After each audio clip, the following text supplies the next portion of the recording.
phase of play.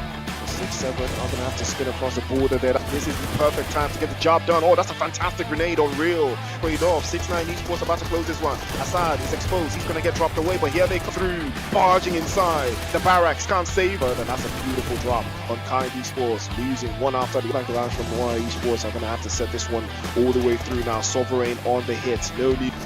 Noir now making a dash for it, and King Tata does exactly what he was and hops the opposition out. One for Noir, lose out, and King Tata again goes 2 for 2 inside of the smoke. Gives a little bit of a time for Melo as a sacrificial lamb. He does bodies in the wildcard region, and they're about to turn this one all the way through. More angles getting caught out. FU as well wants a piece of the action. Pressing forward. Finally, they will see it through, and it is going to be Peach who puts the final nail in the coffin. There. I'm speaking of the BBC, Peach's favorite team. They're already putting action, and Dracarys turns one into smoke, firing away. And that's what I'm trying to see if they're going to be able to do this thing that RGC onto something, but so far we'll be seeing the Titans are taking on Regis. Just a little bit further, Kelvin also applying some more pressure. You can feel it in the way that they are playing. Alpha base now trying to hold on for dear life. A big deal, honestly. They have good synergy. They know what they want to do. They know what to look at. They're getting creative with it though. Palabala tried to hold it on, and he did manage to see it through all. Being launched, being sported. I am not a fan of Miramar, but it seems like that is going to the end of the road for Skull, and now we're down to 4 teams. Sprays come through from Abdi, no chance for Sims outplayed. They know exactly what to do, trading off one for the other, but it doesn't look like that's going to be the case. They will get absolutely overwhelmed, but Pala immediately goes for the flush and goes for the wrap through, and now that will be the end of the Titans. They will be slain by double RG. Does he make it happen? Phase over the left. Yes, he does get the drop, and here comes Lametta. And it looks like they want to take this position away there onto the corner, but B13 exercising that war. But he goes back into the lobby. Dangerous plays there. The numbers, but it's because of how they're taking a rotation.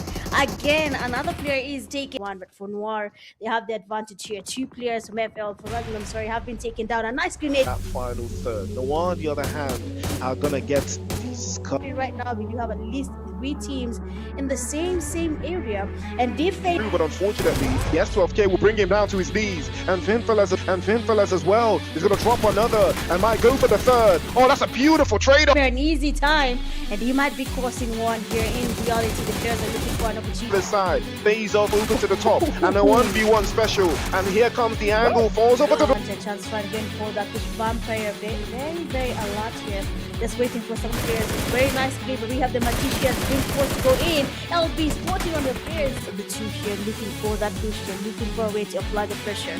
Saga, grenade is in his hand. Peach almost getting spotted, and the co-reaction. To force him out, but immediately Soul gets dropped away by Zendex. And the corner, Logic is not aware that the halves are over on the right-hand side. He's taking a major up there, taking more shots, popping into the corner, phase over to the left-hand side and knocked away. And while all that was going on, there was no third-party sequence from the last day. History has to play a little bit closer into that open space. Into the corner, gets Logic knocked away, and now it's a 1v1. Dogger, can he close this down? Brick spray! He seems to somehow found themselves locking in. Oh, what a spray from Dakuma. Well. Who's not even sure what to do about Zendex, who's really close, and they come to a conclusion with that fight. For Pochinki though, the wall on Vampire walks into that grenade.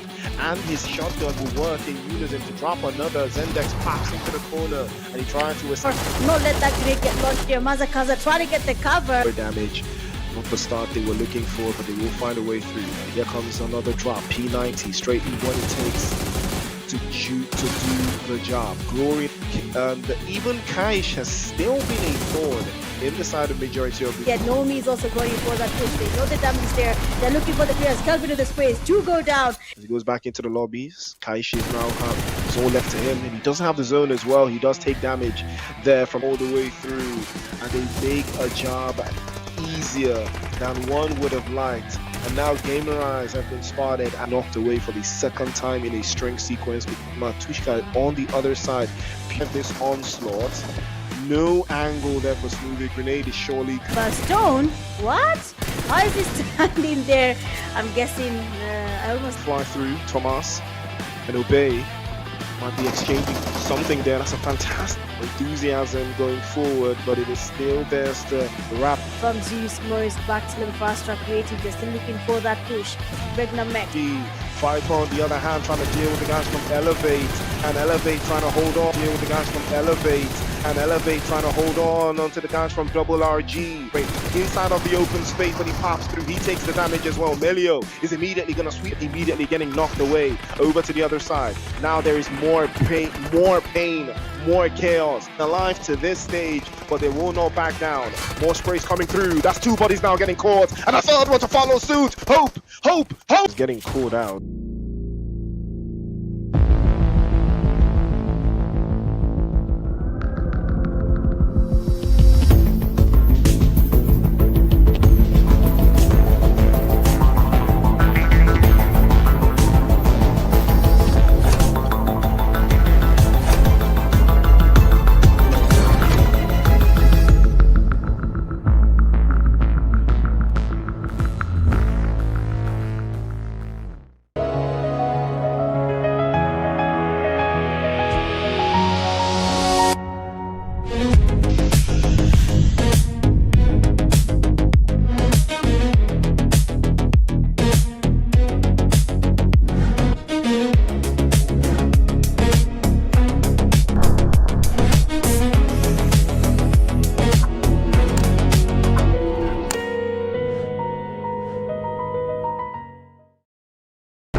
The dream of competing on the global stage never died. Now your chance to rise has returned. New beginning, new season. PMNC qualifiers, wildcard. 4 paths, 1 road, 1 goal. This is 2026 PMGO Africa Season 2.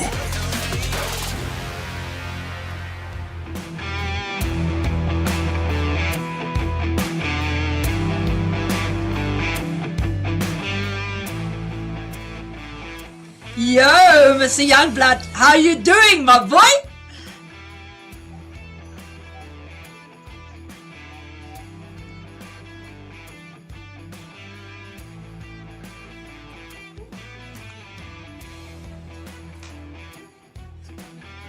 Okay, can tell you this, absolutely wonderful gameplay yesterday on day 1. I really would like to see who's pushing these next 6 games. Let's see what they're going to do. And let's see how they are going to dominate the playfield. So many things can happen on day 2 that teams that are not standing at the moment can actually go and push to the top. So let's see what we are going to see tonight and how it's going to go. The rotations last night was brilliant. The players were brilliant. We now need to focus on where they are going. Have they gone back to the drawing board? Have they fixed things? Are they going to move up the standings? Are they going to drop in the standings? We're sure that the viewers have got their favorites that is out there that they are going to root for. And that is what we would like to hear from our viewers in TikTok and in YouTube and Facebook. Who do you think is going to win tonight? And who is going to walk away with the top following accolade? But rotations we saw, nades we saw vehicle eliminations, we saw a lot of healing, a lot of driving, a lot went on last night. But who is going to be the top teams that will move through to the last leg? What do you think? The magicians are bringing some magic. Sovereign are coming for the sovereign power. And guess what? Guys, I am back. Technology was made by man. And that is why it takes a man to fix it. We are back! We are back, goods. Oh, welcome back, my friend. Yeah, quite amazing. Yesterday we saw magicians. Oh, but magicians are currently position 1 position 1, but that might change today. We also have Sovereign number 2. Try to elevate so much, but we had some juicy chicken dinners yesterday, not forgetting from Enwa, Tempest. It was crazy. But Cooks, I just want to ask you a question. Yes, coming to the day number 2 of the World Cup, what do you think these teams need to do for them to at least secure those positions for the PMGO Africa? Well, the same thing that I always say, if you haven't scored points on the board yet, you haven't got anything to lose. So push. Go for the eliminations. Go for the placement points. But don't wait for the placement points, because when you sit there and those fingers get quiet, they get soft and they get hot and they get cold. So when it comes to shooting, suddenly your reflexes is like that of Granny over here. You sit with a problem. No. But Cooks, sometimes that does not work, and I don't know why. Okay. Let's say a team goes for a full send, right? Yes. They get eliminated. What was the use for that? Because I feel as if sometimes you just have to play it slow, wait for the final zone, then try to get as much points as possible. But the thing is, if you do not do it, you're not going to know it if you can succeed. The faster you put points on the board, the faster you go up. And that is what they got to do. They got to eliminate those targeted threats that can keep them off the scoreboard.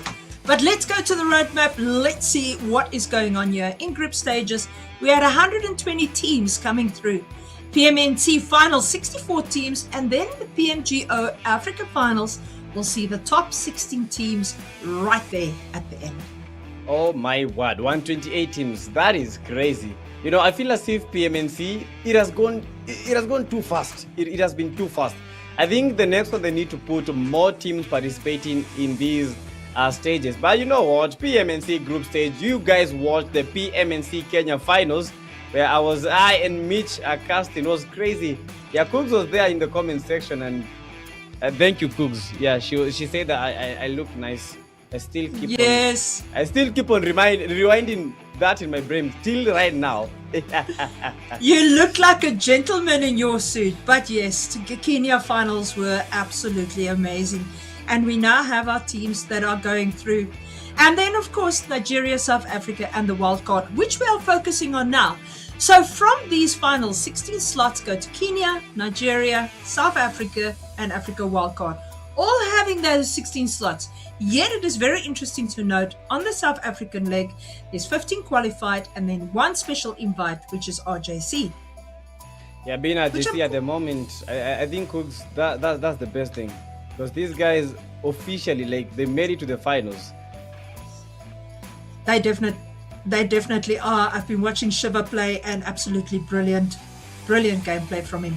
Then the PMGO Africa teams, there's 3 slots for Kenya, 3 slots for Nigeria, 4 slots for South Africa, and Africa Wildcard gets 5 slots, and then that special invite.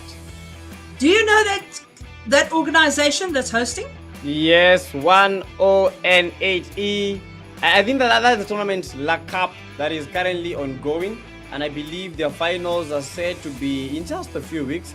So the team that will be winning in La Cup de Africana, though that is a hard name, but it is La Cup de Africana. It's like Cup of Africa. Yeah, exactly. A little bit of French thrown in there, with a total prize pool for all these countries of $24,000 US. Yo, 24,000. 24,000 US dollars. That is not a little penny. That's a big penny. Thank you, PUBG, for recognizing Africa as a vital player and giving us a prize pool. Now, how will that be divided? We're going to have to see just now on the next screen. But it is a pretty lot of money.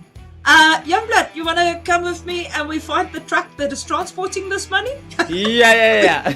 I think I'll be the guy that is driving, because 24,000 for the PMGO Season 2 is just crazy. But just a second, we'll be getting that breakdown to get to know which teams will be heading home with a lot of moolah. And there it goes.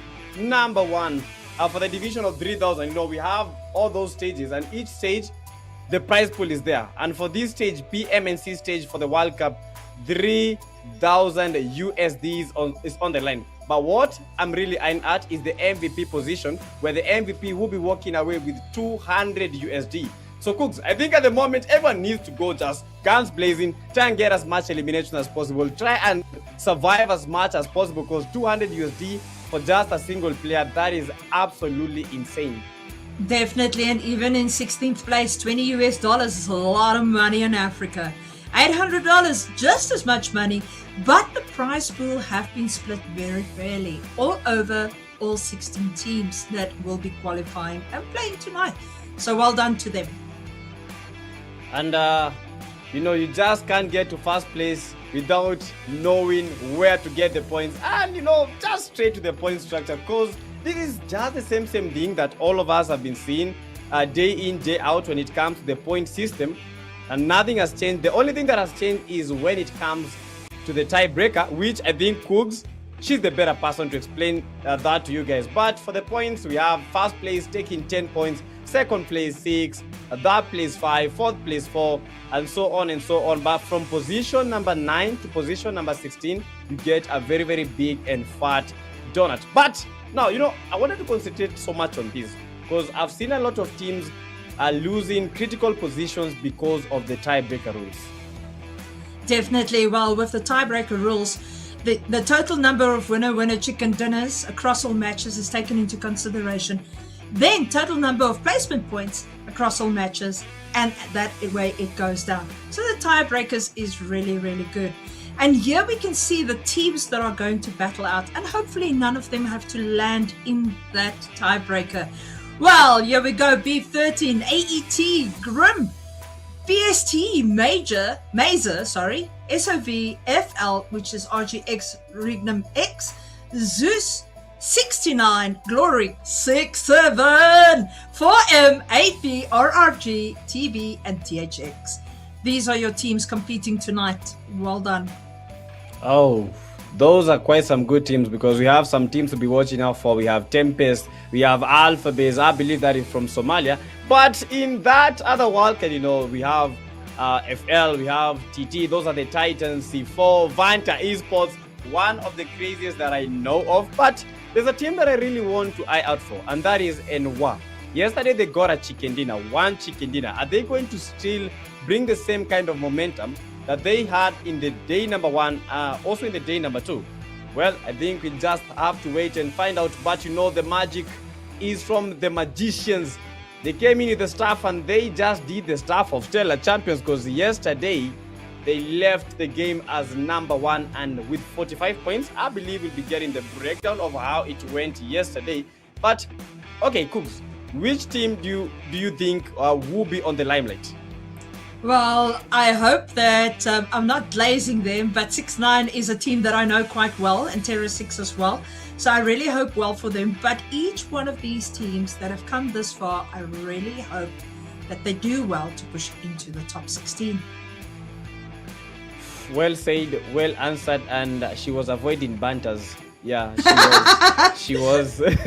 I have to put her on the hot seat. She has to tell us, you have to have at least a team that you're saying, okay, yeah, this team is good. It has some very, very good players. But this specific team, I don't want to say the Warlords, they might actually win this. But you know what, Cooks? I forgive you. Yeah, I forgive you. She's avoiding the banters. That's fine. You know what? I can't go in here glazing a team, and the next moment I either sit with egg on my face or I get killed by chat. We have to play this politically correct like Donald Trump does sometimes. Yo, Cooks, no way. She's not going to avoid that. I'm going to give her like 1-2 games, then I'm going to give her a chance. We have to force her. She has to choose which team she thinks is going to be walking away out of the wildcard day 2 with quite some chunk of money, and that number 1. But for the map schedule, now this is where everything becomes so hot. We have Erangel, Miramar, Erangel, Miramar, Erangel, Miramar. So it's just triple Miramars, triple Erangel, and that is what makes the game insane. Because most of these teams, they are either good at Erangel and not good at Miramar. it's very, very rare, Cooks, to find a team that is that performs very well when it comes to Erangel and when it comes to Miramar. Most of them are just one-sided. Definitely, but you know what? 6-7, 6-7, 6-7. They already got one match down behind them that they have brought home.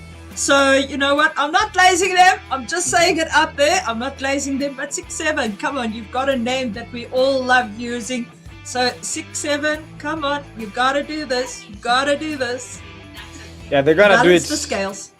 I've never known what it means, but I think right now I do. But you know, guys, today it's all about everyone that is watching the stream. Yes, today I want to have a conversation with you guys, as well as Cooks. Yes, Cooks is the number one, but you guys, we need to have a conversation because I need to see you supporting your teams. I need to see you supporting your countries because, you know, when it comes to the World Group stages, let's say a team from Mauritius wins.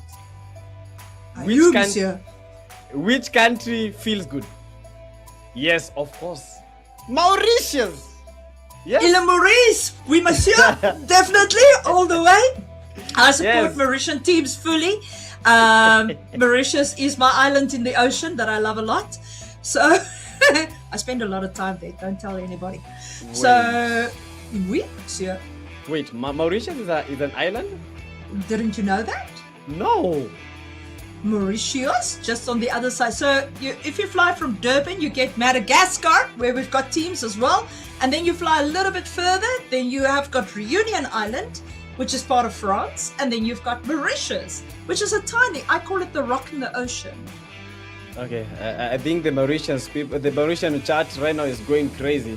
Yeah, because she knows everything about Mauritius. And guys, wait, Cooks, I've been waiting to see this. Honestly speaking, yesterday was amazing. And I want to know where we get to start off, where we get to kick day number 2. And guess what, chat? As we wait for the overall ranking, don't forget, get your popcorns ready, because this is what is going to determine how today is going to be. And there it goes! There you Overall go. Standing. The Magician standing right in the top spot. 45 points. They are a full 8 points ahead from the Sovereigns. Elevate Esports lying right behind them with 36. Tempest Esport coming with 34. Nawar, your team, my boy, you called it. Also sitting on 34.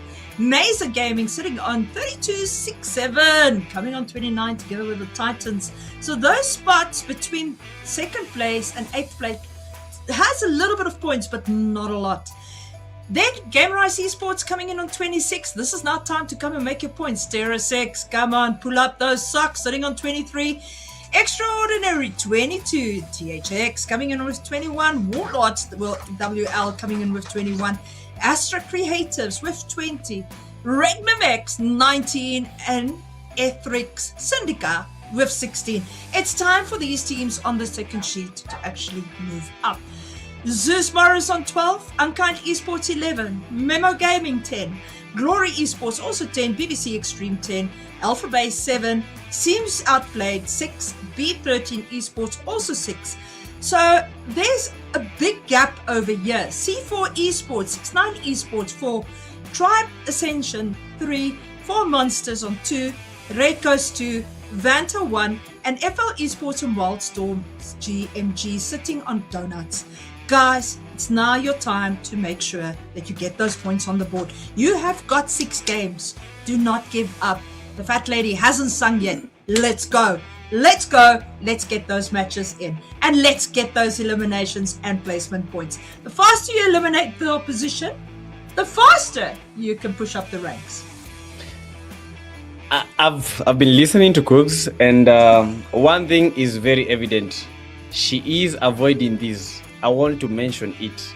I want to mention all these teams because as for me, I don't avoid these banters. I want these teams to know that they are not where they're supposed to be, because we have the likes of Zeus Morris. Yes, Zeus Morris. How is Zeus Morris not in the top 16? This is something that is really disturbing so much, because as an as a team that has gotten to the finals in the PMAC, one of the best from its regions, that is Mauritius.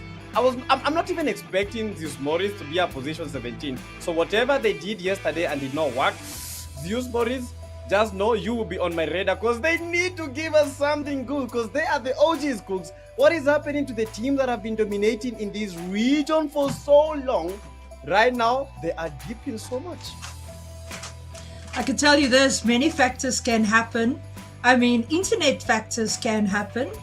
Team players that are maybe ill, having issues. We're thinking of, of all our teams and what they are currently going through. And we hope that they have a better day. Well, would they have gone to WoW Maps? Would they have gone to play Ultimate today? We hope that they've really done their homework. Coming back here and saying, right, we've got our boxing gloves on, we got a box for our place, and we got to go right to the top and take it from the other players. Come on, guys, got to do it. Yeah, Zeus Morris, I'm watching out. And another team, East Africa is where I call home. And this team is from East Africa, not Kenya, but from Tanzania. B13 Esports. B13 Esports. And I think they didn't perform very well yesterday because Tanzanians in the comment section, they were not giving them support.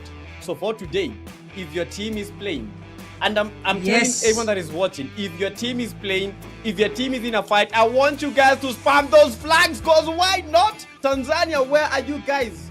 We need to see teams of Somalia. Alpha Base is here representing you guys. Yes, today, Cooks, it's me against this comment section.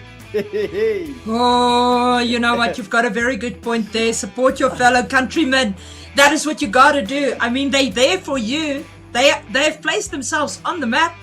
So now it's your turn to support them. Give back to them for giving their all and getting there.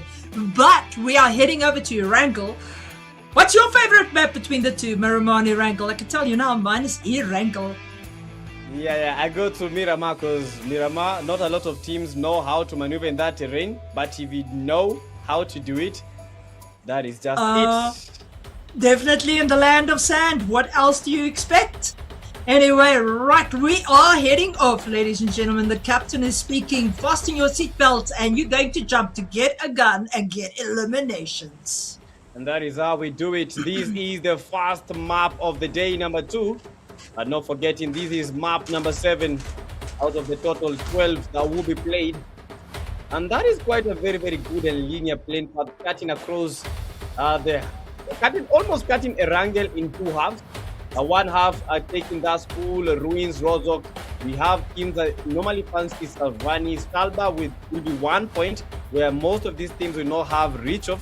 But we've seen a couple of teams fancying the likes of Military Base. We have Milta, Farm, and I'm watching to see if we'll have a couple of rattles when it comes to Pochinki, because being a very, very key hot drop, most of the times teams may avoid this area, and for teams that go to these hot drop areas, they give us quite a start of the games. And just ready to see where that first circle will be approaching. And Cooks, can you make a guess? What do you want me to guess, my boy? Ooh, about the circle. Well, I can tell you now, circle is going to go Yasnaya. Watch. I guarantee. But I can tell you this, we've got our first team down on the ground here, facing each other. Let's see who this is. And they're busy fighting quite hard here at Hospital. Hospital, one of my favorite drop spots. Always have good loot and always have good supplies. So all your resources that you need is usually here, but sometimes you can get unlucky and not have what you need. C4M right over here, currently getting a M4. He's also got another gun on his shoulder. It looks like a QBZ. Right, Slayer right here on his belly with that Abasan waiting to hit. And we see players already picking up nades. Well, it seems like it's going to be a take tips from Kenya as they're all busy picking up throwables. That is what's going to bring the game to us. So let's see. Yeah, just the beginning of the game, and already we are having some heated encounters in that area. We have Sosnovka military base, not with a lot of players, but the watching area, we have Jojopul at the hospital area. It has been very, very hot, and these teams are still trying to pick up a couple of knocks, of which they are not getting. But fights during these early stages, I don't fancy them. Honestly speaking, because you can lose a lot of players during these stages. And And I we see we've remember, already got knocks. We've already got yeah. knocks. Already? And I was wrong. Yep, we've got knocks there in the kill feed. Unfortunately, I was wrong about map prediction. I see that the circle has already gone to Sosnovska. We might have an island finish, but we might also have a Milta finish. It's going to depend on how that zone is going to shift in the final zones between stage 4, etc. So it's going to get wild. AK, we see Bingalu right over there, Goat as well, waiting over here. And there we've got our first elimination. It happened quite fast off the bat, not even 3 minutes into the game, and we have got our first elimination. Yeah, that is just it. This is the wild group stages, and that is how wild it becomes. But for the 4M GOAT, he has to be careful, otherwise we will be losing the GOAT. Maybe turned into a ship. But the 4Ms at the moment, they are trying to play it safe. Don't go for the rush. Don't go for the encounters. Just try to maintain your players. Get enough loot, then you can go for the fight. But for 4M's Lazy, I think I've seen that guy a couple of times. I can't really recall if it was in the same exact thing that he is in right now. But that is quite a beautiful spray as Paradox is trying to get the knock hooks. Definitely Paradox really hammered in on that vehicle. He was in that all the way. And I can tell you this Rush Guard also here for Elevate. Also need to get a few resources, I think. He's running an M16. Unless you are not very well mapped with that gun, you do not get the knocks. But it is quite lethal over long distances with a 4 scope. That is what we've realized over playing PUBG for the past 8 years. I've used it quite extensively as a sniper on Livik. Wait. No, you kind of want me to ask the question, which is your favorite weapon? My favorite weapon, of course, is the AUG, but I tend to lean over to my M4s, especially when it's fully equipped. And yeah, I do not like sniper so much. S12K, quite nice if you can place those shots strategically on the players' heads. But we all know nowadays it's either AUG M4 with S12K or DBS loadout. That is what works. Every now and then you'll find a player ripping a JS9 there out of the box, as well as ripping a UMP or even going as far as a sniper weapon. I must say, one thing that I'm quite impressed with is a lot of people have started using the M1. The Garand, I think that Yes. that weapon is so strong. It is so strong, incredibly. I think they should just nerf it. You know, eight non-recoil with an 8 scope shots gives you a knock and even a thirst if you play it well. See, the players already make it over to Sosnovska's island. So if they're clever, they'll start putting up a bridge brigade, and we would love to see some bridge fights. It's something that we've always loved. Ponchinki fights and bridge fights. Yo, for the bridge fights, honestly speaking, if I am the one camping, that is my best move. But if I'm not the one, why would anyone camp? Why would you wait for me in the bridge? Go enter the play zone. But if I'm the one, okay, that's it's a strategic placement. That's what it's about. Strategic placement to get kills. That's what it's about.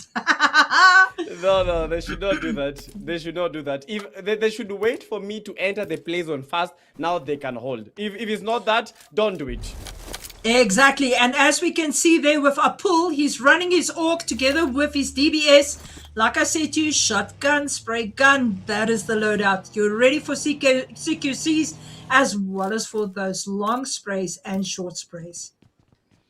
And that is a very, very beautiful but daunting circle, because it will be pushing teams towards the southern part of military base. And we have the likes of 4M. They've not yet gotten across the bridge. But the likes of Alpha Base, they are still at Savani.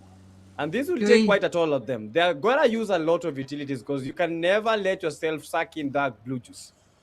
Definitely, and this is a team, Vanta Esports, that I've heard quite a lot about over the years. And they have really well established themselves as a team. It's going to be nice to see what Cider Goat, King Jod, General and King Jot does, well, two King Jots, look at that. They just spelled their names a little bit different, but it's going to be awesome to see what Vanta is going to do tonight. Will they bring those eliminations? We're going to just have to see. And the PST, Hope, Omari, I think this is the team temp. As the That's right. tempers keep rising, the game is still in the early stages. Stage number 1 and the stage number 2 will be closing in just a few seconds, 30 seconds to be. And most of these teams pushed out of military base. Military base is a very, very good strategic point to add, but most of the times it is very hard to leave. Definitely. Tempest is really picking up the tempo, moving in with that hovercraft and that very noisy McLaren. I mean, if you play esports, it's better to drive a Tesla, you know? Be the mommy car. You know, your enemies hear you from 1,000 meters away. But look at the hovercraft. It's going. This Bugatti is quite... Is this the Bugatti or is this an Apollo? I think it's an Apollo. No way you said that. But that is the Lamborghini Bolide. Is it? Yes. No ways. No, because I don't have it. That's why. Yeah, I also don't have it. And I'm hoping they want something great. Yeah, say, yeah, PDK, yeah, this is for you. Take this Bugatti, take this Ferrari, this is for you. But I don't know why they don't listen. Well, maybe if you cast very nice, one of the viewers will gift you a vehicle, send you a request for your UID, and gift you a beautiful vehicle before Ferrari ends in 2 weeks' time. You know I've got all the Ferraris, right? You have? Yes. Oh, lucky you. I don't gloat and gaze, but I'm very proud of that. It's the first time I've actually gone full out for a full car collection. It was in a car drift, right? Sorry?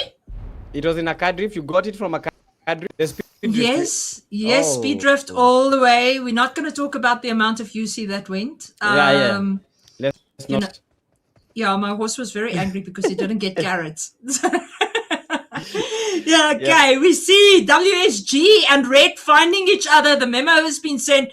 We're right here at the southern part of Sosnovska. You come and find us and see if you can eliminate us. So we'll see now what happens. We see the Reds have a Red Coast. He's busy having a look at them. I wonder where Red Coast is from.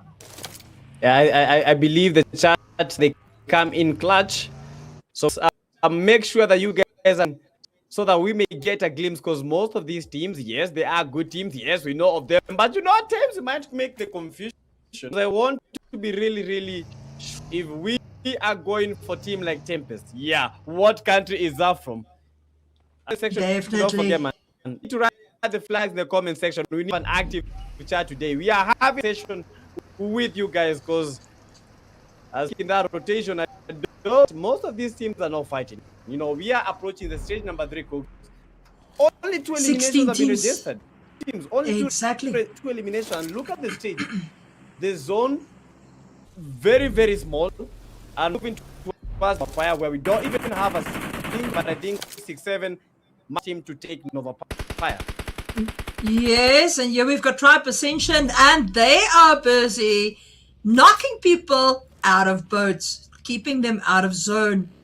This is going to be a very strategic move, as zone is busy moving over, and people do not have watercrafts yet to move across the big space between Malta and Sosnovska Novropon.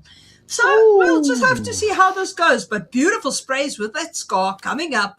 And look at that 6-scope zoning in, looking at where it goes. And as we see on the right-hand side, there's our scoreboard. We can see who has been eliminated. Glory having lost a player at this moment. And yeah, the point system looking wild. Look at this. We gotta go swim. Why didn't they take the horses? The horses can swim, you know. But they're slow. That is the problem. Yeah, they're slow, but still, it's a moment to get across the water. VNT King, unfortunately, Vanta King, I don't know which one of them it is, has unfortunately succumbed to zone.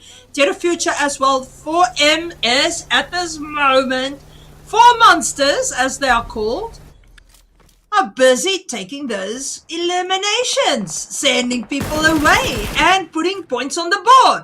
And let's go to Red Dakuma. Dakuma for Red Coast. At this moment, scoping in there on WSB. So we'll see now what happens with WSG. Currently right at the bottom of this leaderboard that we see. And now dealing with Knox, we see PST currently ranked number 3, coming in, having a full clockwise rotation around WSG. WSG right there at the bottom. They need to move up. They need to get at least some sort of point. They need to get a knock. They need to get an elimination. Let's see what's going to happen. 6-7 has found Red Coast. Yeah, I don't know it's gonna be crazy. You tend to look at this, 6-7. They had made a big rotation. I thought that to take these data, but unfortunately one of the 6-7 players is down that. I don't know how they're gonna get across this edge, but it's looking to be very, very tight for them. They have, yes, they got a knock on Dakuma. Dakuma cannot be raised. They're trying to get the dust, of which they have. This is quite unfortunate because their hovercraft is, but we still have 58 players. The zone approaches stage number 8. This is becoming crazier and crazier. Look at the 16 teams, but the players are falling as we look. So we see that Red Coast is in serious. Rambok also now, Rambok's 777, busy taking serious damage over there. 6-7, XYR Woo, Zawoo, shall I say, and Yuri from PST also now just sitting conveniently in the vehicle, having a watch over to what is happening. Well, we know that the big blue is coming in. Yeah, but here we've got Elevate. Elevate! Oh, my word. This is a fight. Look at this. Are they going down? Paradox busy with those eliminations, spraying people out of vehicles. Paradox really making work over here. Here's pushing out the damage. What is going to happen? How's his eliminations going to look? WLB now moving up there on top of the rock. But we'll see now what's going to happen. I hear that we have got a little bit of a mic issue over here on the side with Youngblood. He's busy sorting that out. In the meantime, I'll bring the game to you. We see Umar busy pushing up the rocks of Sosnovska, moving in. Yuri just still sitting in that vehicle, not really moving. Peach over here, prone between the rocks, trying to get a better angle at this moment on 6-7 as well as on Red Ocean. What? I've got it wrong. I think Red Coast. Sorry. Red Ocean, Red Coast. I want to go to the Red Coast. That's what I want to do. I need a holiday at the coast. WSG still keeping this compound quite successfully and quite well. So let's see what is going to happen as these teams get into a serious battle brawl over here. And ladies and gents, that is what this is. It is a battle brawl for eliminations to get on top of that scoreboard. 0 eliminations at this moment in time for a team being eliminated. Unfortunately, they go back, but we'll see them in the next moment. EXT Joe, right here, strategically placed right between 2 players of 4 monsters. 4 monsters on the one side as well as on the other side. They need to keep open and make sure that they do not get shot in the back. But as they're looking down, there are players right below them. They just don't know where they are. Shall I whisper over here? Players are suddenly on the islands, busy coming through. But look at this. Bingalore getting that elimination, that first. Sin gone. Sin is eliminated. Sent back to the lobby. I hear my brother Youngblood is back. He is saving me from all these heartbeat palpitations that I'm having at this moment in time. This is a fight.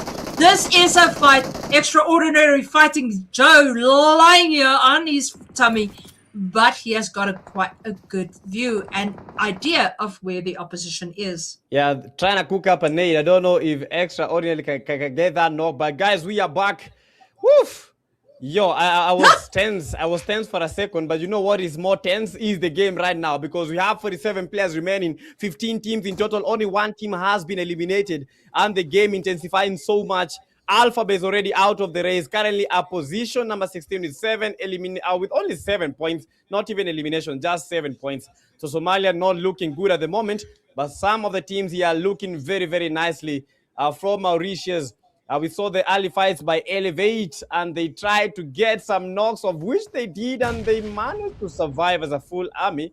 How they did that, I just don't know, Cooks.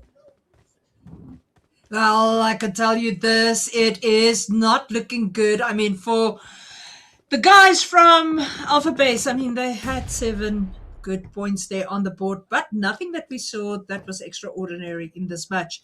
Vanguard also going down at this moment, and we see that Zendex is sending Wasuba back to lobby as well for M Slayer. I mean, these 4 guys, 4 monsters, what is happening with them? Look at this. Zephyr jumps in the water, tries to get that eliminations. LB also at this moment in time, just there, Unity coming in. It seems like he is swimming in the water. LB, unfortunately, eliminated by Unity. Unity got out of the water just in time to take that elimination. Yeah, and Ta is out. Just like that. Yes. They've been dominating so much in the Infinix X Clash. Yeah, during the weekends, they've been dominating so much when it comes to the African screens. But at the moment, they make their leave, and 4 teams already eliminated. Alpha Base, MM, Ta, and finally the Warlords. And they just made their match. And with 37 players, this is going to be a very, very hard zone. Wherever the zone will be moving in towards, I believe a lot of players are going to feel the pinch. But at the moment, you see Tempest holding the epicenter of the play zone. Teams like FL, they're trying to put the zone by the northern area. But this is quite a good knock. And Magic is getting clapped. And that was a good spray. But unfortunately, no knock being registered. Definitely out of the vehicle. That is what we want to see. Players having absolute great game sense. And Zendex, we can actually say, does. Quickly heals up, doesn't take too much damage, gets behind that cover, and gets himself back up. Zendex still busy pushing in. MGX right in front of him as a full team. All his brothers, 2 of them are down. So now, brothers in arms, get yourself back up and let's go. 4 eliminations currently for MGC, sorry. The Magicians, this is your team that you like so much. Yeah, this was the team that I was talking about, Magicians, because they are currently at the number 1 at the moment. 49 points already registered. And with 2 players down on their knees, they've been given a leeway. They can be able to get that revive, but the intensity is becoming so hot. These ain't no Miramar, but guess what? This is a wrangle, but in a hot place, exactly. But not that dry. And look at this, the teams are falling, the people are crawling. Melo also getting one there. Eliminated is TBA, also out of the match. They've had some eliminations. So now we have to see MGC sitting very, very comfortably right there in that top spot. 6-7 also playing a great game. Down from the bottom. That's all I can say. Only 1 player, it seems, still alive. But he is doing it. Glory also going out to lobby with 2 eliminations. It is unfortunately the name of the game, either get shot or shoot. So that's what happens. And Elevate Logic taking the safe part and just lying on his tummy inside that shack. And we'll have to see what he does. Zendex are out scouting, AimGuard out scouting. They are now looking for those eliminations. They are looking for those players that they can send back as we quickly drop to 7 teams and 23 remaining. Hoi, that was fast. Yeah, he's trying to cook up a good name, but that's going to be very, very harsh. That was almost a knock. But Elevate Esports with only 2 players remaining. They are doing the Lord's work. They just got Zendex Magic. That is the Magicians feeling the magic from Logic, and Logic is bringing up new perspective, but this is becoming hotter and hotter. Logic is trying to get that finish. Magicians losing 2 players, but they are still going for that push. They know that it's only a 1-man army at that particular point, and Logic knows it. Logic knows that this might be the end, or this might be the beginning of Elevate domination, as they are trying to elevate up the scoreboard, up the tables, because they know we need that top 16, and we need it because of that position it holds. You might represent Africa in the PMGO, and they want to be it. But Logic, unfortunately, with players all over, there was no standing ground, and that is the end of Logic. Yeah, we're here with FL Esport at this moment. Also got a few lovely eliminations, but the teams are really going to have to push it up. We know that Magic has got it. They've got the placement points.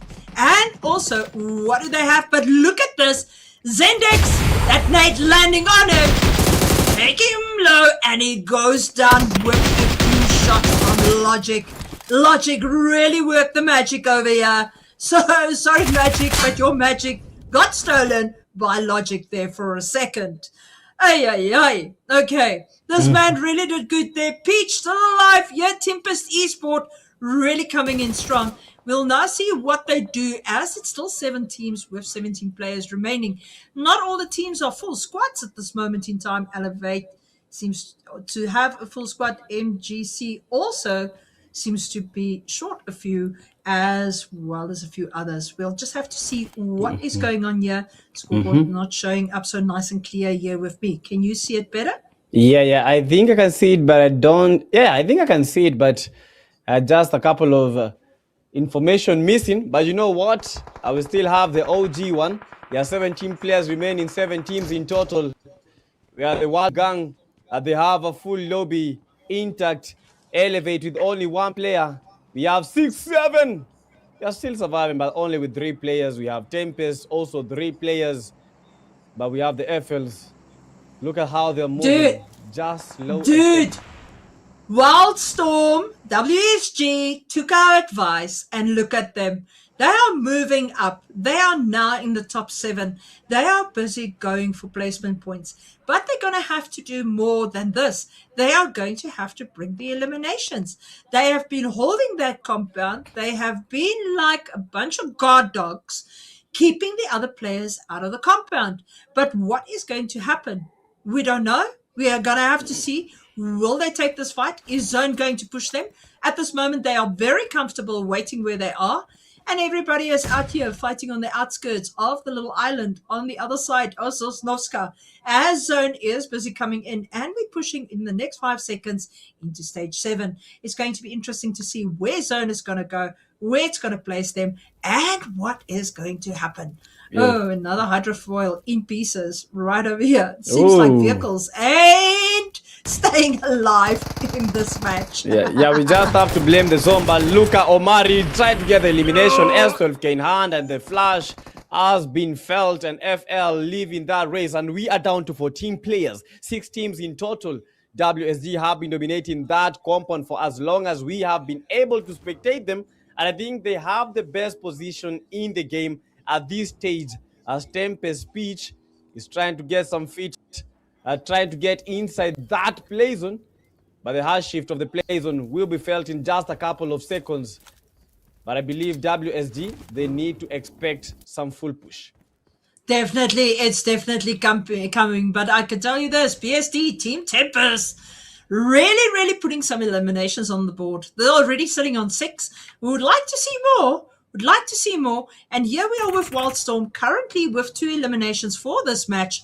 Will they be able to give us more? See, they have got that beautiful P90 in play, which I call the mini squad wiper. Only 50 bullets at a time, but boy, can it do the damage. And if you need to flex over, it happens.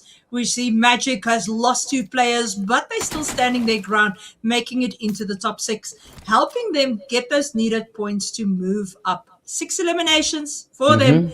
Let's see what Galvin is going to do. Here we are back with Wildstorm. Wildstorm, P90, shots flying. He's already down quite a bit of bullets. So we'll have to see what he does. UMP in play. Boyka running that DBS. Should people come in, and we see that Tempest is here with them, also moving into the building, taking the opposite part of the compound. Oh my word, I tell you. And then you've got Magic having the upper ground. This is going to be wild. Yeah, it's going to be wild indeed. Magic, they were holding that place very comfortably, but already Tempest have already made the move, and it's going to become hot and hotter as all these teams, including 6-7, are also trying to find a leeway with one of their top players getting eliminated. That is it Myla? Yeah, that is Myla eliminated already. And the one good knock, and Magicians are doing the magic as he's out of the race. Currently 7 elimination, and they are increasing the gap between them and the number 2. And guys, these are the 5 teams that are remaining. The Magicians, Elevate, Tempest, 6-7, and finally we have the WSG. Well, WSG really did a turnaround, coming there right from the back as the dark horse into the top 5 on this first match. Now they mustn't relax. They've still got matches to do tonight, and matches which will bring them vital points. 6-7, what's they going to do as well in the top 4, currently lying in position placings? We have to see what they are going. Are they going to push in? Zone is pushing in. They're still there on the outskirts. And look at this fight. Voika flashing around with that DBS, bumping into first person, bumping out of first person, getting knocked. It's Peach. Peach is the last one standing. And Peach takes that fight. WSG is being sent back. Absolutely dominated right over there by Tempest. All the way.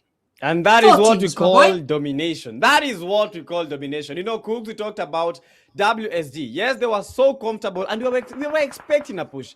And you know, Tempest, they knew if you have to win this, we have to take on WSG. If we have to win this, that is the only way. And what Tempest, Yuri, Tempest, Peach, and Omar, they actually delivered. Your shotguns, those are the worst things ever when it comes to you on the receiving end, but for the person making the damage, that is just how they deal with. Tempest dominate WSD, but right now we have 8 players remaining. The zone is quite small. Magicians, they have the numbers, but at the moment they have one of the best key spots because all these teams will be moving in the open.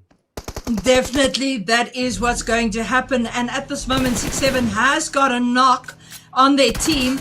So what's going to happen? Montana going down to play zone, getting confirmed. Aim God, unfortunately, he's behind a resource, he's behind a tree. But it is really not helping.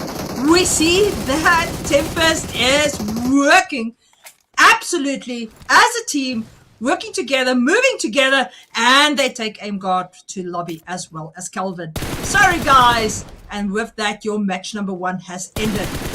Now we say Tauger really last man standing, but his team has got 8 eliminations. What is going to happen as he is having a standoff right here with Tempest Esports? Tempest Esports is doing a sterling job, like I said to you, sitting on 11 eliminations. The eliminations are coming, and definitely they do have either 10 or 6 points in their hands. Tiger is at the moment last man standing for his team. He's got 2 spots that he's got to keep his eyes on. Only 3 players remaining, and unfortunately for him, he gets sent back. And winner, chicken dinner. You call it, my boy. That is how it is done. That is how you get a chicken dinner. Although that was almost a 1v3, Dog really tried, but the chicken dinner coming from Tempest gotta set the tempo for the day number 2, and the wildcard is looking so wild. The wildcard is looking amazing, but Tempest looking to be the dominant team. Game number 1 for the day 2.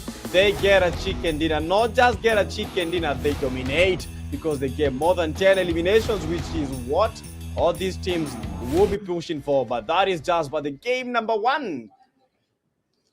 I can tell you this, the auntie is very proud of these African players. We have got some amazing players in Africa, and you can see it in this wild card.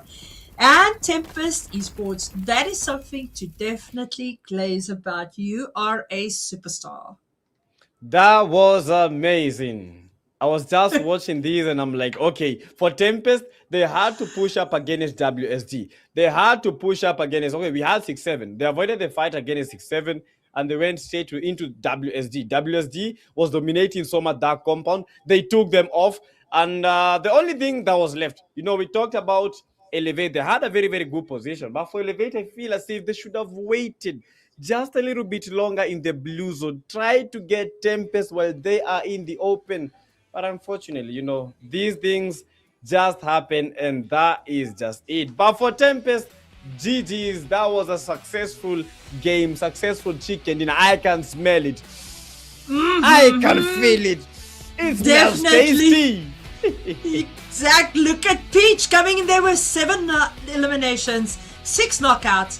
Took a bit of damage, but did 948 damage. I think there is definitely no doubt that was pure eliminations. Yuri as well, 421, coming in with 3 eliminations, 2 knockouts. And then Tamar having 2 eliminations, and Hope just being there as a medic, it seems, as there was no eliminations. But I believe that he was eliminated quite early in the game. But 3-man squad pushing it all the way through. That's what you want. You want your team to have a player fall on the battlefield and still being able to carry it to the end. Well done, Tempest Esports. But that's insane. Peach getting 7 eliminations, bro. These are not fun rooms. You need to understand that these are not fun rooms. How on earth are you getting 7 solo eliminations? But you know what, Peach, being the man, the badass, 7 eliminations, that is just that is just shadow. You know, that is just the beginning. I believe Peach is capable of getting more than 10 eliminations. But you know, for that game, 7 eliminations, being the MVP, Peach with the highest damage, Peach again, grenade elimination. So the re for that game, insane. For PMGO getting the longest elimination, 281. Then for the top traveler, who knows all the scenes, all the sites when it comes to Erangel, Apulga. These guys have some very, very hard names. Definitely, but ain't that just peachy? Excuse the pun. Match summary, we've got 57 eliminations, 64 knocks, 281 is your longest elimination, 13,093 total healings, 3 grenade eliminations, very impressive. Airdrops looted 2, headshots 10, unfortunately no drive overs, no vehicle eliminations, so one of my favorites. I love vehicle eliminations. Yeah, you love the vehicle elimination so much. Yep. And honestly speaking, I think we didn't have the vehicle elimination because of the shift of the play zone. The play zone forced most of these players to try and park all along the coast. As you saw, we had the hovercrafts. You don't have any terrain you can try to get it up, so you have to go on your knees, you have to go on your feet, try to get the play zone, because your vehicles are destroyed. No team wants to allow any vehicle near them. And I think that's Definitely. why we got 0 eliminations via the vehicles. But look at this, the damage between Elevate as well as Tempest, not a lot of difference. It's maybe like a few points, but then down, to MGC, they own 1,300 with almost a full 300 damage points behind number 1 and 2. And down to the bottom, only having 60 damage graph. That needs to be worked on. Really, really worked on. If you only walk out of a game with 200 or less damage, that means you haven't been playing. Yeah, they didn't even do anything. But you know, Alphabet was eliminated first, although they got a couple of damage. But you know, guys, I'm just waiting to see it. Okay, let's get to see. Let's get to understand who performed how they performed in terms of elimination and in terms of placement, and none other than Tempest Esports getting most of the points. 12 for the elimination, then 10 for the placement. Understand this. 7 eliminations came from one player, and that was Peach. So Peach, that was amazing. And 22 points. I think this is going to bring a shift when it comes to the overall table, but I don't believe the Magicians have yet been dethroned. Definitely, but remember, they've got a bit of a lead point, so let's see what this final scoreboard does. But they've still got games to do tonight. 6-7 also not playing too bad. Wildstorms as well. We hope that they actually placed very well, coming from the bottom of the leaderboard all the way up. For Monsters, also Alpha Base, Memo Gaming, and Vanto Esport coming with a full box of donuts. Terra 6, come on, man, 1 point. Extraordinary as well, 1. Tribe Ascension coming with 2, and Glory Esports with 3. Come on, guys, you really need to push up this. Go on, let's get up there. We want to see more. Yeah, it's looking painful for some teams. And look at Peachy. It's looking peachy for Tempest, with Peach having 7 eliminations, 948 total damage, total knocks, total assist 1, and then total heals 170, and a full survival time of 29:36. I tell you this, $200 looks very good for Peach at this moment. I would like to see what the total full MVP stats are looking like. Yo, that was an amazing game for Peach because he's eyeing on the $200. And I think that'll put him at a contention list for the MVP position. But looking at the head-to-head, we had these were some of the two final players. Although Peach did not make it to that last stage, we had Dauga almost did a 1v3. Did quite some good damage on the Tempest player. He got one of them. The other one almost got him with a nade, but he was a little bit too shy from getting that elimination. And for that final player, he almost had him. You guys, Definitely. I know we've all been seeing this. He almost had that final player. And if he got the knock, I believe this head-to-head would have been a game changer for them. That would have been a game changer also for Elevate. Because a chicken dinner, that would not have been surprising. But Peach was amazing with 7 eliminations, 3 for Dauga. Although he didn't get a lot of eliminations, the damage was quite surreal. And 1 assist for Peach. And I believe Peach, he got all of them. He won it. Head-to-head, he was the better person versus Dauga. Definitely. Well, it's a peachy day for Peach. That's all we can say. And, well, now we got to wait to see what the next team does. But it is absolutely great when we see these stats between players. I must say, Dauga, really a good player. Had those knocks. Had, unfortunately, no assists. But not far behind with 3 eliminations against 7, having 722 damage.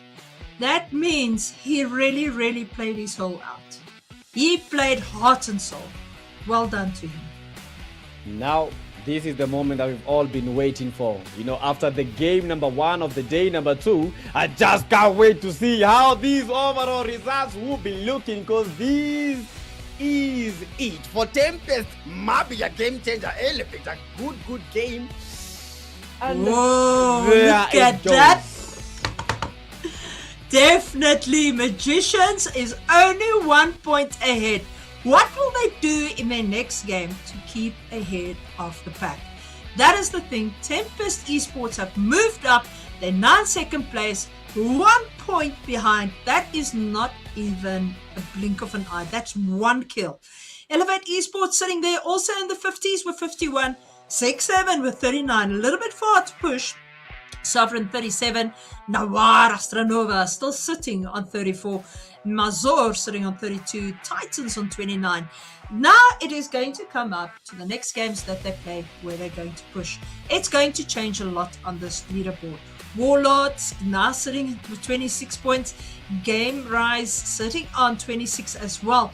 Dero 6 Wakanda, come on guys. Extraordinary 23, THX 21, Astro Creatives 20, Regnum X 19 and Atheric Syndicate on 16. We don't see much push-ups except for Glory Esports now pushed up with 13 points. Zeus Mara still sitting there on 12, Unkind on 11, Memo and BBC coming in on 10, Alpha Base on 7 and Seems outplayed 6 and 6 for Red Coast. Then 4 Monsters also on 6, B13 also on 6, Wildstorm GMG looking a little bit better over there. They can do that. 5, C4, FL and Tribe also on 5, 69 on 4, and Vanta Esports on 1. Yo, Vanta Esports with just 1 point, that is insane. Out of all the games that they've played, I feel as if these kind of teams, they need to start waking up, because this is not looking good for them. As I tried to set up my camera, but that was a good chicken dinner. For Tempest, I actually feel as if they deserved it, because they were the people that were going for full sense. They were not afraid of taking on fights. Definitely not, but I think we need those players that's in the bottom ranks. We need to go throw some crackers in their room so that they can wake up from gunshots in their rooms. Wake up! Come on, play! Anyway, that was Imagine. a good game. It was a good game. It kept us on the edge of our seats. It kept us busy, and that is what we like. But what are their supporters feeling like?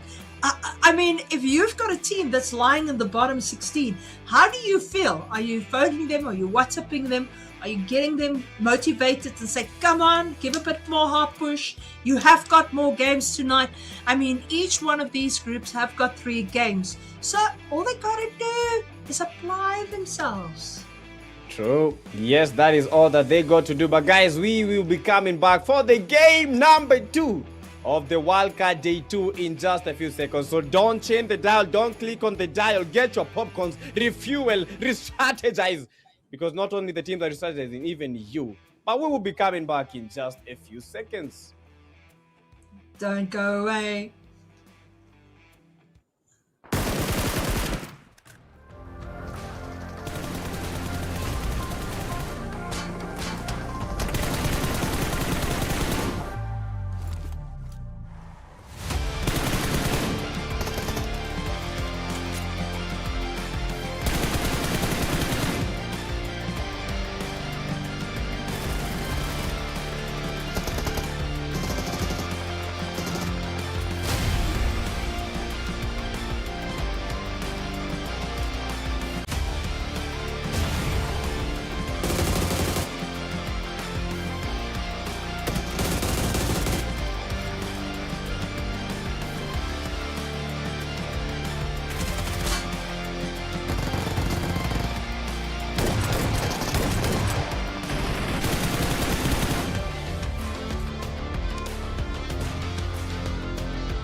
The dream of competing on the global stage never died.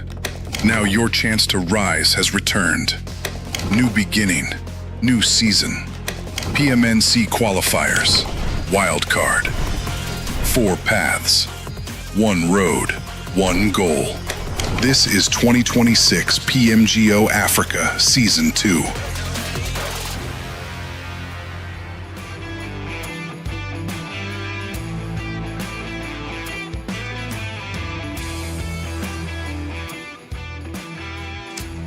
There we go.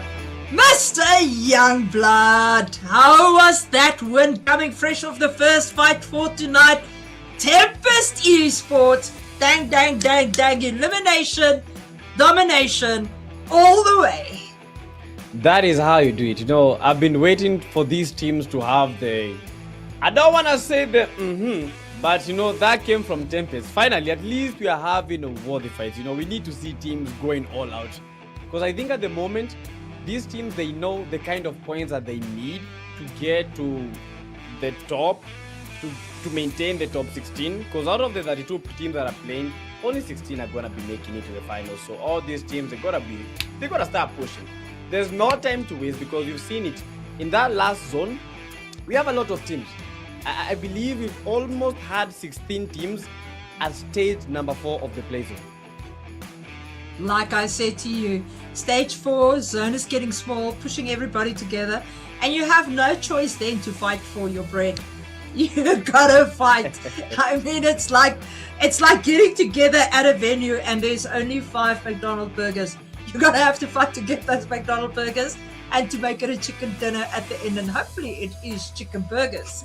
They smell so tasty, but you know what is more tastier? Is that winner chicken dinner that we might be seeing in just a few seconds. Guys, strap yourselves on those seats and make sure that you have your popcorns in that back seat because we are heading straight into the game number 2, the land. We call it the hottest in the area, the land of the dust, the land of the dry bones, and that is none other than the map, Miramar. Well, I couldn't have done a better introduction to a map that we love, the land of sand. That's what I call it. I mean, look at that flight path. Once again, from east to west, all the way open, ready to rock and roll. It is going to be insane. Look how many teams are jumping south at this moment, going to La Bandita, Los Leones, and Impala. It is going to be hot. Players also going for the one and only mansion, Hacienda del Patron, with that beautiful center swimming pool, which gives a little bit of cover when you need it, but not when somebody shoots you from on top. But it's going to be wild, and we can see people getting into their vehicles, going for their landing spots. Now I'm putting you on the spot. Where do you think Zone is going to go? I think I'm one of the best people that make guesses. The zone is going to shift to the areas southern. I lost. That was good. As you said, southern, it went boom to the west. They had to prove me wrong. I don't know why. Most of these times, I try to make a right guess, and it's like they're listening to me all the time. But you know, when it comes to this game, we're having a shift when it comes to the teams. And for everyone that is watching, these are some of the teams. We have teams in the Group A and teams in the Group C. For the Group A, we have Noir, Astranova. I believe that is from Madagascar. Madagascar, people in the comment section, make sure that you make that flag rain. We have a team that I've been watching out for from Tanzania, be that not forgetting one of the top teams, almost champions of the PMAC, contenders for the PMGO Season 2, and that is none other than Zeus Morris. But it's kind of funny that Zeus Morris have not yet found their footing at this particular stage because we are in game number 6. What is going on with Zeus Morris? I think Cooks, we need to see the Zeus Morris that we are fond of. We need to see them going for a rush, going for fights, not afraid. Because I feel as if they're playing it a little bit too slow, and that is slowing down the points that they are getting at that final table. Definitely. The thing is, at the end of the day, Zeus needs to push up line 10th in this group matching. So, what are they going to bring to the table? Only one placement point, 12 total points. We got to see a little bit more. But we can see TT already there getting those eliminations. Got to head over to the Titans, see what they do. Come on, getting Belikov, definitely. A nice Italian or Russian name, Belikov. I don't know what she's saying, but yes. Okay, I don't know what she just said, but it worked. But AET's gotta be so careful. Right now, this is Miramar, and them losing players this easily, that should not be it. Already lost 2 players, AET, only with 2 players remaining, and Matushka just lying in wait, but he has the M249, and we all know the power of the M249. Definitely. Look, listen, it's a bit of Russian names, okay? It is like saying Fluffy Bunny when you say Vladimir Putin. Oh, look at this! TT Gold going in, flushing out Matushka. And with a DSR as well, they having those 2 shots, sending him out. Just like that. They are in trouble, losing 3 players quite quickly off the bat. Sorry to our Russian French. It's sorry, but the lobby is calling, and that is what happens if we don't take keen interest when it comes to landing. Whenever you are landing, always try and look around. Are you landing the teams? But unfortunately, what they looked and saw was the lobby. And if you are in love with the lobby, then who are we to prevent you from going back? But that is definitely. AET. Definitely. When you go back, you go back because you met a little bit of stronger gaming force. And this is the thing about these tournaments, especially when you hit a stage like this where you are dealing with the wild card. You've got players that usually don't play against each other in lobbies. They play in their own local scrims with teams that they know, and then they qualify for PMNC. And when they reach this stage, they reach it with a lot of other players. Where South African, Kenya, and Nigeria players basically know the strategies of the teams in their lobby. So hopefully the teams that are playing tonight went and did their homework to see how their opponents played and see how their opponents move and who they send out. Is that player strong enough to go out and scout? Or is it an easy target if 4 players turn their guns on that player? That is what they got to do. BBC, also a team that I've known over the years. BBC seems to be really doing well over here as well. So let's see. He's gone scouting, and now we are back with the Titans. Sitting with 3 eliminations. Oh, at least we are finally seeing these guys. Already they got the 3 eliminations. For them, they just need to hold and wait. Hold and pray. Hold, and when it comes to fights, spray. That is the only thing that they need to do. Exactly, and don't stand in a room and hit each other with bats. Let them have their time. Let them have their moment. As we are looking to see where the circle will be making the shift towards. But I believe El Azhar, that might be a very, very good spot. We have the Team UK already holding that spot, BBC, as one of the favorite teams from Cougs, although she does not want to tell me. But we also have RRG. RRG are quite southern when it comes to that safe zone. And from RRG, the supporters in the comment section, Madagascar, they are hoping for a chicken dinner, and I hope they can hear it. Definitely. I mean, I support Madagascar quite well. It is a beautiful country. You actually need to go on Google Maps and go see Mauritius. You need to go and see Reunion Island, and you need to go see Madagascar. Even though they're part of Africa, they are divided from us with the ocean. But it's 3 beautiful countries with beautiful people. Really, really amazing people from all 3 those little countries. You can't call them a continent. They're too small. Mauritius is 1/4 of the whole of Johannesburg. I don't know how big Nairobi is, but I can tell you with Johannesburg, Mauritius is 1/4 of that, and their population is absolutely amazing. So I hope all the Mauritians, so tap and share on your screens, get every player that is playing in Mauritius to come and view, and also Madagascar. Let's make PUBG Mobile Africa famous. We have reached the roadmap to PMGO. Now it is up to you to let more grassroots players come and join us and watch their heroes. Don't you? Exactly that. I can't say it better. If I say anything more, I would dilute everything that Cooks just said. But that is just the beauty of it. That is just it in the flesh, in the words. And at the moment, a fight still brewing because Mesa Esports is at the same area with 6-9 and 6-9 Esports almost eliminated. That is a beautiful spray, although no knock was registered by Aatrox. But we know Aatrox, one man that has a very god-like spray.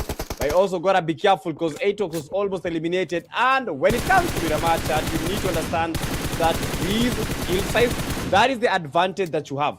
And Zeus Morris, they know that, they had the information. Already they had the shots coming from Laser Aatrox, and that is how we lose Aatrox.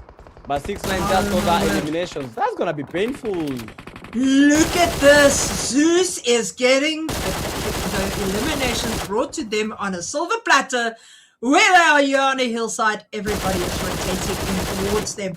And suddenly stage 2 seems exceptionally exciting as Frags and the rest of the team do eliminations as well together with Zeus Morris.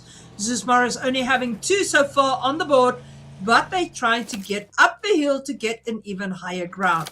We see their players, Kevin Boy Baby, still out there running, scramming with those little legs of his avatar to get up the hill.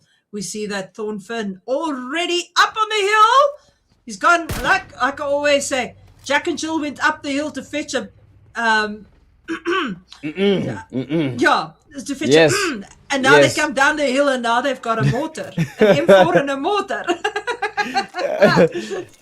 When it does not work, you just say, yes. When it does not work, when you don't remember, yes. They went together, Yes.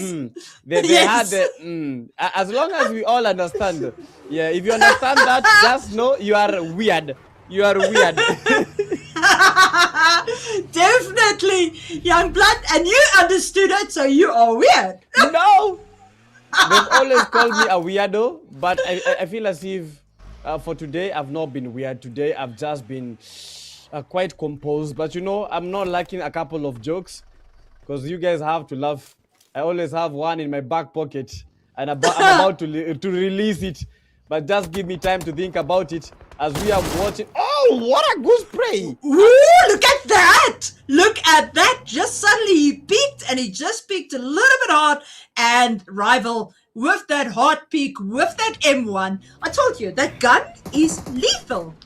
Yeah, it's very lethal. But and first, you know, we are in Miramar. When it comes to Miramar, one thing that you need to understand is long-range fights are going to be a lot. Don't expect close-range fights. For close-range fights, have a JS9 or any other, or have a JS9, a shotgun, either a DBS or an S12K. But for long range, you have to go for that M1 Garand. Another weapon that I've seen being used and sometimes misused a lot is the Mini 14. Oh yes, oh yes. I mean, the S12K is an amazing gun. SKS is a gun that I rate higher than the Mini 14, but Miramar has become a Mini 14 map. The single tapping on that gun has just become so efficient, and people have been putting it to good use. I see people rather run a dinner plate 28, a DP28, before they run a AKM. So it's all that type of things that is happening, and that we are seeing how players actually accommodate themselves to pick up other guns than what we are normally used to, especially to put in those sprays. So especially with the DP28, I mean, as they call it in America, the dinner plate, that gun, single tap, tap, tap, tap, tap, you do get your kills. But talking about kills and eliminations, we see NWR pushing in here on BBC. BBC keeping this building as best as they can. The little church is being occupied at the moment by Navarra Astronovia, and Rival is on top of the hill.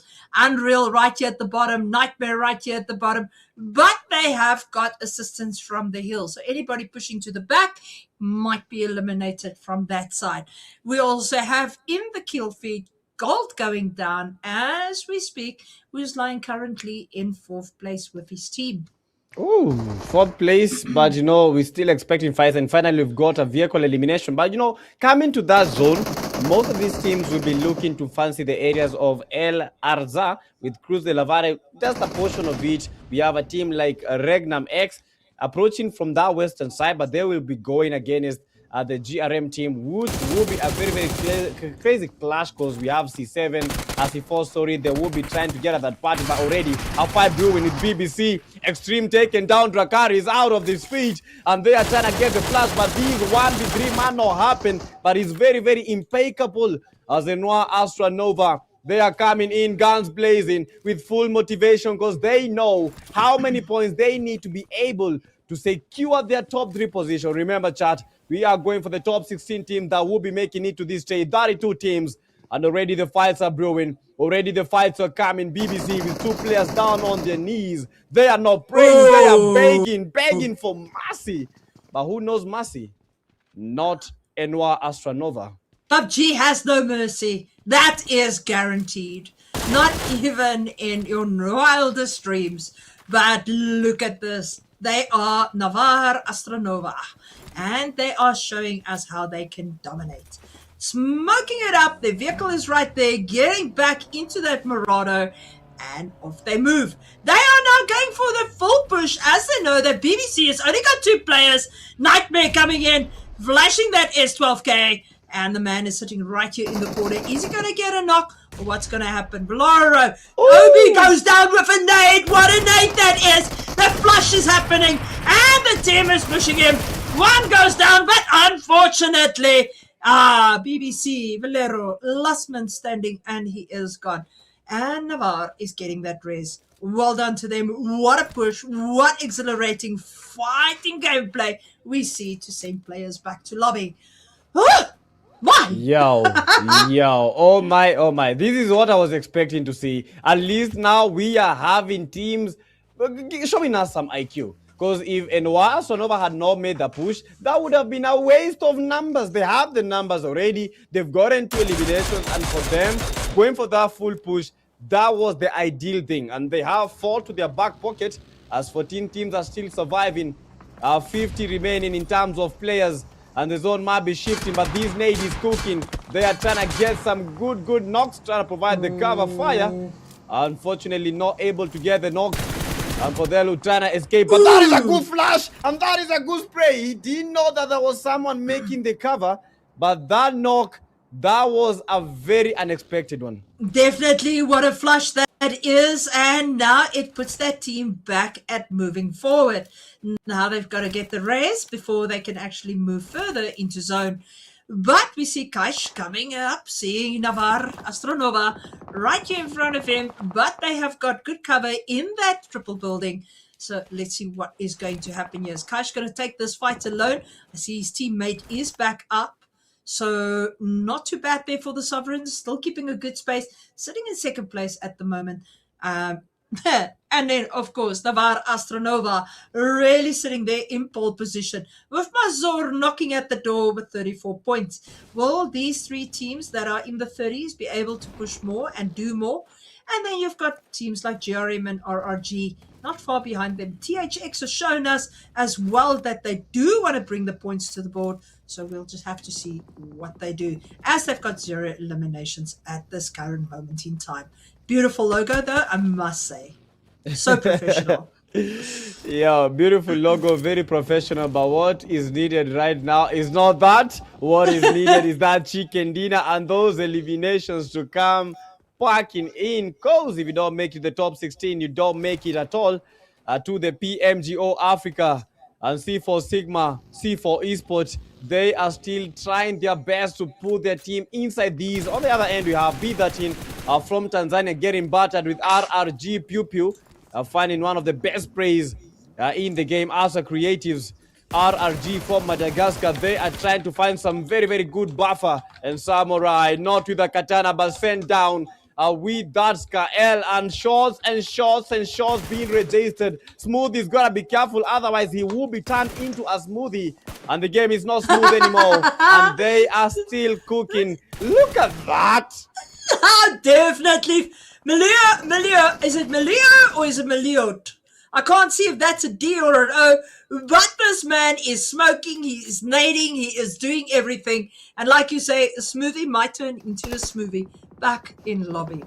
But let's see what's going to happen. We see Thorif really pushing here. We see Kevin also now getting in a vehicle.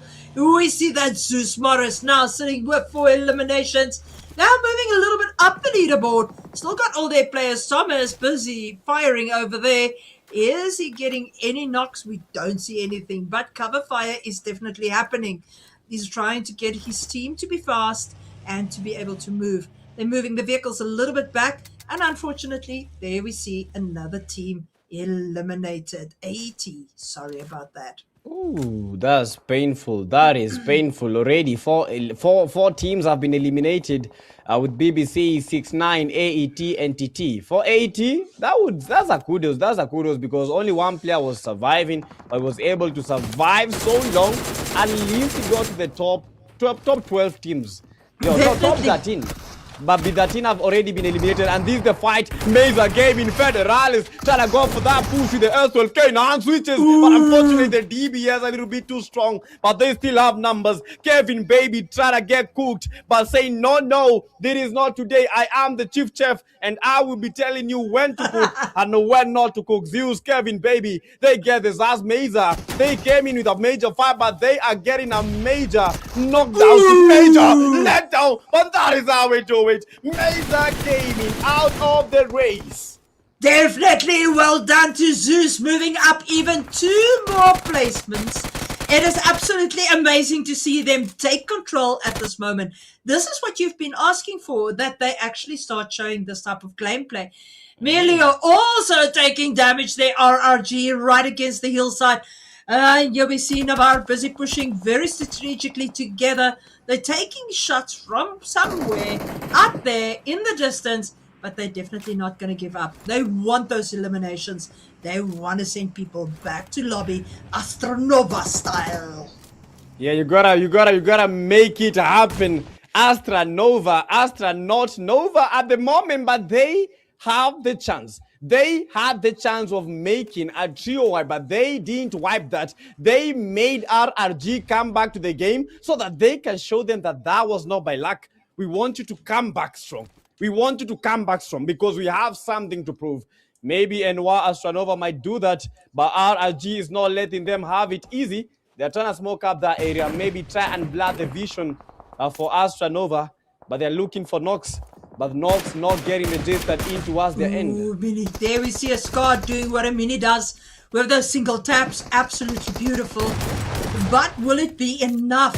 Navarra Astronova coming here from the back. RRG seriously in trouble as they all in Nightmare's eyesight. And it is a nightmare for them. But Unreal taking nade damage. Unfortunately, what a nade! Second nade pushing in. Nightmare, look at the man working. He is low. Unfortunately, also goes down to Slazy. Slazy putting him down. And now going in for the eliminations as they already got Unreal. Unreal, unfortunately, gone for his team. But RRG really fighting hard here. Lying in 4th position with 28 points. This is what we want to see. Astra Creatives getting very creative in their gameplay, I must say. But unfortunately, going back to lobby.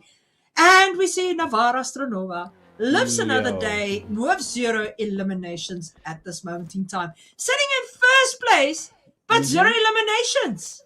Yeah, that is what happens. Just need to survive. Exactly. You just need to survive. But how did that happen? That's what I don't understand. I saw the man shoot. Was he and they gone. Yeah, they had 7 eliminations. They had 7 eliminations. They didn't show up there, but they have been eliminated while getting that raise. Yeah, that party chaos is just absolutely insane. And teams turning these third parties into third party fifth.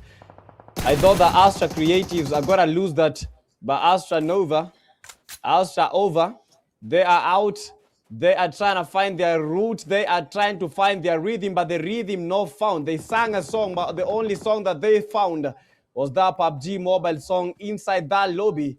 You never keep on forgetting, but this is to them. But teams are still moving in, or they are trying to get the best possible play zone. The worst thing about Miramar is the terrain. The terrain is so abusive. Definitely, but look at Zeus over here, pushing up all the way, now in third position, right behind GRM and Sovereign. Sovereign's in first place at this moment in time with game scoring as it's happening live. But you've got your top 6 teams. This is when points really start getting serious to take out to lobby. So, 0 eliminations there for THX. What are they going to do about this? They're hanging on a thread, sitting in 4th place. Oh, they're going to get this. Hellfire giving Hellfire. And unfortunately, nothing coming from that at this moment in time. Anger 1v99. Also, with those flash fires, quickly pick with an M4 and then move in behind cover again. But Nyangara also down at this moment for C4. Madman, look at this. Hellfire and Anger keep on covering, shooting, while Madman now is going to move his vehicle. Is he going to get in with his teammates? He is getting there, it seems. But Hillsides are making a different decision for him. Yeah, Cruz de la Valle has been the position, and the Hillside definitely making that decision for him. The terrain is not looking good, and for C4, they're trying to get the revive, but unfortunately, they keep on losing players. Now, we are down to 6 teams. C4, SO, we have Zeus, Maurice, THX, GRM, and finally, we have the SOVs. But we are trying to get a new POV, as all these teams are chasing that chicken with 15 players total remaining. Placement points, yes, they do weigh down the teams because, you get, the higher you go, the better it becomes for players, the better it becomes for teams because they are looking for that, they are looking at that table and they are just asking themselves, when are we going to get some plus? Because at the moment, you get a +10, you get a +1, you get a +6, and that is a very big and a major, might be a comeback because, we need the money as players. That is a very good motivation. But for all of them, I feel as if the motivation is PMGO. Definitely. They are playing with that carrot in mind. It's hanging there right in front of their noses and they're pushing forward. But as we see at this moment in time, THX is very up north. C4 is a little bit northwest. And the rest of the teams are down here east, down to southwest. So there is only one player, and that is one player for THX that's currently in center zone. There is no real cover except for hillsides. Everything is open. So they gotta use open cover now to make it good work for them. And that is not always easy. Look at this. Gaish coming in. He's got 2 players on top of him. He's going to flush over. And unfortunately, Gaish is gone. Sovereign with 3 eliminations. Sent out. Unfortunately, Zeus is going to go and claim that first spot. 4 teams remaining, and at this moment it is grim. GRM sitting there with a very good domination on this map. THX as well, but now we gotta see what is going to cook in this spot. Well, something is definitely cooking, and that is later cooking up a good nade. He wants to get an elimination. The nade has been pre-cooked, but I don't see him throwing the nade. Maybe slid it back into his back pocket. Maybe he was down, but Madman is down on his feet, and Nox keep on coming. Nox, no razor being given, no chance for redemption. It is just about that time. This is where you don't fumble. This is where you need to humble them. With Zeus Esports, they are still dominating. THX with that full man lobby. GRM with a full man. And it's not looking good for Sovereign. With only 1 player remaining. Just trying to survive. Just trying to reign. But when is he going to be given that time? We have 11 players, 4 teams. And it's all down to that chicken dinner. Definitely, and I want to thank production for giving us a drone view over these players so we can actually see how they are placed. A lot of them are moving into zone at this moment. We have got THX, which hasn't got their full team in as yet. And we've got another team out there in northeast, also pushing down. For us that can see the map, it is looking quite daunting. There is no hard cover except for 1 little shack and 1 little trailer. Or as the Mauritians will say, a trolley. It's a trolley. Okay? So if you're in Mauritius and you see a trailer, it's not a trailer, it's a trolley. What is that? I thought trolleys are for supermarkets, but I think Mauritius keep on surprising us. And I'm also expecting Zeus Esports to surprise us by they just lost baby. And the knocks Aye, keep aye, aye. coming. Mauritius with only one player from Zeus Maurice. Madman made the ascent, made the push, but Dauga has to be careful. I feel the anger. Zeus Stone, the only player surviving from Zeus Esports Sovereign out of the race. They had 2 eliminations, but Grims have to be careful because Zeus Maurice Stone has just been waiting at that particular point. Yes, they got his teammate. Yes, they did. Yes, he's alone. But you know what? This man, he still possesses power. This is one of the most dangerous players that I've watched play the game for all those years. He is still in this. Putin Zeus Maurice still in the contention for the top 16. But a fight keeps on brewing with Madman. TH has the numbers. They have the motivation right now because this is down to a 4v4 v1. Look at those nades coming in towards Stone. Stone is being naded from all sides. It looks like a nade bullying. Look at this. Both teams nading at him, but he is keeping on standing. Like I told you, this is very open and there's a lot of nades flying around, but not a lot of nade eliminations. THX also playing an absolutely outstanding game at this moment. Let's see what they are going to do. Anger 1v99. Getting ready. Hellfire, only fire, but no desire as yet, as he has no... Ooh, look at that nade hitting Slater as it comes from THX. THX now knows they have got a little bit of damage. Are they going to do more? Pulling out the last nade here from Madman, and it goes down. Oh my word! And it just goes past. How do you pronounce that name? Which one? Zephyrix. Zephyrix. You just try and ignore the first letters, and that is just it. But look at the names coming in. Hellfire, they're trying to create hell in Miramar. Madman and Madman, they are trying to find the goose balls. They are trying to find cover. At the moment, all throwables used, only smokes remaining. It's just a matter of time. Once the zone starts closing in, we only have 1.5 minutes. Stage number 9 of the play zone, which is essentially the last stage. When it comes to that play zone, at the moment is anyone's game, and everyone here is game as Stone gets stoned and is out of the race. 4v4 situation. We have the Game Rise Esports. Hellfire, gotta be careful. Anger, you gotta be furious at the moment. You gotta be going for that push. Because at the moment, these maps just begin as Madman is sent back in. TH, they have the upper hand. Yes, they have the upper hand. They have the better position. But a push is coming from Game Rise Esports as they are trying to secure that elimination. They are trying to secure that chicken dinner. Yes, it smells nice. Yes, it is smelling quite daunting. Can you smell that gunfire? I can actually smell that gunfire, but unfortunately, Game Rise Esports fellas unfortunately get eliminated. It is now a 4-man 4, and now it's gone down. It is even less men standing against each other. And there we come. Domination with salvation. Winner, winner, chicken. Congratulations. It never gets better than that. It never gets better than that.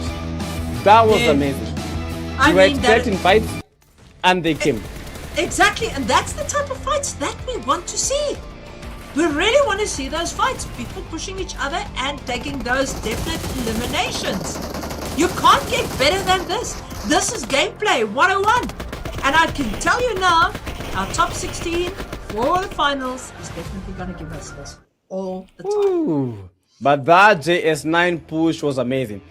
If it was not the knock that Madman gave out to Game Rise Esports, maybe would have had a longer 4v4. Because as soon as they got that opening knock, that is when they knew, okay, this is time to pounce. And that is what they did. IQ play, and they dominated, got the chicken. They smelt it from miles away. They had the numbers, get a good knock. Just go for a full send, and they went for the full send and Game Rise Esports. They got the winner chicken dinner. I can see you very excited about that, but look at this. Slater coming in with 6 eliminations with 6 knockouts. Then we have got D1 Slimy, definitely must be Slimy, with 2 eliminations, 543 damage that was dealt by him. Zephyrex coming there with also 2 eliminations, 1 knock, and also 303 damage. And then we've got M11 Fellas having 101 damage and having 0 eliminations. But what good teamwork from this team as they pushed to the end. Well done to them. Yeah, well done indeed, because they really deserve that chicken dinner. For that game, he had a lot of things happening. But for the man of the hour that got the most eliminations, that is Grims later. Okay, not later, he got them now. 6 eliminations and still on the highest damage. I think this is, most of the time, this is expected. The players that that get a lot of eliminations, most of the times are the players that have inflicted the highest damage. Although in a couple of scenarios, we've seen that not being the case, but in most of them, that is just the trend. Most eliminations, highest damage, and 1 grenade elimination. How do we have 1 grenade elimination? But I feel as if the game had a lot of nades getting used. Yeah, we had a lot of grenade. Yes, I knew it for the match summary. True. Definitely, but look at that, 60 eliminations, 59 knocks. And that's a lot of eliminations. That means that Blue Zone didn't take as many people as we thought would. 381 longest elimination, 7,210. Not a lot of healing happening on this match. 4 grenade eliminations, and I think how that is calculated is on the most damage done with a nade. Airdrops looted, 1. 11 headshots, and there we go. Vehicle elimination on the dot, 1. Yeah, I think this is what you are just expecting. You know, game number 1, we didn't have vehicle elimination, but for the game number 2, actually surprised us. We had 1 vehicle elimination, and when it comes to the overall damage, yes, we had the team getting the chicken dinner, but surprisingly, the team that got the chicken dinner in the game number 2 is not the same team that got the highest damage. And it's kind of funny because Zeus, Morris, even though they had just 1 player remaining at that final stage, they were able to inflict a lot of damage. Approximately 1,888, close to 1,900 damage. Definitely. And then Grim coming in there next. Gamerize Esports having 1,707. Not bad. And look at the toad favorites there, Navarre. Navarre Astronova coming in not far behind them, 1,558. So in the top 5, you see over 1,000 damage. But come on, 69, only 93 damage. Yo, 93 is close to 100, but it's not. And it's not that good. 93 damage a whole game. I think they can't do better than that. But for that game, you know, we had the ringleaders, the team that got the chicken dinner at an even point in terms of elimination and in terms of placement. That is 10-10 each, making it 20 for them. But a team that I really wanted to perform actually performed, and that is Zeus Morris from Mauritius. I know their potential, and right now I am feeling their intent. I can feel the potential growing, the confidence coming back, because Zeus Morris has always been one of the top teams from Mauritius, and finally 16 points in that game. THX were also quite good. They got number 2, but unfortunately for them, they made a wrong call and they got eliminated. We saw Madman getting taken down, and the 2 final players getting taken down with 1 single JS9. That was not something to watch and expect, but you know, it happened, and THX was eliminated. Astra Creatives is also so the third party tried to get Astra Nova, of which they were able, creative enough with the IQ, they were able to shake off. And another team, you know, Regnum X. Why are we not seeing much of Regnum X? I have no idea. Come on, guys. This man wants to see more of you. They need to come back. Yes, definitely, but definitely to Zeus as well. Bien Fayit. They will know what that means.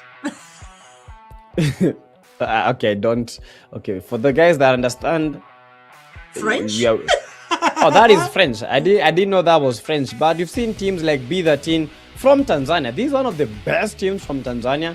Unfortunately, today we've not seen them perform as they should be, because they have 0 eliminations. 6-9 Esports with 1. Titans not being that frantic with only 3 eliminations. Mesa Gaming, they were eliminated with that. DBS.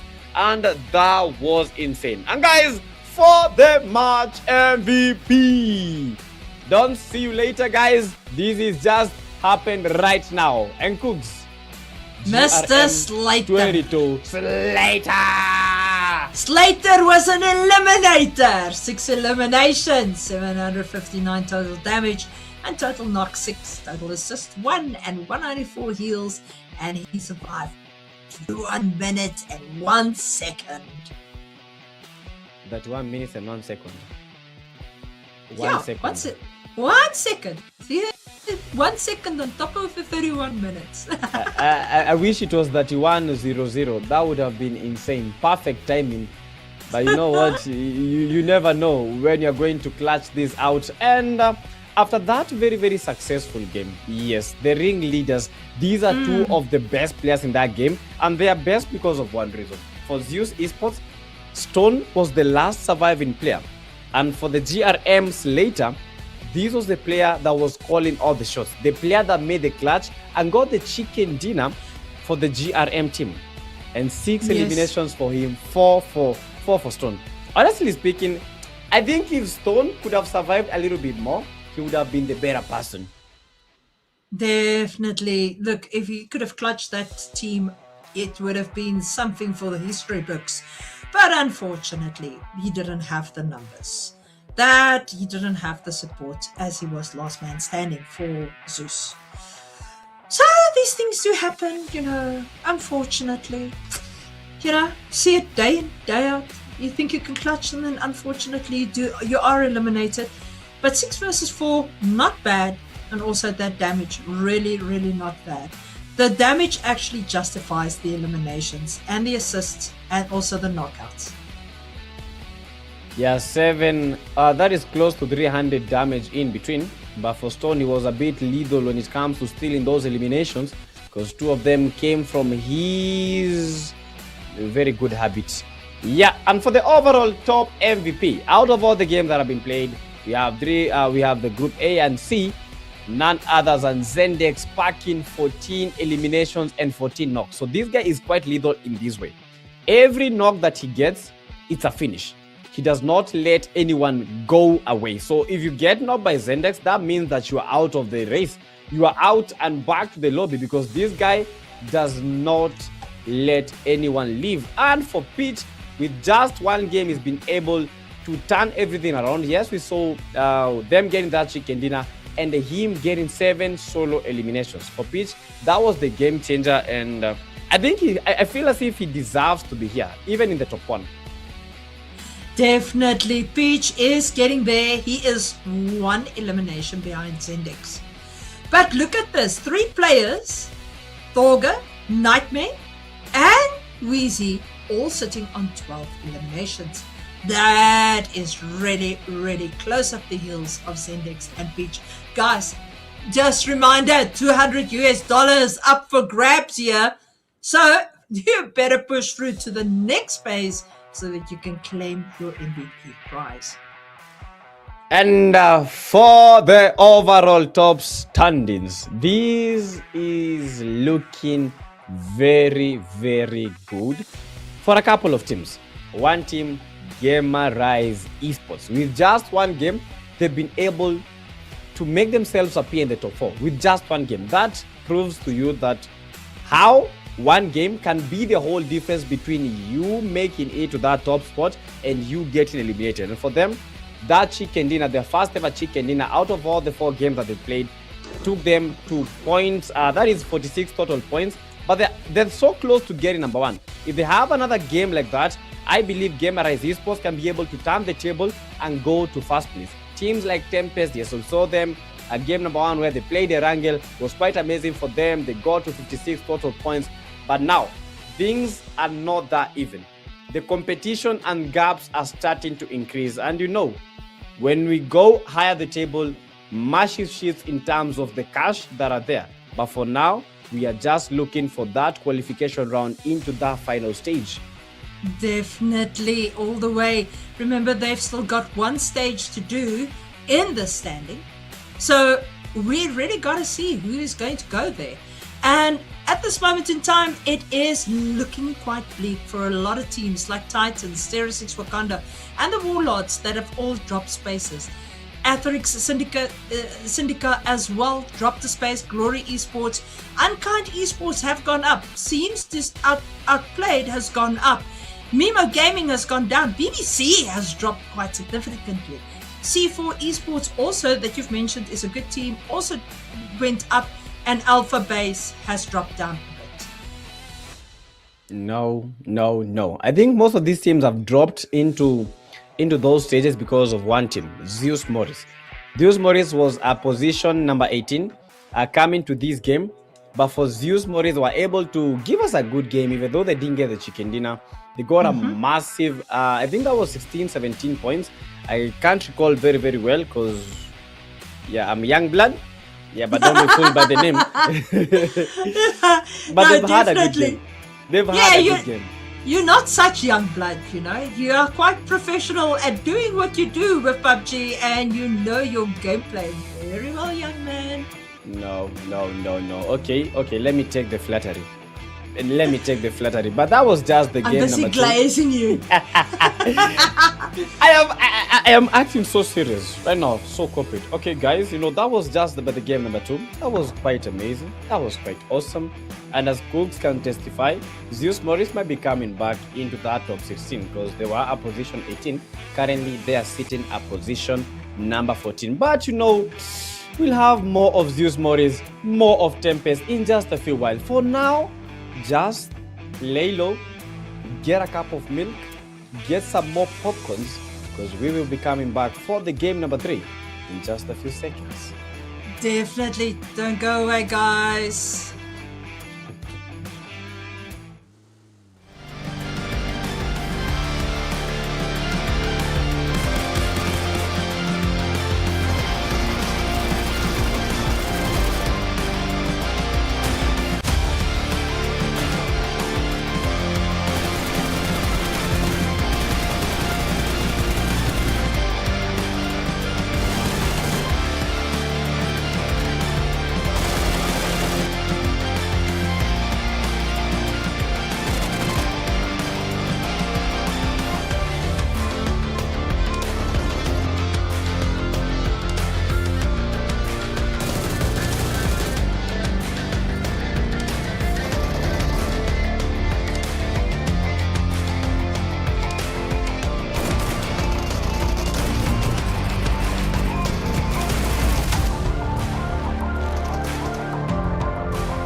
dream of competing on the global stage never died. Now your chance to rise has returned. New beginning, new season. PMNC qualifiers, wildcard. 4 paths, 1 road, 1 goal. This is 2026 PMGO Africa Season 2.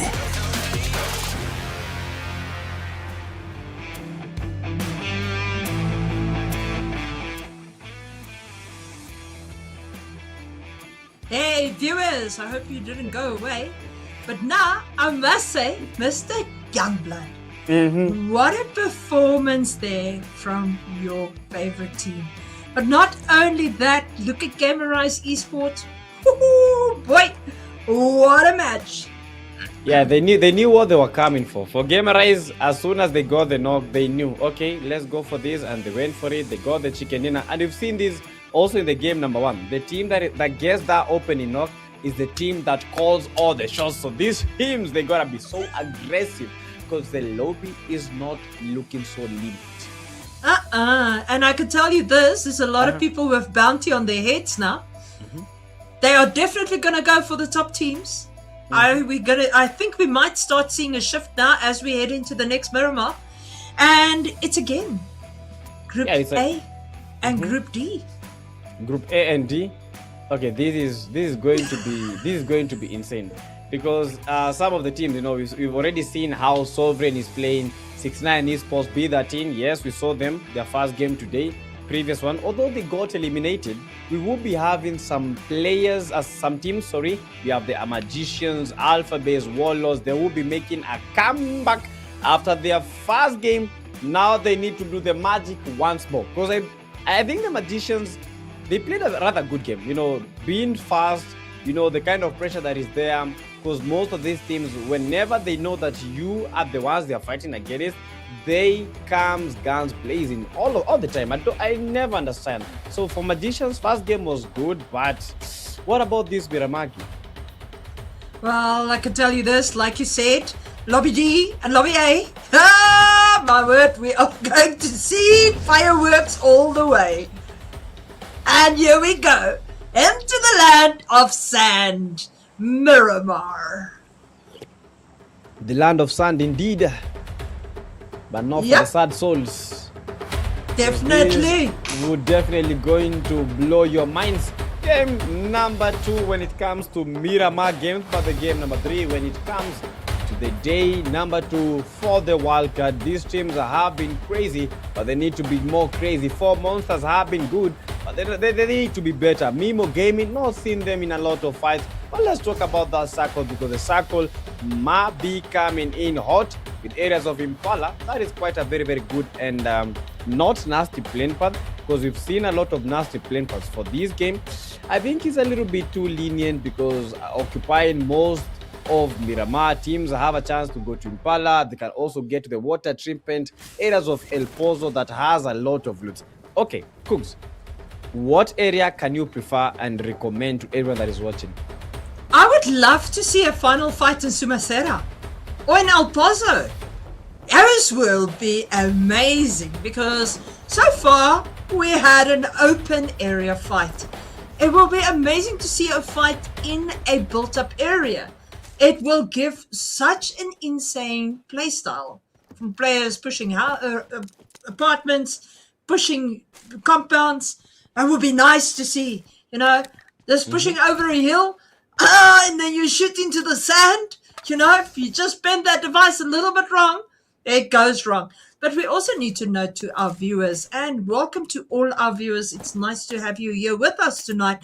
We need to mention to them that all these players have to notify IGE and PUBG Mobile about their landing spots, and they need to get to as close as possible to those landing spots. And here we can see 6ix9ine Esports coming in, getting together, getting their vehicles, and will we see a fight from them where they walk away victorious? We don't want to see them go to lobby again. Yeah, we don't want to see anyone going to lobby, and they don't want to see themselves going to lobby. But that circle might have pushed Mesa to the limit because they are the team that is holding the northernmost part of Miramar. that is La Cableria. And I'm saying the northernmost part because that is, we are talking about where teams are. Yes, we have some very, very far places, but La Cabreria might be one of the best spots. It has loot, but unfortunately for this game, will be quite a bummer. For Mesa, they have to start moving at this particular moment because the Zena stage number 1 will be closing in maybe a minute or so. But Gamer Rise Esports, you know, we saw, is it Spherix? Spherix. I think that's the name. I think I got the name right. Spherix or something of the sort. That guy, I think he was the one. He brought the chicken dinner. Yes, later was good, but it all came from that guy. No, definitely. And I can tell you this, a lot of players are right on top of each other now. And if they only know how close their opponents are to them, they will be a little bit more careful than running outside in the open without any resources like helmets and vests. Yeah, you gotta get enough loot at the moment. And the Alpha Base, another good team coming from the Horn of Africa, that is Somalia, packing up quite some good players, the likes of Sasuke, Arman, we have Ulga, and Slime at 10. It has a good roster. I've seen these guys play. I've seen them win. I've seen them dominate. For today, maybe they started off with the left leg, but right now, I believe they might have found their rhythm. They might have found their dance, but it is a little bit too early to judge. They have to keep showing us. And another team that has not been glorified enough is Team Glory. I see that they have got a knock at this moment in time, and they're going in for the full push. How's this going to turn out for them? Bumble right over here, looking for this player. He is right on top of them. I don't know if you ever played that game, Now You're Hot, Now You're Cold. Well, at the moment they're cold, but soon they'll be hot. And they spot him. He is right behind that stable barrier. He's shooting through the window, and he comes running around, and he runs into one of them. Wow, look at him, busy taking this team out one by one. But I don't think it's going to last for long. Pushkar going down, and at this moment the team can get their players together, but they have lost Hydro, unfortunately, but they're getting the resurrections on the rest of them. Well done. Well sorry. done.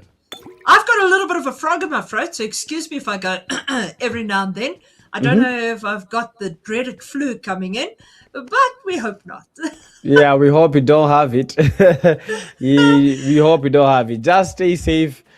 But not what we are seeing for Glory Esports. They were almost eliminated. That was almost a 1v4 gone wrong because that player from what team was that? I'm trying to get the name quite well.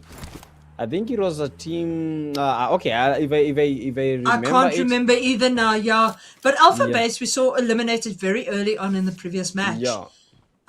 But look at this. Glory busy getting themselves back together. They've lost one player, but we might see, like we've seen in previous games, players lose a player, and then a 3-man squad has got a better time or ability to survive. We are close to that team that have lost players. As we can see, the players are busy moving in on them. Look at Bingalo and Goat over here. They've got Salimia right on top of them. Emicilio, what are you doing, brother? Okay, here we go. And it's going to get wild as the eliminations come in. Emicilio takes Goat. Flexion 69. It is getting wild. It is getting wild. That was a good knock. I didn't expect him to make a 90-degree turn, but you know, a 90-degree turn he did, and he made it happen. 90-degree turn, very, very accurate. Got the knock, got the flash, and that is it. You know, for M, they were quite confident at that position, but unfortunately, that is Alpha Base. Told you about Alpha Base, and finally, at least they've been able to win a couple of fights, get a couple of knocks in these early stages of this. That's it. That is what they gotta do. They gotta get those knocks early to eliminate the players from going to final zone. Because if you're in final zone and that team actually keeps a compound right behind you, you're in a serious bit of trouble. Yes, and you need to avoid trouble. At the moment, just avoid trouble. If you're not the one causing the trouble, just avoid it. Because things are not coming in soft. These are people that play the game for 6+ hours per day. So don't mess around with them. If you're not going to get the knocks, guess who'll get knocked? Yes, and also look at this. We've got Navarra Astronova lying at the moment in 4th position in this group stage on this mix of map. So now we're going to see what they're going to do. 69 seems to be moving quite fast at the moment, leaving players behind. I don't know if that is such a good move. Maybe might be the only move that they have at the moment. But I'm trying to look at the map at the moment and C4. They are the ones in that northern area, northern stretch in the blue. They're trying to get the plays on, but they might be clashing against teams like UK. We've not seen much of 69, but they are getting it done with Nox getting registered as the play zone will be determining which teams will be clashing and which team will be rejoicing for this game. But the Warlords, they are at war. Fighting against B, the team from Tanzania. And Tanzania, gotta be careful, otherwise in Swahili we say watakuwa wanatazamia, and Blaze down, eliminated. And they only have a couple of players surviving, already lost 2, and B, the team not yet found their victim because they are getting getting eliminated. What is that? Did you see that? I mean, it looked like he was climbing up the building or the pole or something. But he was well spotted. That was very, very well spotted. I probably would have been eliminated by that player. But what gameplay there. I didn't think someone can do that. Neither did I. I must say the Warlords really spotted that well. But I can see they are really playing a very aggressive game at this moment in time. I mean, that's all you can say because they are on the bell. They get pushed from this side, they get pushed from that side, and they're getting those eliminations. Yeah, and that is that's the beauty of the game. You get the eliminations or you become the elimination.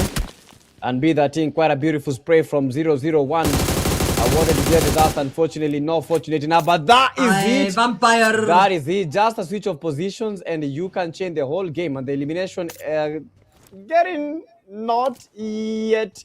Be that in. They need to do a lot.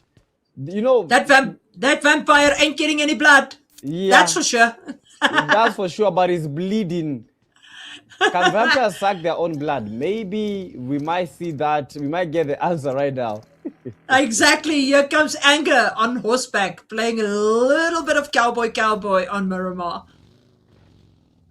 We talked about the horses, and I think they just listened. With Unkind Esports, they are in a fight against the S6969. Only a few players of them remaining. These are 2v1 situation. They are going all in. Sorry, this is a 3v1 because 3 players from 6-9 have already been eliminated with the JS9 and the shotgun in hand. 6-9 wants that elimination, wants that push, switches towards that building. But they are in full swing. They are in full swing. They want the guy. They smell the elimination coming to the hand with the GBS. Wanted the elimination, but unfortunately that player is moving. He gets the knock and only 2 players surviving. Switches the M416, but unfortunately Alpha Bay, they were holding and they get the third party in, and 6-9. They are out of the race. Definitely, this is not looking good for them tonight, is it? Not looking Definitely good not. Not looking good at all. I tell you, young blood, some you win, some you lose. And it's not always easy to lose. It's not good. I mean, we're a bunch of geeks, and it's not good on our ego when we lose. That's the truth. We're geeks. That's why we play games. We are geeks. You're a geek? I'm a geek. I do cosplay the whole white works. Oh my word, you reminded me of the cosplay that just happened just a few days ago. We had a PUBG mobile cosplay at a very, very grand event when it comes to anime and stuff. Because of this Naruto thing that is happening in the game. Yeah, 800 USDs was on the line, and I would love to show you the image, but at the moment, we are moving straight into that game with the circle, which will be closing in just a few. But I feel as if the southern end has a lot of teams because you wanted this kind of zone. I remember you said that you wanted something that players are surviving. We have a lot of players in the same region. We have a lot of houses, a lot of buildings. You talked about Chumasera. Unfortunately, we are not in Chumasera. We are in Los Leones. I'm happy with that. But look at where Glory is coming in from the west. They're totally out of zone. But also another team pushing in from southwest. They are actually off the map. That is how far they are. They're close to the Great Wall, the border of Miramar. It is insane. Team 13. Bro, I don't think that's the right call. I think they should just secure the play zone early. Don't play it in the blue. Don't try to make very nasty decisions. At the moment, for Miramar, as you have seen, the team that has the play zone first, that is the team that gets to call the shots. And on the other end, you've seen the Magicians giving us magic.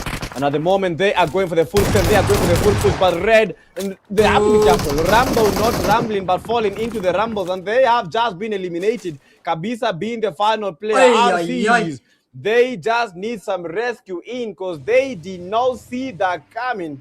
Are you serious? No, this is how the good players do. I mean, the next moment you're standing, the next moment you're down. But look at Mimo Gaming here, also making sure they've got a compound, even though it's not in zone. They are regrouping, they're getting what they need, and off they move to the next. Ah, BB wants a lift. He shoots 2 shots with that scar and says, hey, China, where you going? And he got his lift. We see another push coming in now as 2 teams are moving very close to each other. What's going to happen? Memo, they are in zone. They are taking a high building. And will they go to the top or will they stay at the bottom? Warlords right here in an open garage, not far away from them. We'll probably see a fight very soon. What a beautiful shot of that McLaren buggy. That was absolutely stunning, PUBG. Yeah, it looked like a whole showcase of a vehicle. That was it. Honestly speaking, that was amazing. I looked at that buggy and I'm like, wait, did they plan this? Did they plan this in production? Production, well done. You are giving us some memorable moments, ones that I will remember for a very long time. Yeah, I'm also going to steal that. But in the other end, right now the Magicians have been on top form, and a win by Magicians will be solidifying their lead coming into these last stages of the game, because we are at match number 9 of 12 that will be played. So it's gonna be looking so nasty in that final table.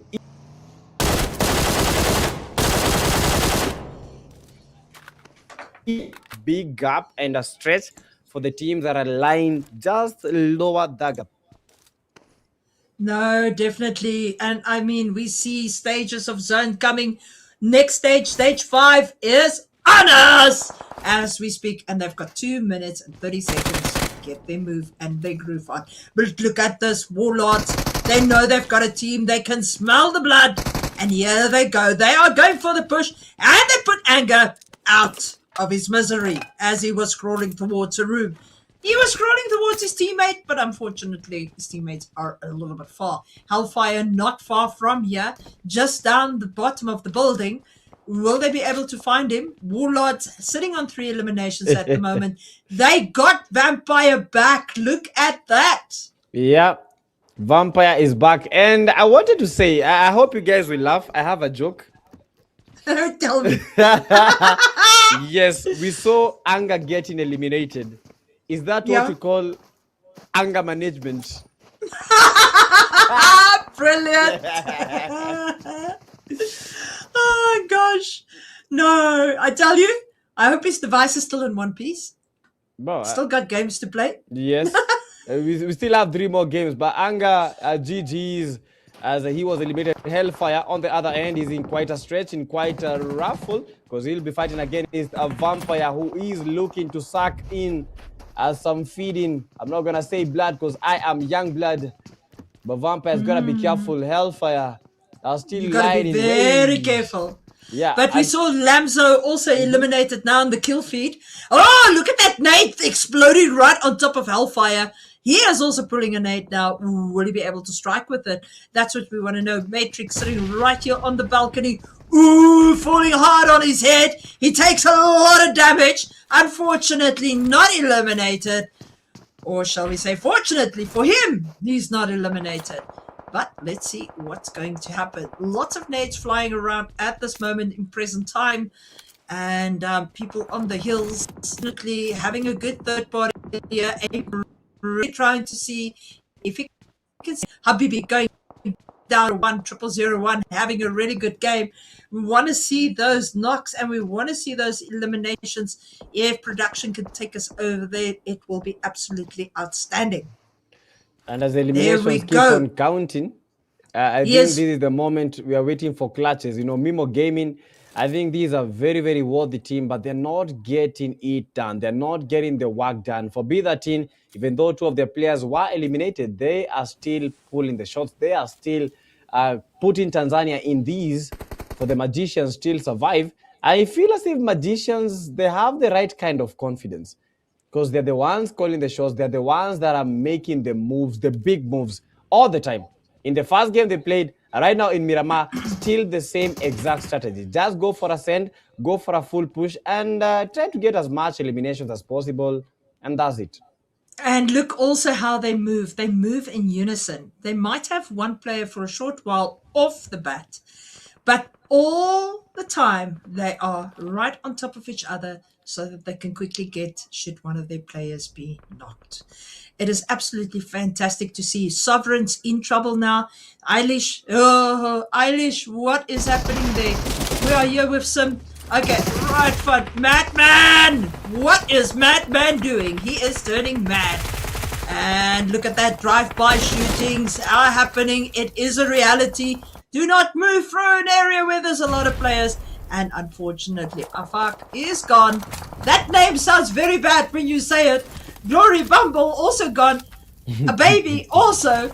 Morel. And so we see the teams are falling. Suddenly we're down to 13 teams, 36 remaining, and we are 19 minutes into the game. We know that we are now storming towards the end. So now look at C4. C4 right on top of the hill. C4 taking serious knocking damage over there.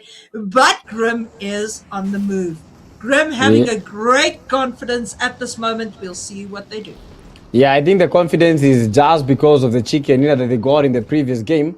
They have 2 eliminations already for them. Right now is try to survive as much as you can. Then in the final stages, try to get that chicken dinner because they are chicken dinner worthy. Miramar being one of the favorite maps. And with 12 teams to go is not looking good as C4 are trying to hold on to that hillside. We also have Noir Astranova.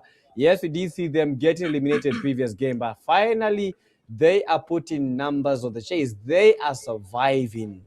Definitely, and that is what you want to do at this stage.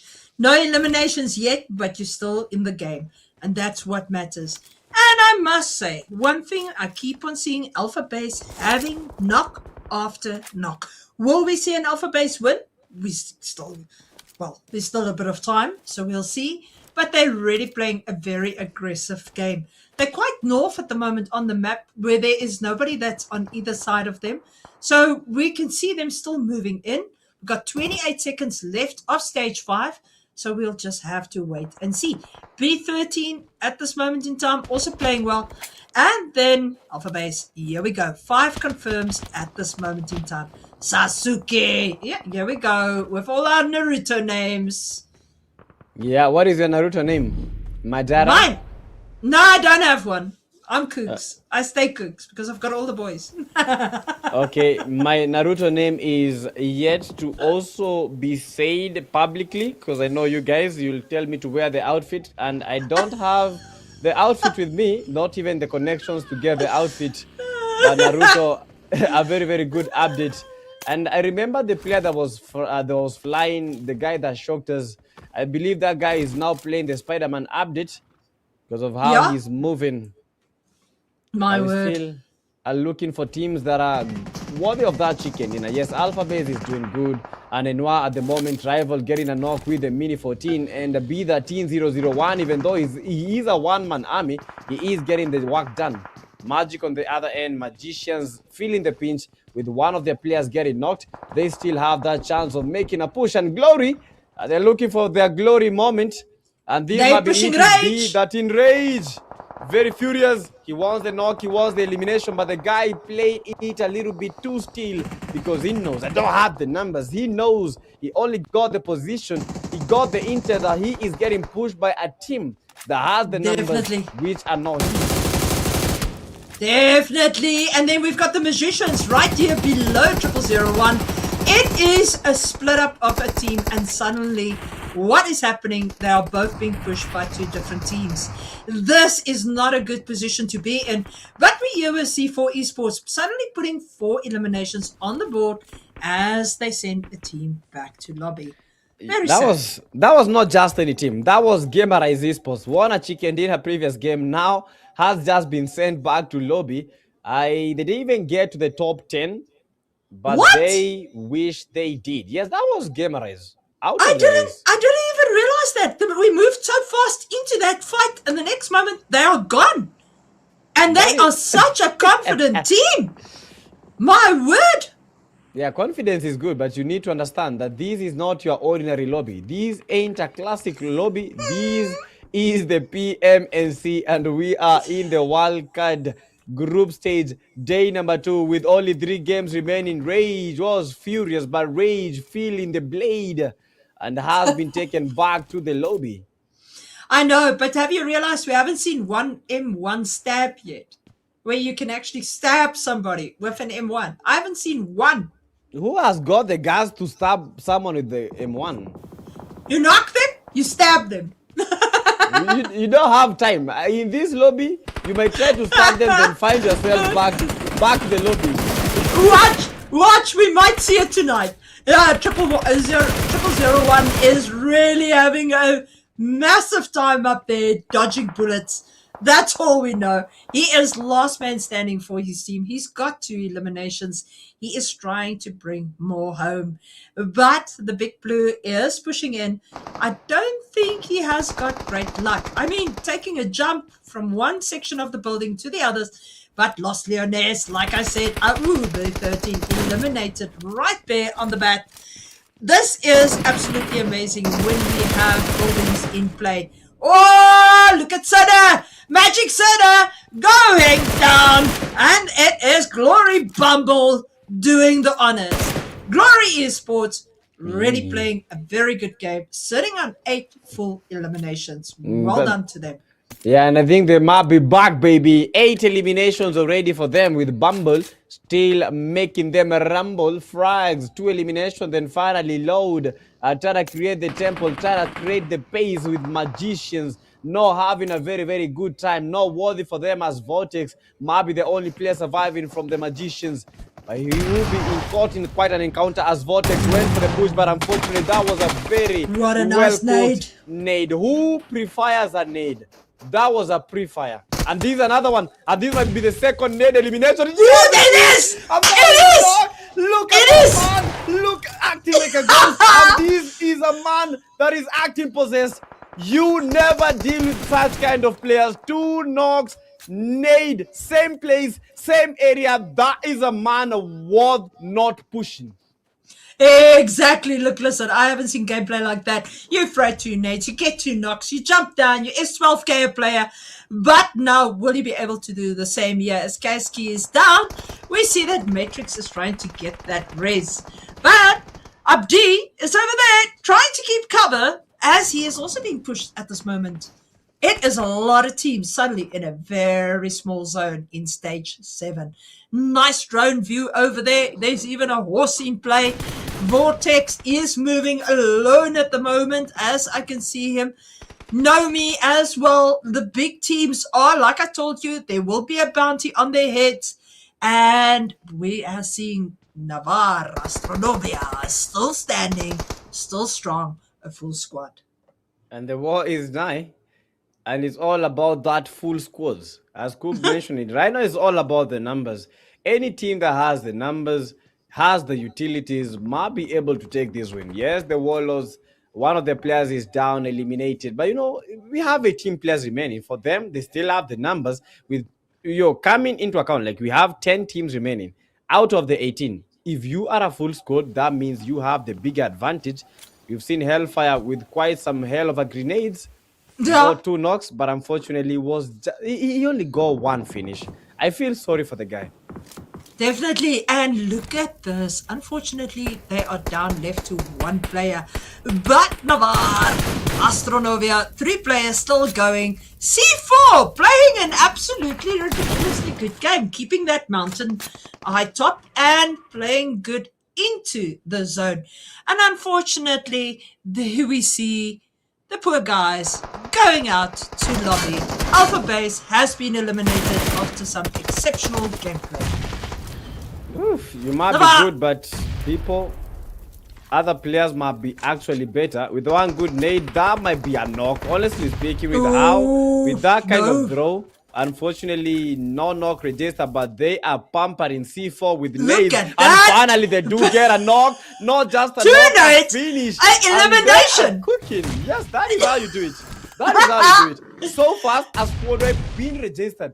I didn't expect it was going to come this early, but you know, those days they did the work. On the other end, we have Mimo Gaming with only 2 players. They are still trying to find their footing, but they just might have found it. They're trying to cook up a nades, but they should be careful because Hellfire, with a very, very good position, may just be watching. You know, that guy has been a lot of trouble to a lot of teams, and he's refusing to get eliminated. Definitely. But look at this. Everybody is on the one side of the street.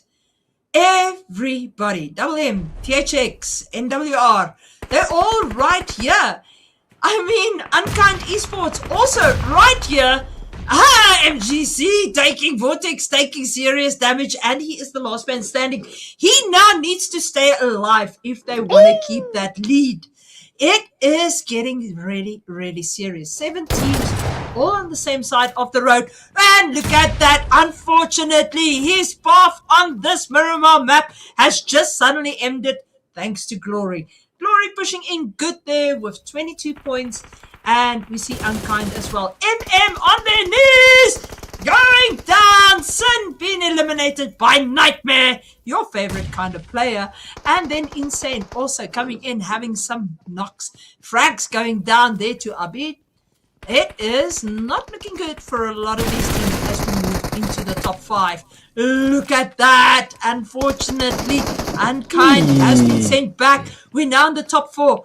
I tell you, my friend Youngblood, this is how we want to see teams play. Yeah, this is how. Yes. Woo! Look at that! Memo! Got the memo! Back to lobby. And of course, yes. Look at this. The Warlords have been showing us that they do want a chicken dinner. Will they be able to get it? Navarre is still there with them. And so is Sovereign, clinging on to that 3rd place at this moment in time. But Sovereign doing a lot of damage on his own with those nades. It is mad. And Navarre, ooh, my word, unreal, gone. Abdi getting that knock with that S12K. He's coming in with another one. Warlords really doing it well. Navarre being sent back. And I'm leaving this final fight to you, Youngblood.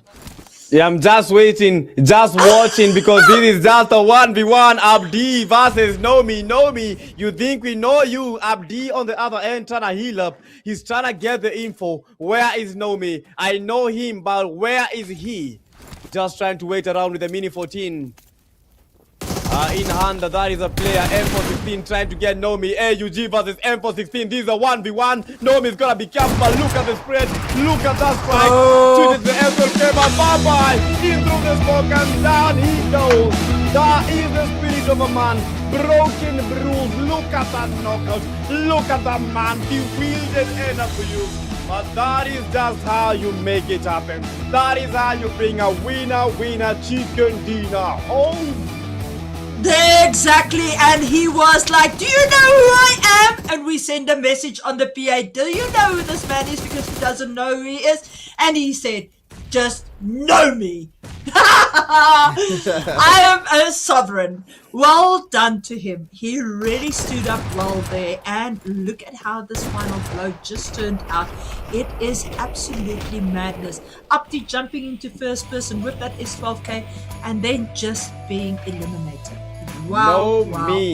No me. Guess what? We now know you. That guy does not miss. He does not miss. What was that? In through the smoke. No way I could have seen anything. But the guy is like, okay, S12K, okay, he's there. Boom, boom. And that's just it. Chicken Exactly. 2 bullets in the right place at the right time did the job. It's very hard to find players that are so good at S12K like that player. Honestly speaking, I've always thought that, S12K, you miss the first shot and you are out. You are cooked. But unfortunately, not for No Me, with one hell of a chicken dinner, and from none other than, oh my goodness, SOV, No Me, getting that chicken dinner. Yes, SOV, sovereign. And they are definitely sovereign, not letting anyone have a glimpse of their kingdom. Let the kingdom come now. Their kingdom is not coming anywhere. They have their kingdom intact. But that was an amazing game. No Me, final elimination foil. He got 4, Kaish with 1. We had Wheezy and Eilish getting some big donuts. But I feel as if that was just a solos game. For No Me, he did all the work. Definitely, and he waited till the right moment to strike like a viper. We see here the WXM4 Matrix. Most eliminations 5. Matrix also having the highest damage. And then we have got Navarre Unreal with 2 grenade eliminations. Then we have got AP Arman with 371 longest elimination, and Vortex once again India with the longest distance traveled of 14,685. Thank you very much. Well done to these guys. 371 longest elimination. I believe that is the longest that I've seen here today. We've had players having long eliminations, but no longer than him. And that was an amazing game. This game was action-packed with the throwables being used left, right, and center. 6 grenade eliminations registered, a total of 70 knocks. But people were just doing the murder. Just try to heal. They get the knock, you heal the player. We saw that happen with that amazing grenade that came from Hellfire. 62 eliminations being registered in this game, but unfortunately, Coogs, 0 vehicle eliminations. Definitely that's sad, but look at that, 0 airdrops looted. Nobody had time to loot an airdrop. Oh my word. And then we look at this, WL coming in exceptionally strong. Look at the amount of damage, but not far. Only 30 points behind them is Glory. We saw Glory always in the fights. I actually thought the chicken dinner will go to them. Navarre as well, not far behind on 1,511. Between those 3 teams, quite a lot of damage on this map. AP as well, 1,400. UK coming in with 1,373, and then B13 with 1,000, and the rest under 1,000. 82 for the Reds. It's unfortunately Red Coast only having 82 damage. But that is quite amazing to see B13 on that list for most damage, because we've seen only one player from B13 doing all the work. But for the man of the hour, the MVP, none other than Trix himself. I think this guy played tricks on us. Yes, you didn't get the chicken dinner, but you played tricks on us. No, he was the Matrix. He's the Matrix. What these guys do. Oh, wait! They use a 4. I called him Tricks and he's Matrix, but that was a good game. Matrix. Yes, 5 eliminations, 5 total knocks, 1 good assist, and for survival, this person knew how to survive. Definitely. I can tell you this, absolutely one. Head-to-head, we have got Nomi and Matrix, which was the MVP, with 4 versus 5 eliminations, 598 damage versus 803, 0 assists versus 1, and 3 knockouts versus 5. Matrix really made sure that those 5 knockouts that he had became eliminations. Well done to him. It's putting him good on the MVP scoreboard. He's not a magician. He's the Matrix. But he knows his tricks. Definitely. Oh. But that was an amazing game for Nomi. Sovereign, yes, they deserve that. That was not given to them because that was a 1v1. It's not a numbers game, but that was a 1v1. And after that game, I'm really expecting to see them move a little bit higher when it comes to that overtime. But first, let's get the match standings. Well, look at this, 15 and 15. Sovereigns having that chicken dinner keeps them in first place for that. Warlords coming in as well with 15 points. and only battling out that place based on placement points, but they had more kill points. Navarra Astronova 13, Glory Esports 11, Unkind Esports 8, Memo Gaming 5, The Magicians 5, DHX 5. So quite a level play base there. We will see now the rest of the results. But really well played. Yeah, well played. But I feel so sad for Magicians, although they had a good game. Also for teams like Alphabase, yes, there were some of the... it was one of the first teams to start getting those eliminations early. They packed in 5 eliminations, but unfortunately for them, they didn't even make it in that top 8 bracket, because you have to make it the top 8. That is where the placement points start counting. But for Alphabase, they just said, okay, 5 eliminations, it is good with us. But now not intentional, just by the pressure of the following teams. Gamerize Esports, another team that was quite amazing, but unfortunately, after a chicken dinner, they were eliminated and are still asking themselves, how? Yes, and here we see Sovereigns versus Warlords. 5 eliminations for the winners, 9 eliminations for second place. Placement first for Sovereigns, second place for Warlords. Well played to them. Look at the damage. 905 versus 1,593. Actually, all 700 more damage for Warlords. 4 knocks for Sovereigns, 7 knocks for Warlords. Warlords really well played all the way in Los Leones. You landed 1 place and you stayed there the whole match. Well done. Yeah, well done. They won the fight, but unfortunately Sovereign won the war itself. And for the overall top MVP, it keeps on adding up. It keeps on looking amazing. Not for everyone, just for a few players, with Zendex upping up those eliminations currently at 15, but Peach still holding. Hopefully Peach will be in the next game for us to see what he will be packing, and he will be able to answer and match up to these Zendex player, because Zendex has been amazing. But I'm also expecting to see Doga trying to compete for that overall position. And these players, they gotta be careful. Because all of them are chasing the 200 USDs. But guys, let's get to see how it is boiling up when it comes to the overall standings. Well, look at that. Magicians kept into their first place. Sovereigns have moved back into second place. Tempest Esports still lying very strong. We'll see them very soon. Navarra Astronova in with 54. Elevate Esports 51. Gamerize Esports 48. Warlords WL 41 and 67 still there in the top 8.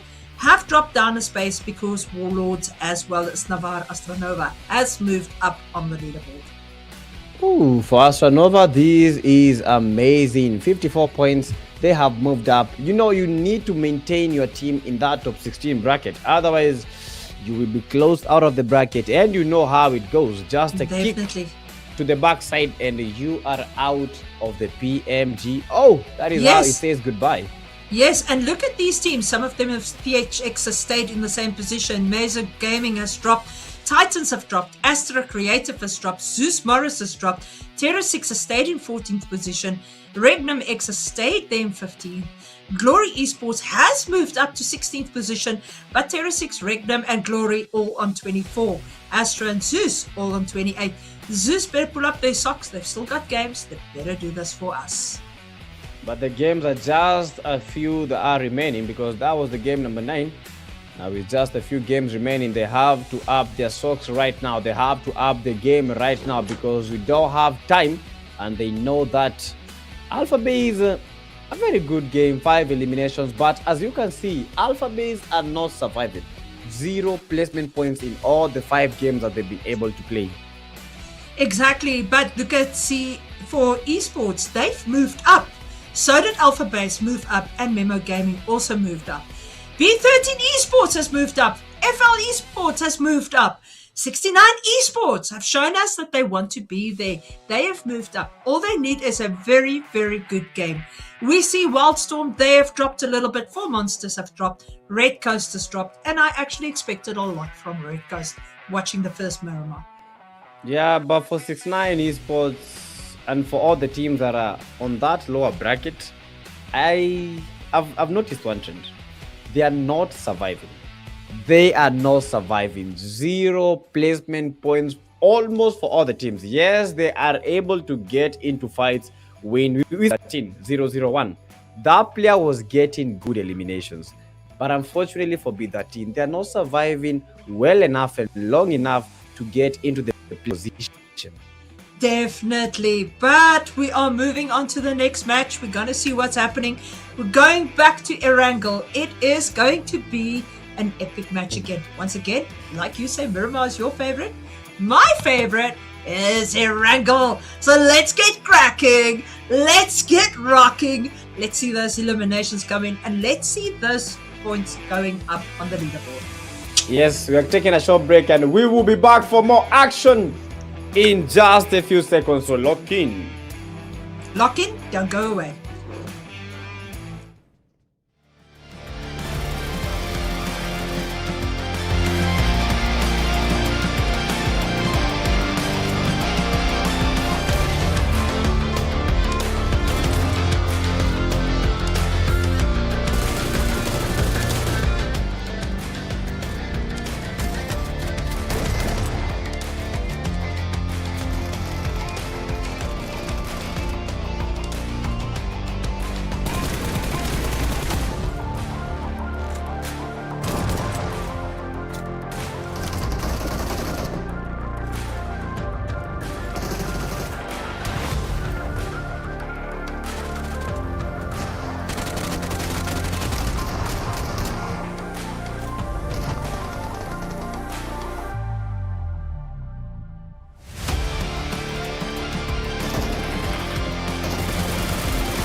The dream of competing on the global stage never died. Now your chance to rise has returned. New beginning, new season. PMNC qualifiers, wildcard. 4 paths, 1 road, 1 goal. This is 2026 PMGO Africa Season 2.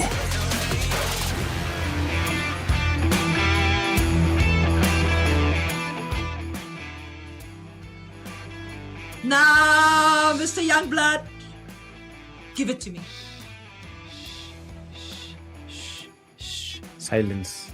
Silence. Right now, we're in the Matrix. I feel some magic. Can we elevate the tension? We are back. We are We are back. back. I think someone is confused in the section. Don't worry. You will get it as soon as you see the teams in the lobby. Definitely. I mean, we're moving on to Urangle at this moment in time. Group B and Group C are going to battle it out.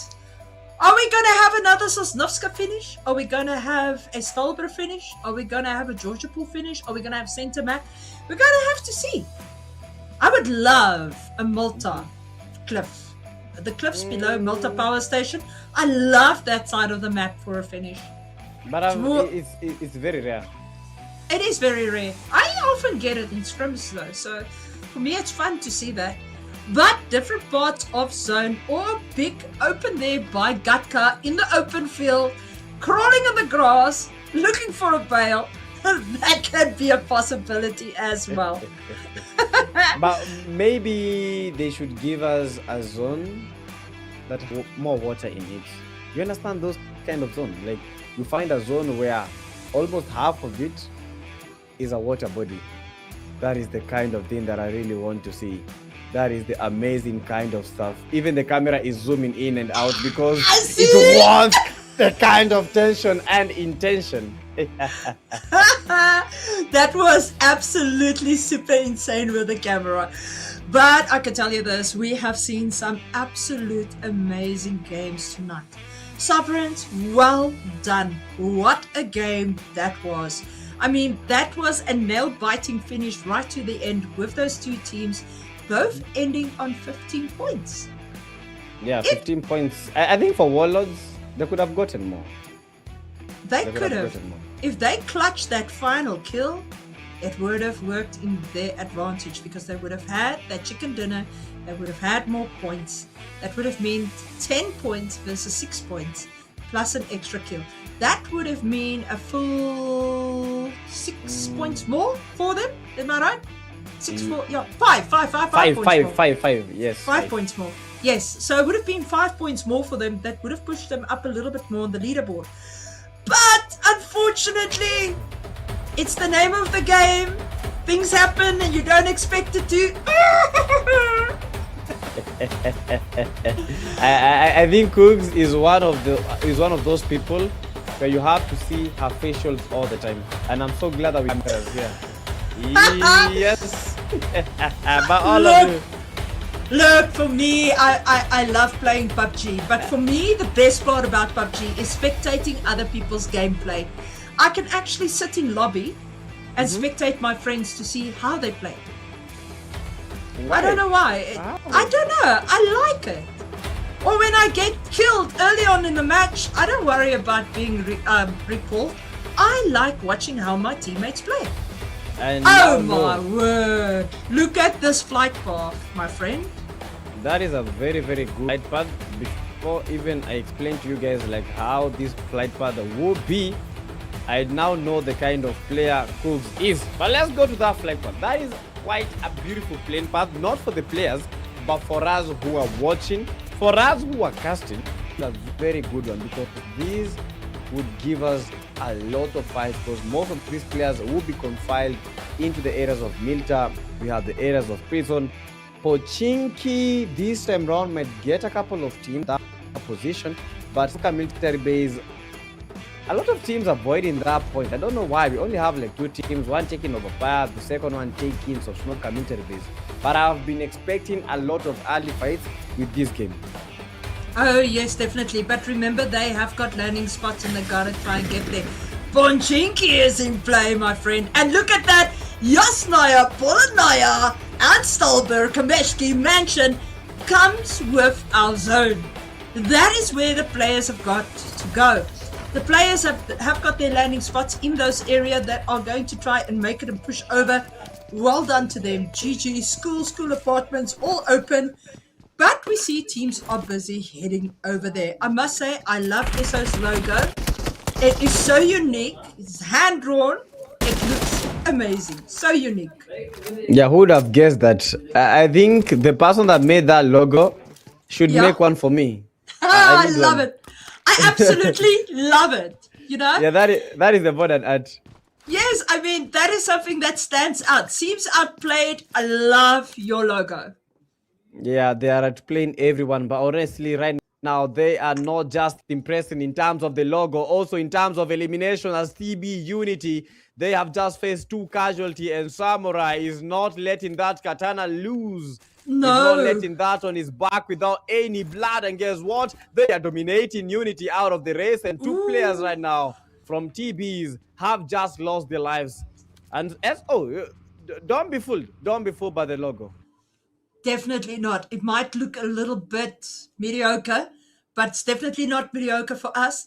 We know what hides behind it, and that's all that matters. So, I mean, we've seen them in the previous match where they actually dominated quite well until they got third-partied. So, not bad on them on how they've played. So, let's see how this game is going to go for them. Yeah, it might be a very, very slow one. Definitely. We see Wildstorm also in vehicles, busy moving on. There's not a lot of vehicles. So, you know, Shrewd also getting Alpha. Alpha, Don, and the TBAs are eliminated. Sorry to say, guys. Sorry. You've gone back to lobby. That was quite fast. Fast by the SO team.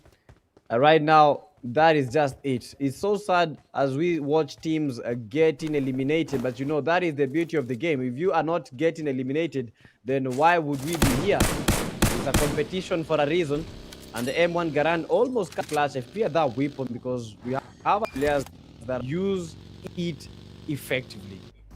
Definitely. And look at Tempest right here by the mansion. It is going to be hotly contested at Mansion, I believe, as I see a lot of teams. But everybody is pushing past, going to Yasnaya Polonia.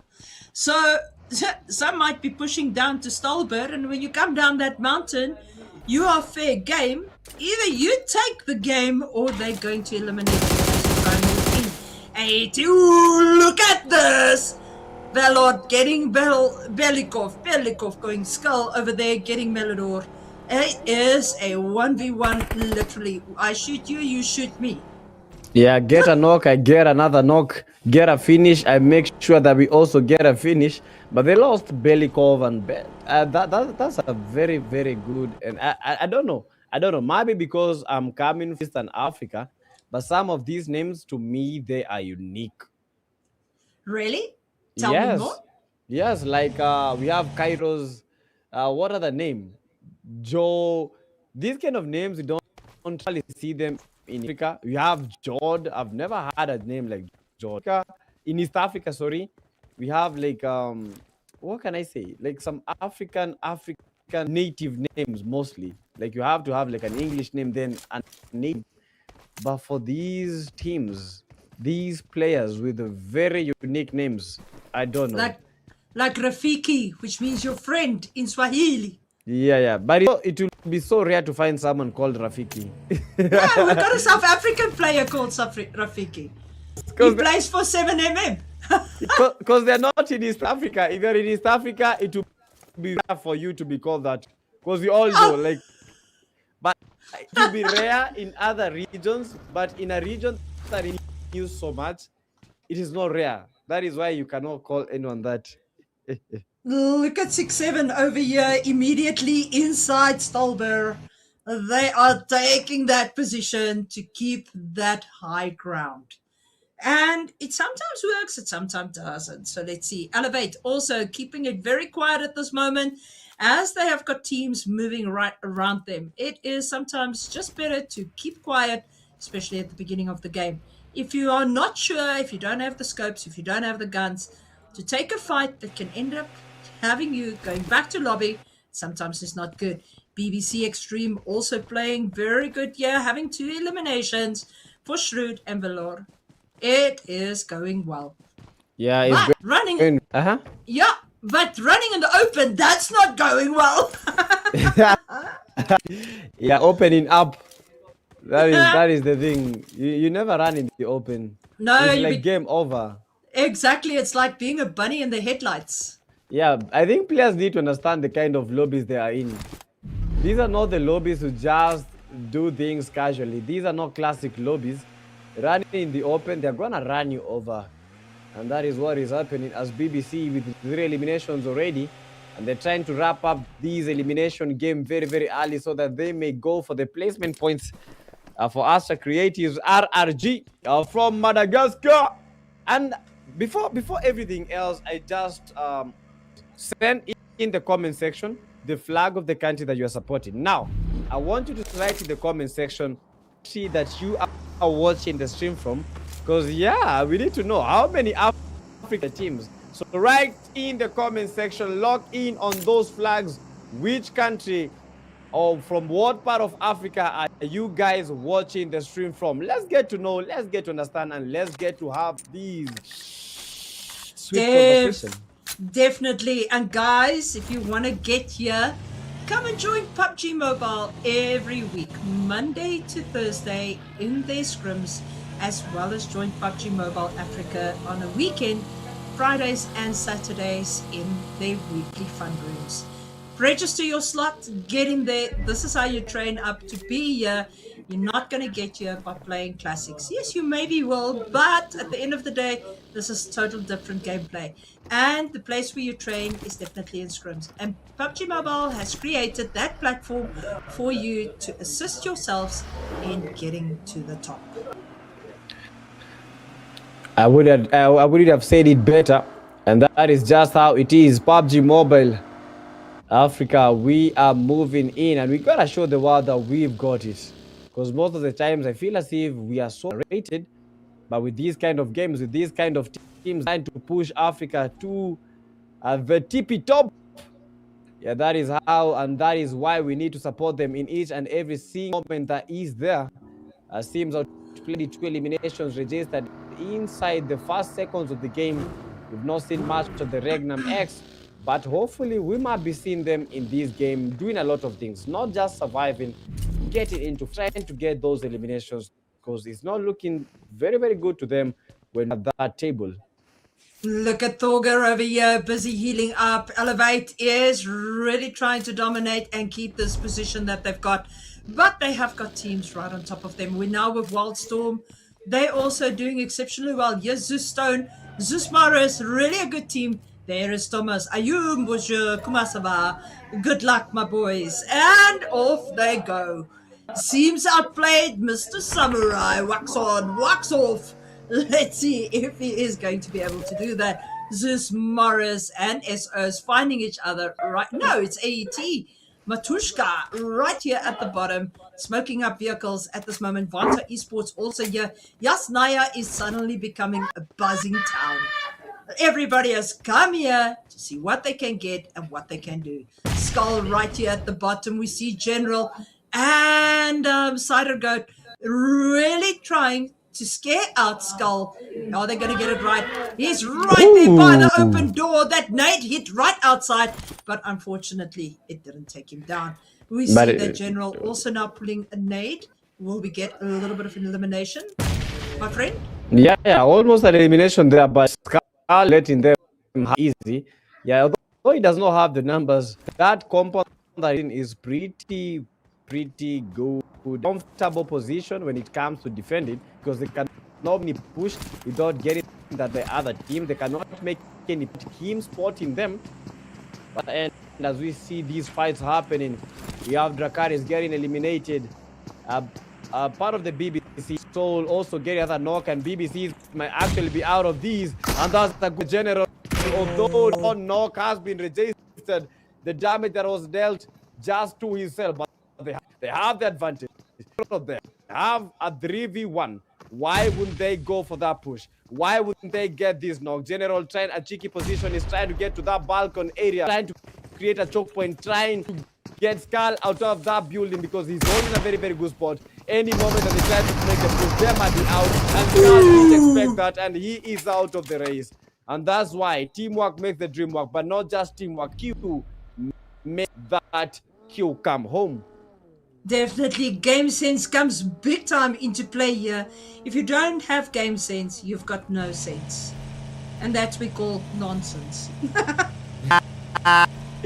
Sorry, I think I'm infecting her. I am infecting her. Finally, it's. And you are giving me all these ideas in my head that I come up with these sayings, and I go, what the heck is happening here? And here we've got Tempest. We remember them from earlier as they took a match. Let's see what they are going to do. Tempest seems to love their wrangles. This is their second air wrangle for the night. They will have a Miramar in game 5. So let's see what they do. Will they be able to give us another chicken dinner? That's what I'm asking. Yeah, they might be able to give us such. Yeah, but we can, as we are waiting to which team will be dominating. Definitely. Oh, you're back. Yes, I'm here. I thought that, oh yeah, but I thought that was a technical issue. But you know what? The issue right now is not with Cooks, but with Regnum X. And they were elimination, and Boyka, he's been pulled from all single angles. There's nowhere to go.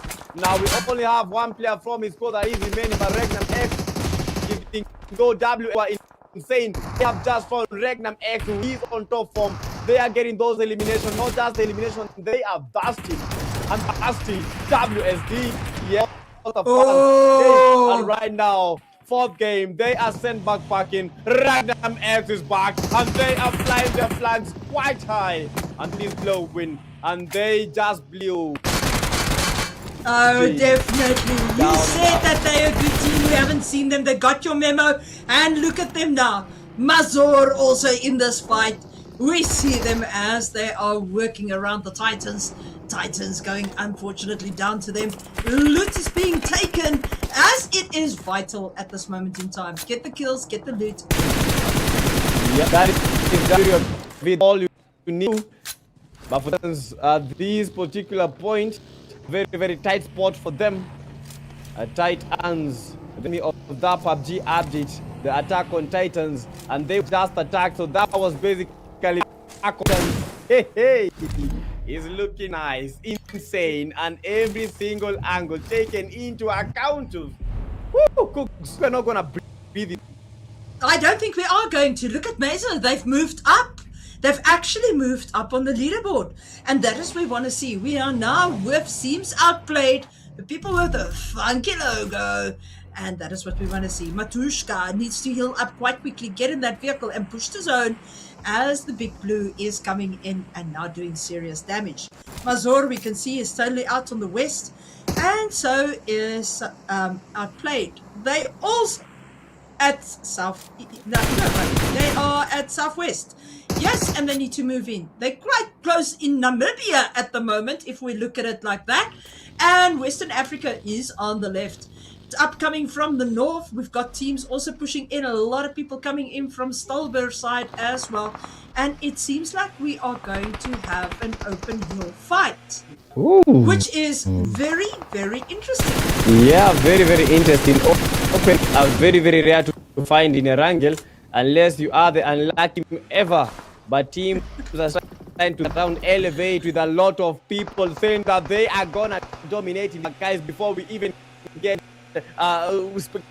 happen, because all the teams all climb one specific position. I ask you guys the question: which are you guys watching the stream from? And we have flags, one from Bapo, we have KJ, Madagascar also in the building. Which other team? We also have Brazil. Yeah, but Madagascar is posing most of those comments. Okay, that one. Now let's get straight into it. Definitely. But listen, like I said to you earlier, I love the Mauritians. And when I was there, I met quite a few esport players that play PUBG Mobile. And it is very nice to see that a little island like that, with not a massive population, has got so many PUBG Mobile players. Yeah, They are power. absolutely amazing people. Yeah, that is- Absolutely amazing people. I have to meet them out players. Any time that I meet a half Mauritian players, I know that is gone, but no Tempest, the Temple in Yes, made the day. that push Federal trying to heal up a good name. And that is the major fault. And Tempest major for that awkward push. Oh, for sure. I mean, that was in and out. That's all I can say. In and out. You came into my compound and you left my compound in a box. Yeah, you don't just bust like that. You just give me an SOS and I will be there. I will open your glass. But unfortunately, the door that was opened by Tempest was not the one that they were expecting. Meza, that was a Yep. and they are out. Who is still in the game? Samurai 6-7. out of play. 6-7 also in the game. Definitely. 6-7 is here. They made sure that we see them. We are here. We're driving around trying to find a spot. Oh, my word. Peach just got knocked. I hope they will be able to get that res quickly. Unfortunately, I don't know if they will, because that compound, you can't really move around there. Vanta Esport also giving us absolutely outstanding gameplay. Although they've only got 2 eliminations, they have got good positioning and they have got good zone control. They need to move into zone now, because zone is going to come in within the next 32 seconds. But we see Tempest is under a lot of pressure from Elevate Esports at this moment. Nate's coming in. There's a lot of smoking happening. But will they be able to make sure that they stand after this fight? Yearly just crouching down, Peach nailing those nades. But unfortunately, get shot while throwing one of those nades. And we'll see now what is happening. Rush Guard is rushing like a god. Paradox, is he yes or is he no? Also making sure that he gets some nades in. Hope still keeping a good position. And so is Umari keeping it really good. But putting that nade, will he be able to flip it over, or is he going to go down? Might over, but you know, I thought that has got the game, which would not in some pitch moments, because he's already out for the MVP. Mark just get lost, but this is Team Elevate. The numbers, they have the motivation, they just they work down. Tempest is feeling the temper. Tempest feeling elevating, getting knocks, getting elimination now. With no hope for Mark trying to hold an off angle, but off they go. All the Tempest, yes, a 4v2, and this is the team who won that title. Elevator has been the ringleaders when it comes to the region right now. They need to show Tempest that they are the ones who should be Tempest. Exactly, but look at Vanta really running these rocks, running riot. All the teams are here in the southern position of the zone, busy fighting it out. Will the eliminations come? It can't go anyway. Hope goes down, and unfortunately, Hope is also eliminated. We've only got one player for Tempest alive. It is Umar. Zoostone goes down. Oh my word. Okay. Thomas going to get that res quickly. They are still a full team, only sitting on 4 eliminations, but they are keeping the eastern side of the zone quite well.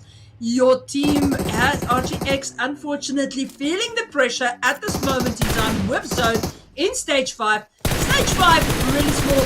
Astra Creatives, busy fighting exceptionally hard here. Are they going to get that knock? And they're going to confirm it. As well as the last man standing. Viper gone back to the lobby. Slay, really great gameplay. He didn't have much choice. He had to take those bullets, unfortunately. Machuka really playing well as well. But Zeus, come on, young blood. What are you thinking here? Is your heart in your throat? My heart in my throat, and I think I just swallowed it. It is in my stomach. Kevin, they at the moment surviving. The numbers now 18 remaining. AET Matushka singing a song and Matushka dancing around. On he goes. Kevin Baby has been throwing a lot of nades in towards that position. But these are the last surviving 25 players, 8 teams to be specific. Vanta Esports currently in last place, but these games they still have the numbers. We were talking about the placement points, but these guys placement points getting registered. Third team, but look at the change. Look at every single angle taken into account, and it's just a single angle in the terror, and they are afraid. They are shaking. But look at Elevate. This is a team that is worthy of that title for a reason. And terror, not from them, but from Elevate Esports. Definitely. But, you know, things happen so quickly. Zeus is still clinging onto that second position. Elevate sitting now there in the top position. Really want to show you their dominance. We have got only 6 teams left. 22 minutes and 30 seconds into the game. And we've got 80 eliminations for Zeus Morris. And we want to say to their supporters, Bienvenue à nos spectateurs français. Okay, whatever she said, I don't have to know what. Everyone section that knows the language understood it. Exactly. I said to them, welcome to our French viewers. Oh, okay. I Oui, think monsieur.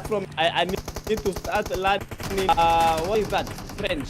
But you know, in Oui. this game, we speak language, and that is the language of the language of those Oh, shots, and yes. it's definitely very, We're very speaking the understandable. language of chasing the winner, chicken dinner. There is no language that defines it. Everybody knows what a winner, chicken dinner is. What a nade in there. Look at Pala. Pala going down to Romania. Romania doing a good job, but unfortunately, Milio eliminating them both. Astra Creatives really getting very creative over here. Pala needs to be healed. General for Vanta, once again, last man standing. 5 teams, 14 players remaining. I tell And you, it's, I've swallowed my heart long time ago. mine is already said, and I'm about to go somewhere where I'm not mentioning the name, but Vanta is surviving for waiting. I think they just let it go. They just threw in the white towel and they are out of the race. But these are the teams good. Zeus Esports packing a full squad. Elevate, this being one of their best games. Look, finally, to get a chicken dinner today. If they get the chicken, that would be awesome. If they get the chicken, they will be happy. RRG Gaska. So this is basically Madagascar riches. These are that are carrying the stage, and they are going for the full step after the 80s. Yes, they are active. They need a couple of knocks. If they are, they need to take this more. If they are to win this, they need to show us something new, something that is not expecting. And one knock already the days that now they have the chance of making it because they're a trio. They have to be quite careful. Definitely. Tell you this has happened very, very quickly that we've got 13 players. Oh, look at Extreme going down. Elevate Esports really dominating at this moment. 12 confirmed eliminations. I must say, Zusmara is looking like they're in a little bit of trouble. Thomas is down at this moment in time. Are you, my brother? Come get up quickly. Okay, circle is closing. Zone 8 is coming in at the speed of light. And we all know how we feel when zone comes in, especially when the damage starts getting serious. Woo! What is that they call, if you're in a very, there is something called something, I don't, claustrophobic or something like that. So at the moment, that might be it. All these players, we have 12 players, 4 teams, and the team that don't have the players is only BBC. For the rest, they pack in the numbers, they are packing the manpower. There are a lot of players that these players are possessing, and this last fight might be so insane because we might be fighting ground. We might be having a fight in a very awkward position for most of these teams. The cover is not cover the shame. Shame if you are eliminated very, very badly into the victory. If you get away? Just show us in the section. We are waiting. Yes, I'm also in the collection, but at the moment, I am right inside the game with. Definitely. And look at this. 4 teams.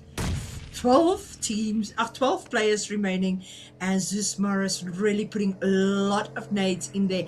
Elevate, moving at this moment in time in vehicles. So is Zeus Morris trying to get a repositioning, as most of the teams are in the north.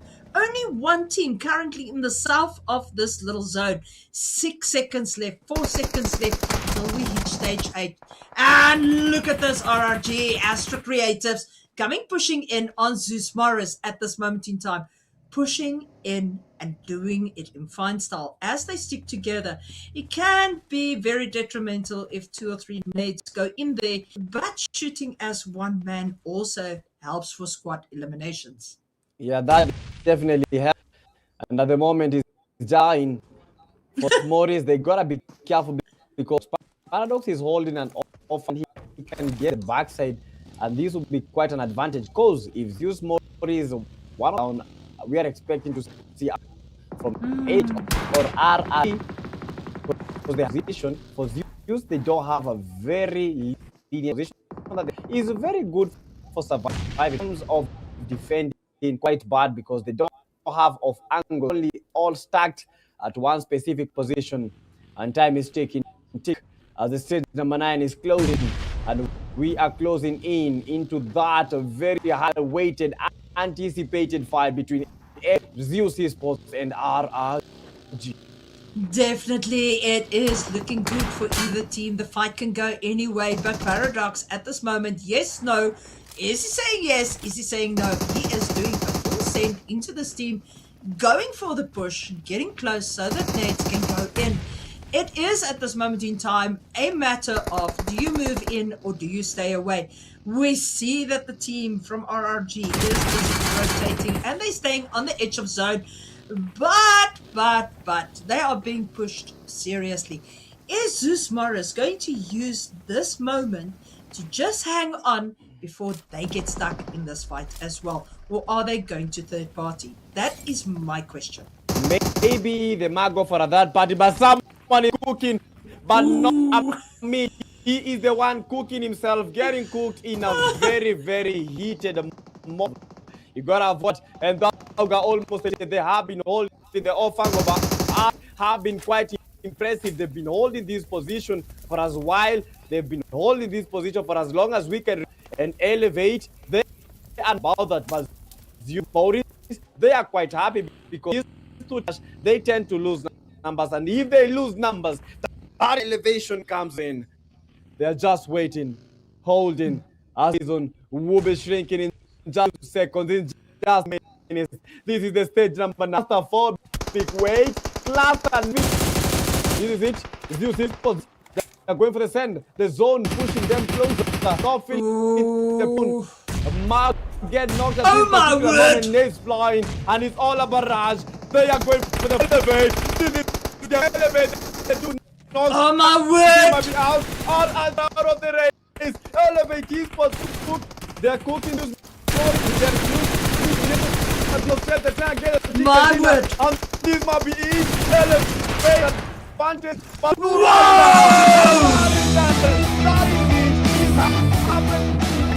That is the final strike, and that is a final game sensation.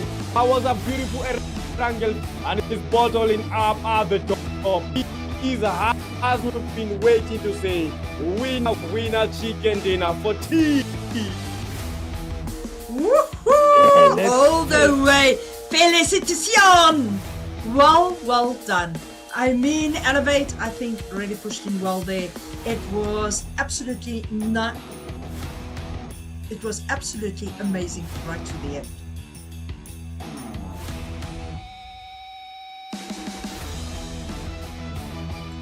I must say, that was one of those fights where you were sitting on the edge of your seat and I could hear in your voice, young blood, you were in it 100%.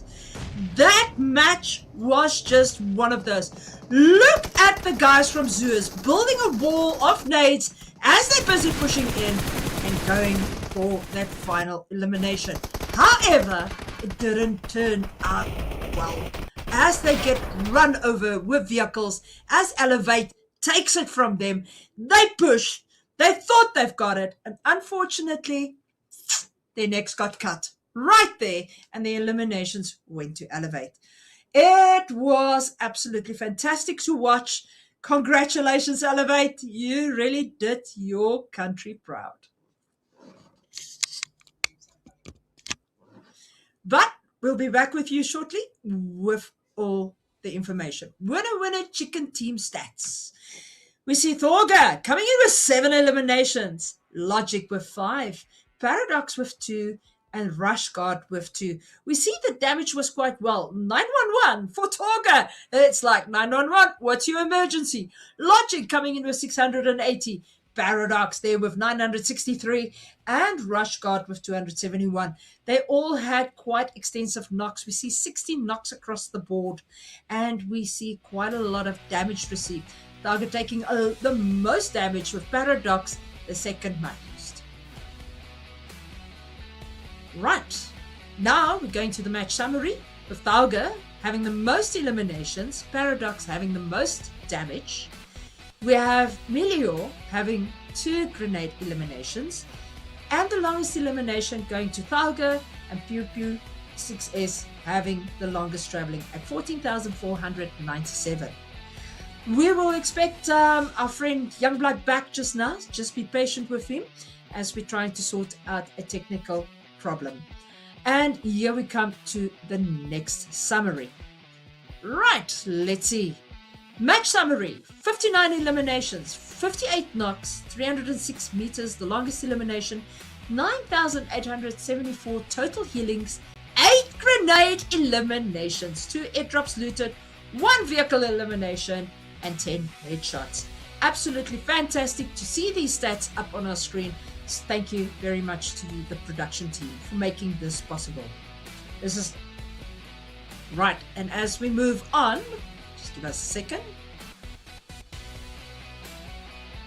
Here we go. Right, damage graph. We see Elevate coming in there with 2,825 damage. Zeus Morris coming in with 1,811. RRG coming in with 1,456.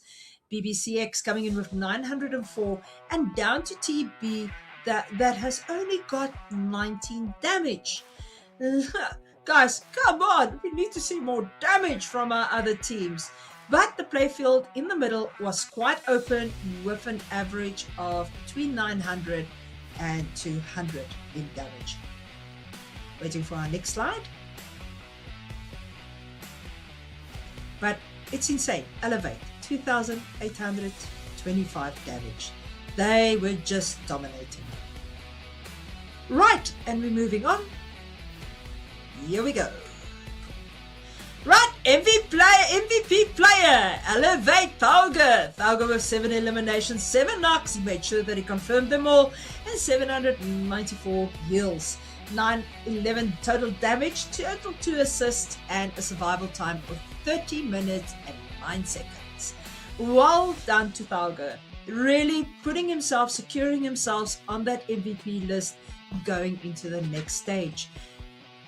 Right, and here we go, head to head, coming in here, we've got Thauga versus Kevin Baby from Zeus with 7 versus 5 eliminations, 911 damage versus 665, 2 assists, 7 knockouts, and 3 knockouts. Well, that just shows you the difference between top 2 players from the top 2 different teams. It is absolutely phenomenal to watch. Yeah, Kevin Baby, you really had a lot of hard work there, but Thauga, once again, we're seeing you standing up, and we're seeing you bringing those eliminations. 911, what's your emergency? You ran into Thauga. That is definitely what has happened. We're moving on to our match standings, going to see where we are standing at this moment in time. Match standings, Elevate Esports on 26 points, Zeus Morris on 17, Astra Creatives on 12, BBC Extreme on 9, Vanta Esports on 5, Regnum on 4, Tempest Esports also on 4, which we actually did not expect, Titans on 3. Moving on to the next screen, just give us a second. Seems Outplay 3 as well. Athrix, Terra 6, Extraordinary, and Mazor Gaming all on 2, and 6-7 on 0.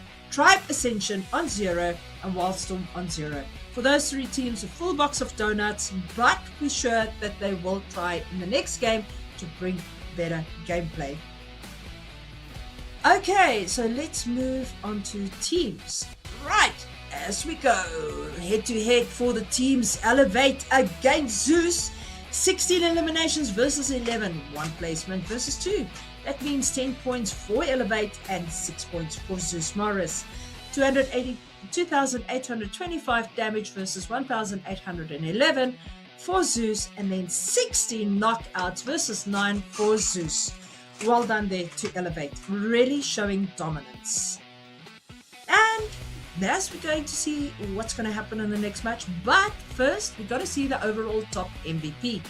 Dauga now sitting on 19 eliminations. Zendex right there behind him with 15, in equal space. Logic for Elevate also with 15. PSD Peach sitting on 13, and Elevate Paradox also sitting on 12. We see a little bit of domination on the MVPs from Elevate, and it's absolutely brilliant to see that. Team is really working well. Their synergy is absolutely on par, carrying each other to victory. Right, let's go to overall rankings as the next screen comes in. Right, let's see. Overall, at the moment, Elevate Esports sitting on 77 points, pushing the Magicians down into second place with 62. Tempest Esports sitting on 60, Sovereigns on 57, also moving down a spot. Navarre Astronova also moving down with 54. Gamer Rise Esports 48, Zeus Morris 45, also going up a spot. Warlords WL coming down 1 spot with 41. Moving on to Astro Creators with 40, moving up 67, 39 going down. PHX 37 going down. Mazor Esports going down 37. Titans on 35. Regnum X going up on 28. Terra 6 moving down 26. Extraordinary 25 moving up a little bit. We're moving on to the next screen. Sorry, there's a lot of screens to come through, so we're trying to bring it to you as quick as possible. Glory Esports 24 moving down. Uncanny Esports staying in the same position. BBC Extreme on 19 moving up. Ethic Syndicate moving down on 18. Seems Outplayed on 15, moving up a few spots. Memo Gaming moving down with 15. C4 Esports moving down on 14. Alpha Base moving down on 12. That is a lot of scores and a lot of people moving up and down. B13 Esports 9, and they are staying in the same position. Vanta Esports on 6, moving up. Red Coast moving down, also on 6. FL Esports on 6, also moving down. 4 Monster 6 as well. 6-9 Esports also down. Wildstorm GMG on 5, moving down. And Tribe Ascension also moving a spot down. There's a lot of work that needs to be done as we head into the final games. These teams really have to show up what is going to happen.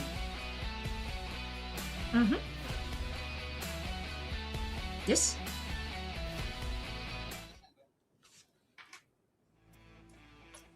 So, guys, this has been one heck of a night. We have seen things that we didn't expect. We've seen teams perform that we expected to perform, but others also coming out of the woodworks and showing us what they've got. There's a few teams that have really done a little bit worse than what they expect, but we expect that they will still show on to their next. But we'll be back shortly. Hanging tight. We'll be back now. Thank you very much for watching, and don't go away.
The dream of competing on the global stage never died.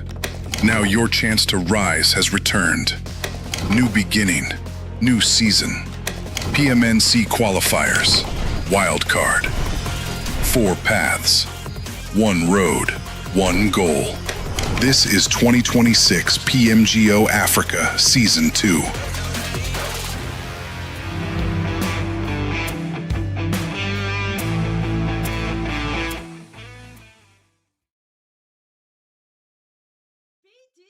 Youngblood, my brother, a drum roll there on the dot for Elevate against Zeus Morris. That was absolutely insane. That is gameplay 101. And if people don't take note, well, you know what? Then you're not supposed to stand in those positions that they are standing in. If you want to play like a nanny and look after the kids for the whole game, well, you're not going to get the kills and you're not going to get the placement points. I was looking at Elevate. You know, I told you, like, Elevate is one of the top teams. Zeus Morris is also one of the top teams. And in that final stretch, I think Elevate were a little bit lucky because they waited it out for Zeus Morris to push RRG. And that's how they knew. Okay, let's bounce. It's time, guys. It's time. I've spotted a couple of knocks, and that is what they did, like very instrumental. And as a player and as a team that is looking for points and chicken dinners, that is the ideal time to make at that party. Whenever you're like just a few teams remaining and you just hear a fight, just try your best to pick up a couple of elimination, and that is why Elevate, they got the chicken dinner, and Zeus Morris, they didn't. But all of them, I feel as if they played a good game, because Elevate, I believe they have more than 15 eliminations. Yeah. But you should have seen the scores. I Oh mean, my I know word. that we lost you due to a technicality, but it was absolutely smoking. No, I mean, the nade eliminations was insane. And the way that Zeus Morris played, before they started moving in, they threw nades that they knew will be ahead of them to open the way for them to push in. But unfortunately, it didn't work. Look, it did a lot of damage, but it didn't do enough damage for them to actually win that match. And it's sad, you know, it's sad, but it's also luck on the other side for Elevate. And well done, my boys. You did exceptionally well. I mean, our esports players in Africa, I mean, I think we can put a fight up on the international stage like you will not imagine. Yeah, just waiting for PMGO. But before PMGO, you know, we have 2 more games. Miramar, then finally Erange. These will be the 2 games that will be sealing everything. Don't forget, 12 games were being played. And most of these teams, they've done their fair share. Now, the last stretch, we have Miramar, Erange. Group A and B. Yep. But this is going to be a wild lobby. We haven't seen Group A and B tonight against each other. They played the first game last night together, and now again they are facing each other. And I am sure it is going to be a wild one.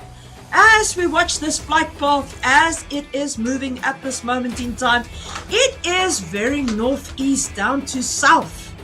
Los Leones comes into play again. San Martin, Hacienda de Pondo, Cruz de Val, Tierra Buonza, La Benedicta, Impala, Porto Pariso, and Los Higos.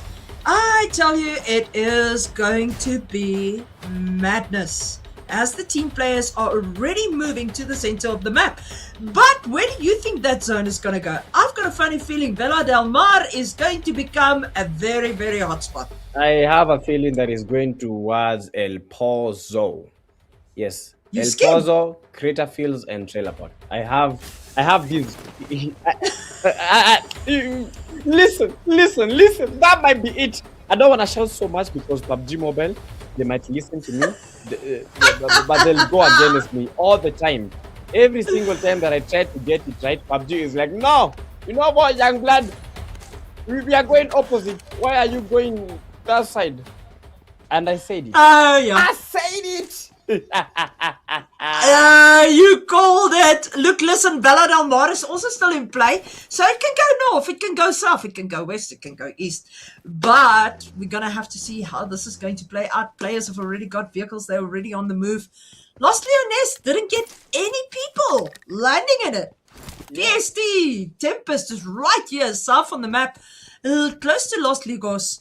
And hopefully, excuse me, for now, they are alone. Please don't tell me I'm getting the hiccups because that's not going to be fun. You might be. You might be getting the hiccups. I mean, it's all the excitement that is happening over here. My body can't keep up. But we already see people getting knocked. And we see this vehicle coming in, flying quite high.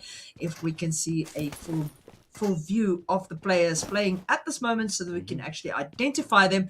Here we go. It's B13. And they are getting their loot up so that they can get into a fight with another team. Yeah, but B13 have not been that lucky today. Most of the fights, B13, they're losing so fast, losing players incredibly quickly. Because in the previous Miramar game that we spectated, that we all watched, B13001 was the most instrumental person, getting 600, almost 700, because I remember it was 697 damage for a single player. So if these players play it nicely, they play it strategically, maintain their numbers, I believe in the last stretch of the zone, they can actually try to pull something good out, but they should be careful because they are not alone. They are with the ringleaders, the team that just got the chicken dinner, and Mazakaza is going to be careful because this is Paradox. I saw Paradox in the comment section saying that they are coming in for that chicken. And Mazakaza, AKM in hand for Paradox, waiting for Mazakaza to make that push. He has the Uzi, yes, but someone might get a spot. And that is it. Paradox, very, very confident. And I believe AKM is one of the most lethal, I don't want to say 1v1 weapons, but one of the most lethal ARs. Oh, look, listen, an AKM can do serious damage. There's people that swear by it to run it as a second gun. And you see that often in matches, people running M4 with AKM. And if you think back 8 years ago, that is the guns people used to run, especially on Erangel. Before sniper, I mean, you used to be able, I think, to put an 8-scope on an M4. Yeah. And look at that. Unreal. Oh my word. There is a fight between THX and Navarre. We are going to have to go see what's happening there. Elevate Logic coming in on 001. I mean, the poor guy. Oh, my word. But by the way, I wanted to ask you, do you have an Inferno helmet? Yes, I should have gotten it. But PUBG, they retracted the offer. I had put some good UCs trying to get the Inferno helmet. But what PUBG does, they do it best. Yes. That is not give me things. I know, me neither. I really need that helmet. That's the only thing that I need for my collection, and then I think it is fine. Yeah, but you already have a very, very large collection. What more do you need? Now the PUBG needs to focus on us, the people that don't have a lot of things in the game. If they see you have everything, a lot of supercars, a lot of helmets, quality helmets, a lot of quality skins, one thing they should do is make your luck worse and then make our luck good. That's no, you can't say that because we spend a lot of money on UC. Exactly. No. Exactly. No. You know what was the worst for me? On all 9 Ferraris, I only got lucky on number 7. That I got 3s and 2s and 3s and 2s the whole time in my spins. No, just the rest, imagine. it was 1 plus 1 plus 1 plus 1 plus 1 and fail and fail and fail. But look at these supercars, dude. Our players have got some nice vehicles here. Navarre Astronova really driving the goods here in Miramar. Poor cars. Oh, and look my at this. Elevate back in a fight. Rage. Is he gonna rage bait them? He goes down as he goes through the window. Rush got. Oh my word. And he is eliminated. Would love to see what is happening. Blaze is taking his vehicle and he is getting out of there as quick as possible. Is he going to run into another squad? That is my question. No, that is his prayer is don't run into anyone. He's trying to survive. Why would Cook say that? Oh, no, he's trying to survive. Yes, B13 have to survive. Cook mentioned about rage baiting. No, that player was not rage baiting. He was just He was in rage dying. He was just in rage and acted like the bait. Good joke, Mahmoud. Very good joke. I knew it. Aye. But that zone is not looking very, very well. We have teams like 6ix9ine. Okay, today they have not been playing very well, but they need to get the play zone very fast because most of the times you're finding teams and players getting eliminated by the blue zone. How do you get eliminated with the blue zone at this kind of stage in 2026? No, nobody knows. Extraordinary also moving over here to in vehicles. Soul and Fu is still over here. I wonder what Fu stands for. Feet up. Which one? Fu. His Fu. name is Fu. Fu. Yeah, is it feet up? Fu. Okay, I don't know. I think F-U. Fu. F-U. Fu. F-U. Fu. Yeah, so his feet must be up. Feet up. Oh my word. I was not even thinking like that. I thought I was weird, but for you cooks, these are special case. Definitely. Mark Vanta Esports General marking that 6-scope lying in that house. One of his players are definitely going to need it. How beautiful is that Porsche in the dark color? Really looking good. Sovereign's really been playing well as well tonight. Keeping in those top spots going into the next stage. It is good to see them. But anything can happen. Yes. As this is their last game of the night. Yes, anything can definitely happen. And I've been looking at the comment section, and not just the comment section, I've been watching the game. And I've realized that we have this trend where it's only Mauritian teams, Madagascar teams that are dominating so much. I don't know about the rest of the countries, but those have been the teams that we've been looking and seeing them doing incredible things. For the rest of the countries, I don't know. But you've seen the top form of Mauritius. Does that mean that Mauritius is the best when it comes to PUBG Mobile in Africa? I don't think so. Look, me as a visitor offered to Mauritius, I can tell you this. Their two cellular providers and their fiber providers, their internet is more stable than anybody else I know in Africa. Sure. Every time I go there, the internet is phenomenal. Their data connection is smooth as can be. If you're a PUBG mobile player, consider moving to Mauritius. Remain, unfortunately, C4 first team to be eliminated and sent back to lobby. Sorry guys, Vanta Esports at this moment in time, they are busy circling like sharks around the Sovereigns. Vanta versus Sovereigns, this cannot turn out good. These are two teams that are really fighting hard for those top positions, and it can really, really go south. Okay, we see Vanta, King Judd also going down. Know me, yes, the masked man standing from the previous Miramar, really making sure people are knowing who he is. Ooh, And look at him. He's dangerous. The guy knew that there was a player there, but he still made the ascent. They got 2 knocks already. They're trying to get, I think that was the gold person, but Jew is out of the race. General is out of the race. That is the sovereign power as bully. They are bullying this lobby and they are pulling in the shots. And, you know, Cooks mentioned about Mauritius, but I have a country that is going to say that they have better connection. Apart from Kenya, we have the country called Madagascar, because they've also been really moving in very well.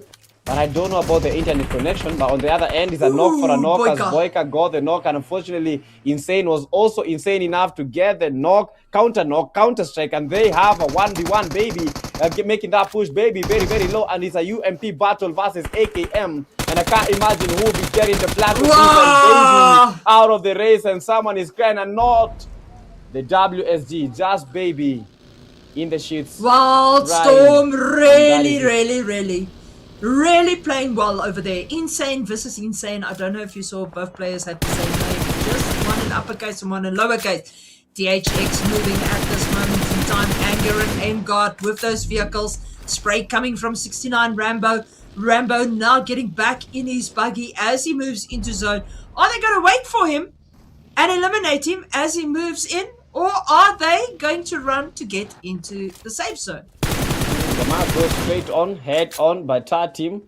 Terra feeling the terror as Nomi is sent down, and we have a fight between Sovereign versus Elevate, and it's becoming hot on the other end as the Tar Team Terra going straight into the 6-9, and we might be having an encounter on the strike as Team Tata is eliminated by the plays on Bully out, and this fight is looking insane. Nomi, they are trying to create some pyramids, but they don't have any more clay, and they are trying to make up stories. They are trying to make up those eliminations. This is a very, very good fight because this fight, the winner means that they will be stepping up of that number one. If that is Elevate win this race, but if the SO team win this, the map is moving in straight into second place. Elevate, they have the numbers. Nomi out of the race, but it's looking so good for Elevate and so bad for Sovereign as they are not acting that sovereign.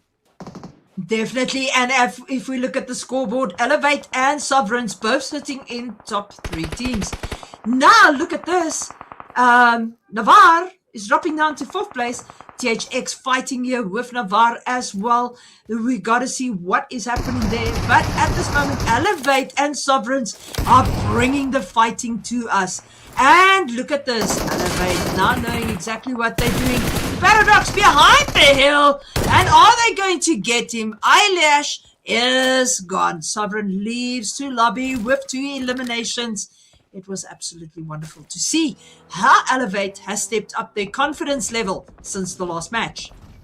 Ooh. Elevate, and they are keeping on that elevation. They are rocking on, and they do not care if you are a top team. They don't care if we are from the same country. They don't care if you are the best in your region. They just know one thing. They know how to be lethal. They know how to get the job done. Sovereign, not sovereign anymore. Not solving anything because nothing needs to be solved here. But Elevate, upping up their lead. They currently have 84 total points, and they are looking for the 100-point mark. If they can be able to reach 100, that would be insane with the number of games that they've been able to play.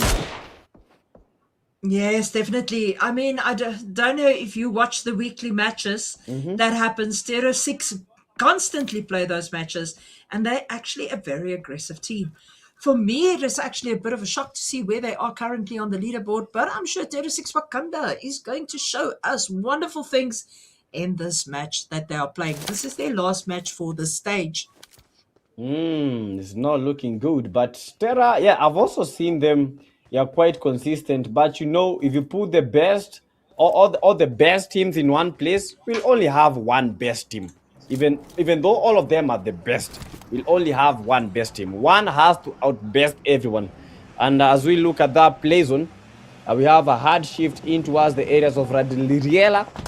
As Tempest is trying to make a rotation, but they will be meeting up with the GRM team after a good chicken dinner. Those are 2 teams that have gotten a chicken today. None of them is chickening out. They want the eliminations. They want it all.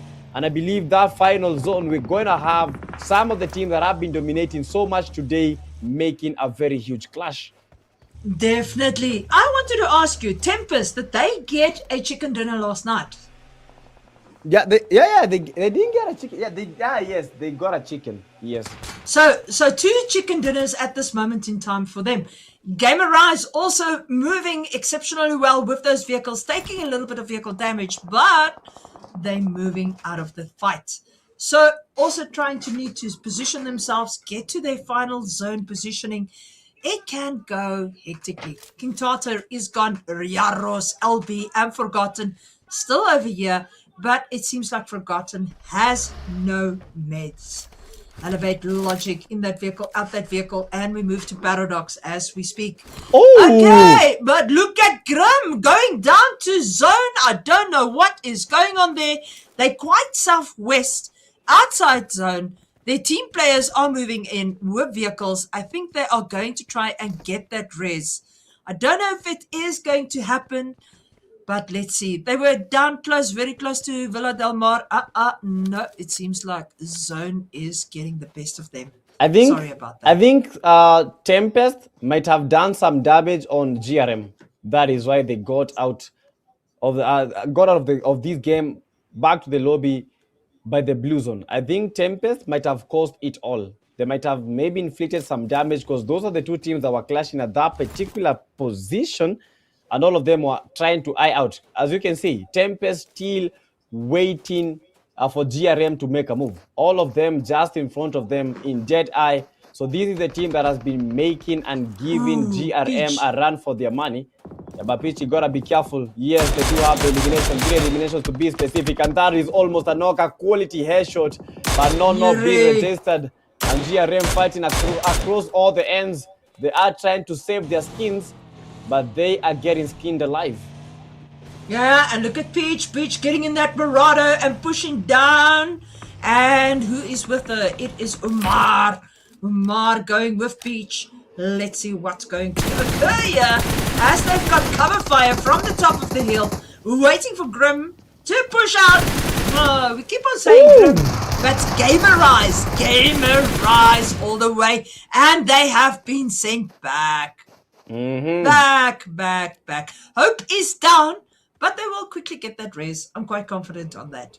That was really a great push by them with cover fire all the way with that Mini 14.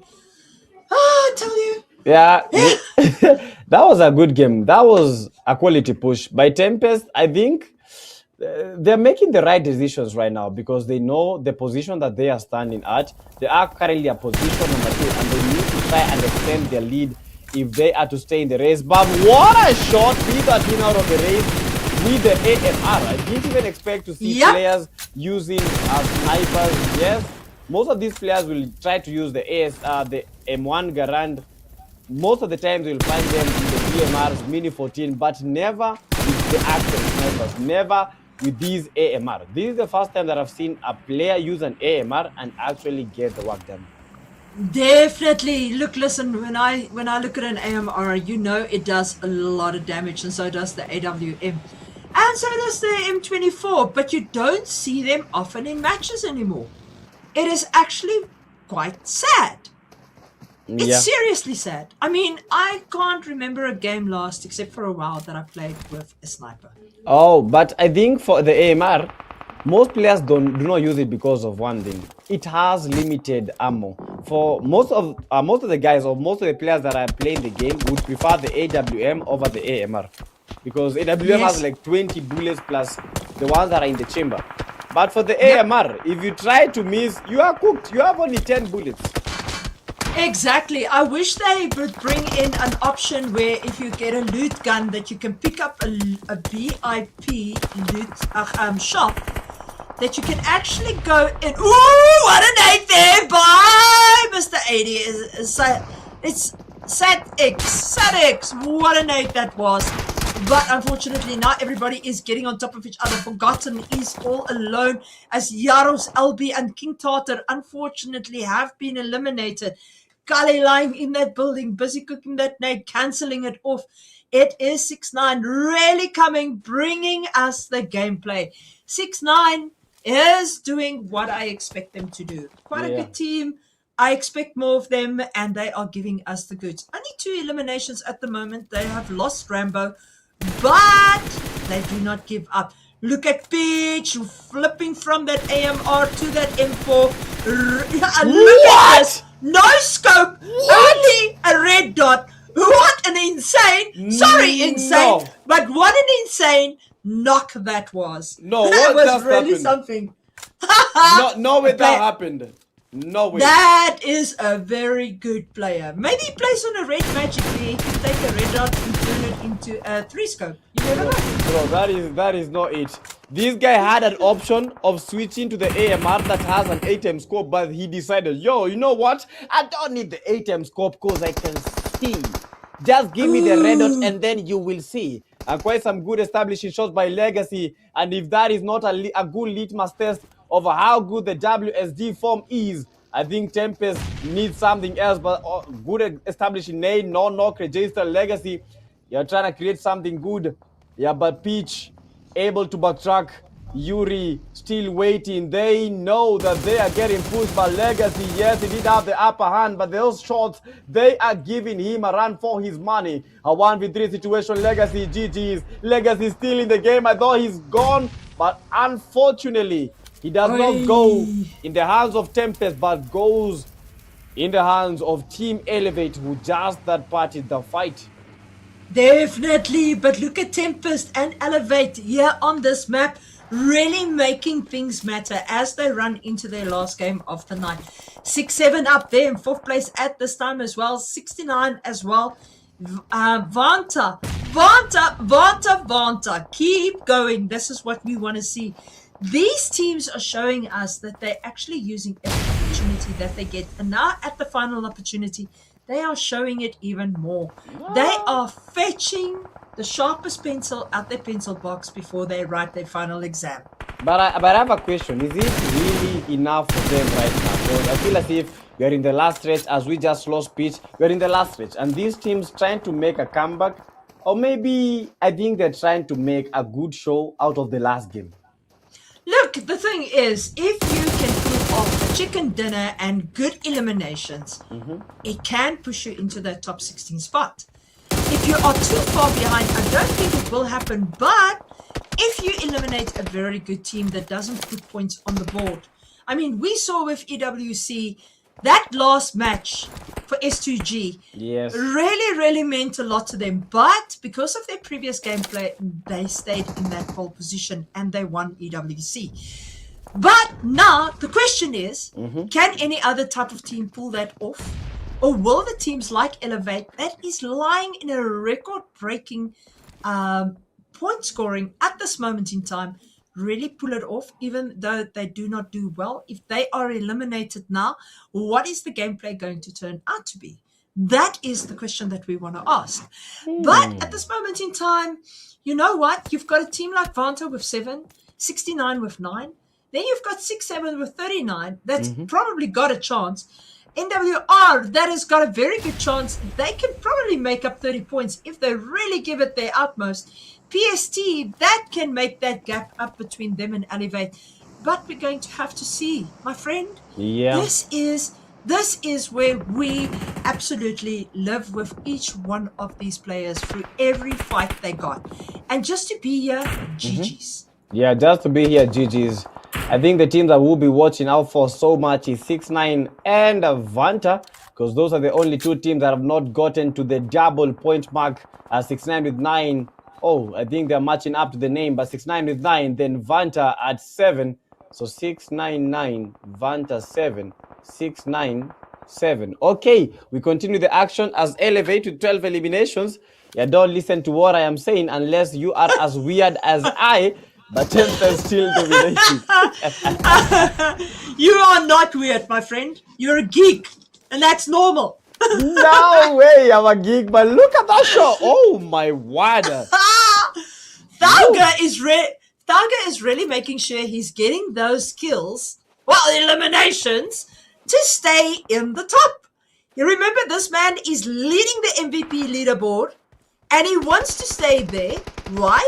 Because as he moves into next stage, he can win that $200. Ooh, that is what we're gonna be eyeing out for, as Dauga still is looking for those head shots.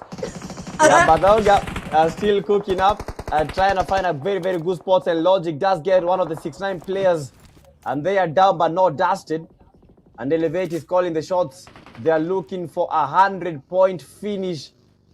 For the next stage. This is going to be very, very nice for them, because having dominated this particular stage is looking better for them than for most of these teams. But still, they have a chance. Look at that. Tempest out. No, sorry, that is Vanta Esports out of the race. We thought that Vanta... Did you see that? Oh, my Did you word. see that spray right through the smoke? He thought that's where the player is, and that is what I call game sense. And look at this. Yeah, we've got Navarre, Astra Nova right in the mix. We've got 69, we've got 6-7, we have got PST, Tempest, of course, Elevate. I mean, this is what we've been looking at the whole night. at the moment, 6-9 is exactly where I wanted them. 6-7 doing exceptionally well. Let's look at the spray. Look at that. He gets this. Bullets Amazing. hitting absolutely on the dot. That is what we want to see. Bro, And they are bringing the viewing pleasure to our spectators. And thank you very much for everybody that is following PUBG Mobile tonight on our TikTok and on our YouTube and Facebook channels. Thank you, thank you, thank you. Let's make PUBG Mobile Africa as great as any other region in the world. yeah, they gotta know that this is our moment, this is our time as Africa. We keep on raining and we are not stopping, not a single tiny little bit. But 6-9, this might be his opportune moment because they are pushing, they are in the open. That's a good shot and that's an elimination. Wow. Dauga should not be stopped and Dauga cannot be stopped. He's just raining headshots. That is just a blunt miss. But with only 2 shots in the chamber, he can do it. Yuri surviving. Hope! What? How? This is the man that we have been hoping to see elevate with quite a lethal player. Dauga is not stopping, and Dauga is not Vauga. Vauga is just making them know that I am here and I am not joking around with you guys. Exactly.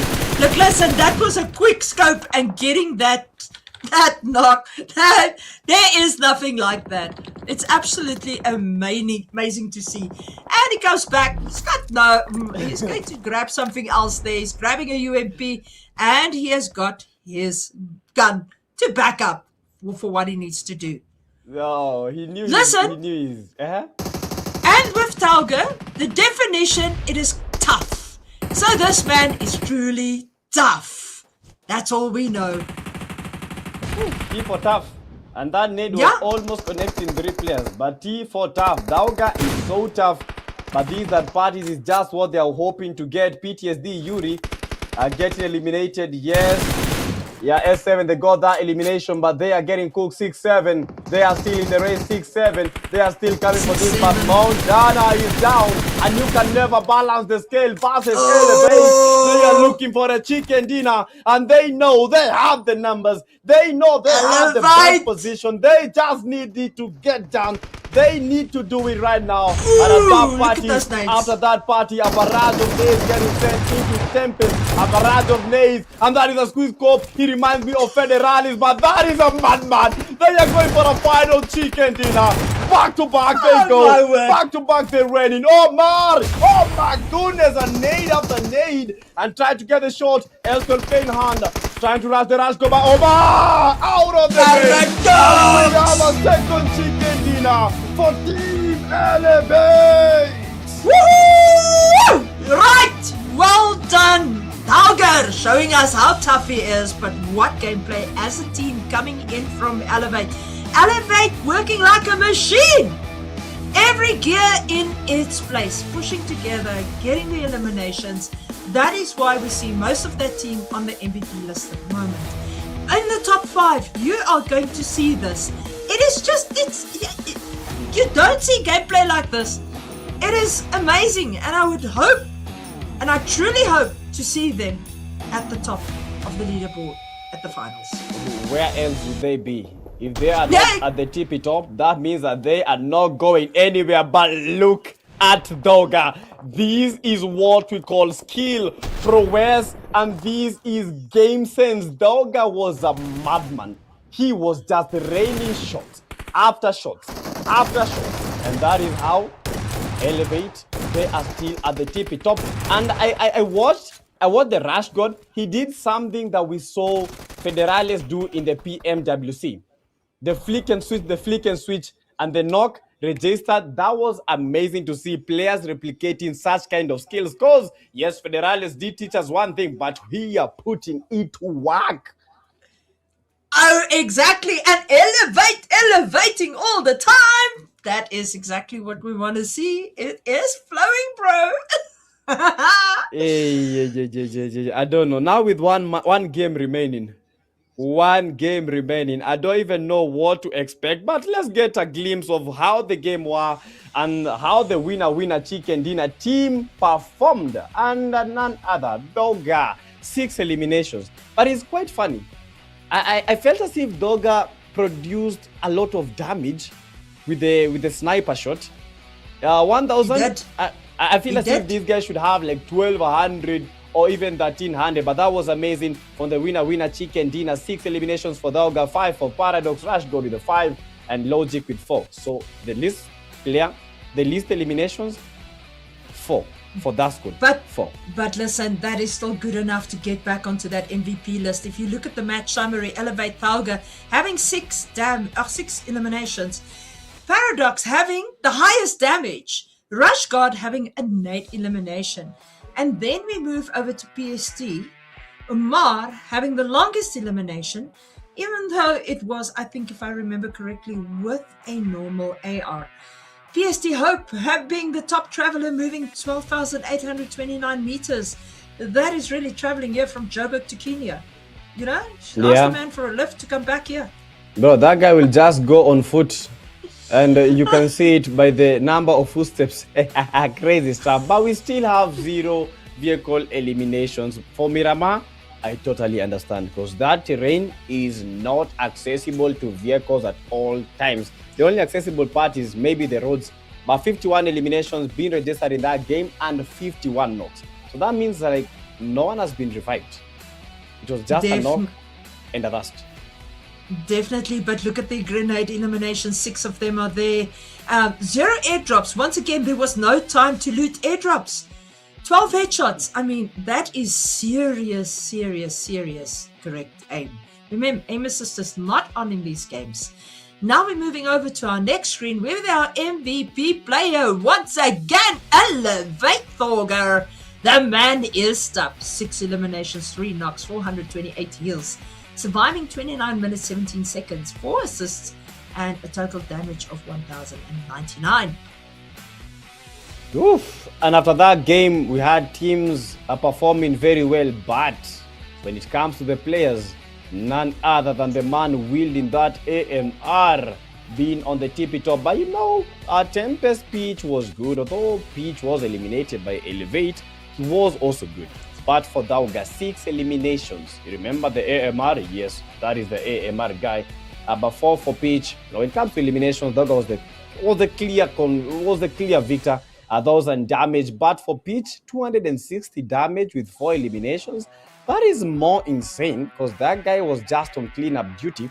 Yeah, 3 total knocks for Peach, but 3 total knocks for Dauga. So for Dauga, 3 eliminations being registered via a steal. Definitely, and we know that Thauga always converts his knocks to eliminations. Damage, look at this. Elevate 3,230 damage against Tempest with 1,971. Navarre coming in with 1,646 and then 69. Well done to them, having 1,070 damage. And then the leaderboard moves down into this 800s down to 146. And then Terra 6 Wakanda, unfortunately, 0 damage given in this match. That is absolutely insane. Not just insane. For that game, Elevate were on top of their form. 30 total points. I believe this is the most points that we've seen in a single game today. 20 for the elimination, then 10 for the placement points. Amazing stuff. But Tempest also had a very, very good game, getting eliminations. Although they didn't get that chicken dinner, they were just unlucky because they were fighting against another team. For Elevate, they've showed us one thing, that parties actually work. That is how they won the previous games, and that is how they won this game right here. For 6-7, quite unlucky, but they got 8 total points. 6-9, got eliminated. They didn't believe that they were eliminated, but they played a better game than all the other games combined. For Terra, it's just a bad day in office schools. No, definitely PHX as well as Unkind Esports all ending on 1. B13C4, Extraordinary, and Game Rise Esports, which I didn't expect, all ending with a full box of Krispy Kreme donuts. It is a sad situation on this part of the match standings. Yeah, Game Rise GG's. I can't say anything, but that was just how they performed in that game.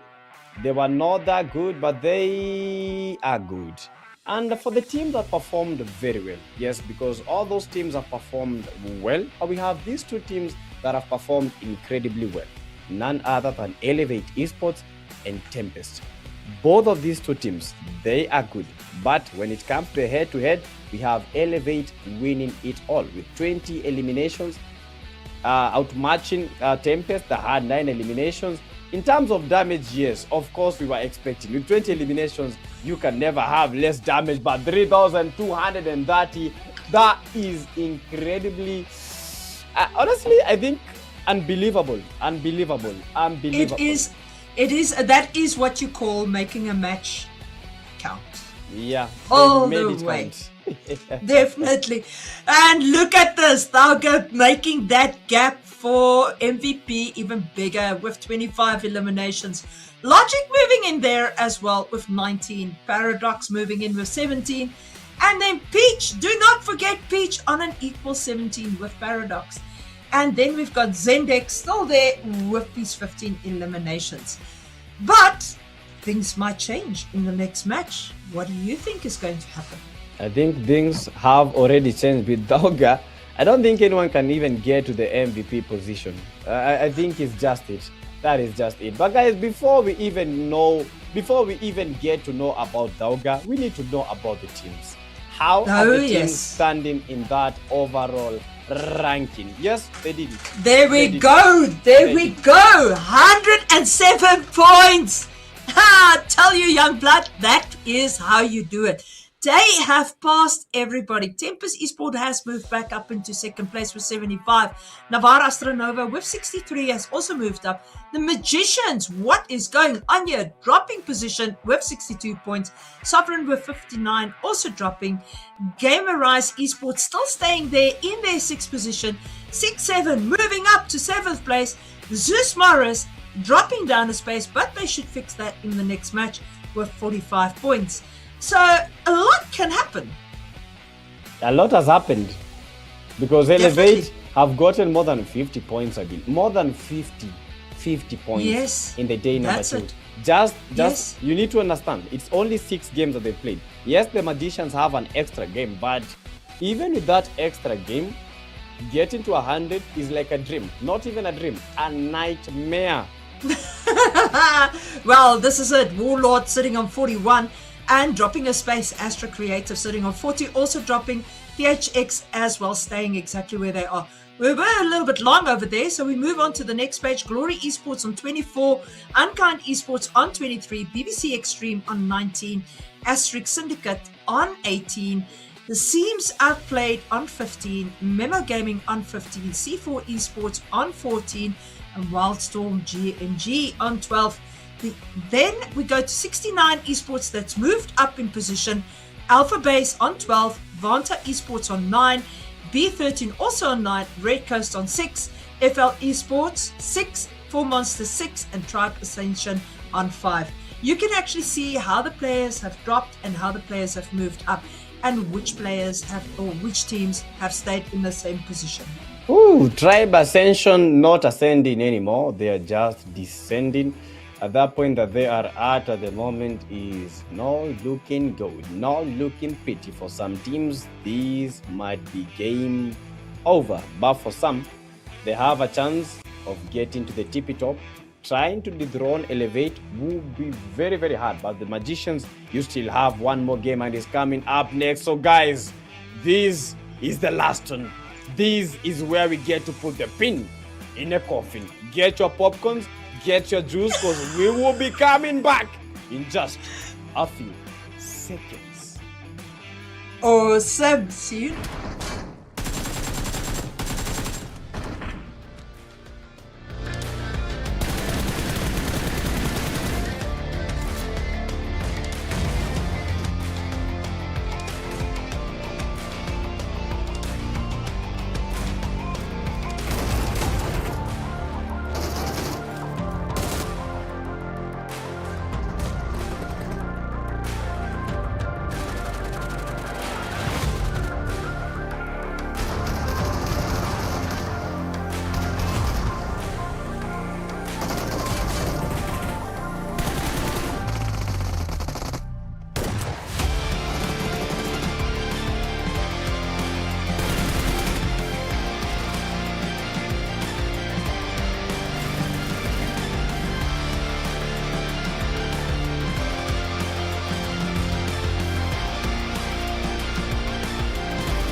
The dream of competing on the global stage never died.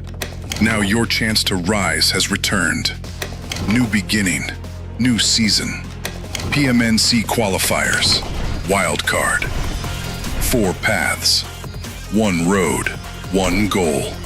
This is 2026 PMGO Africa Season 2.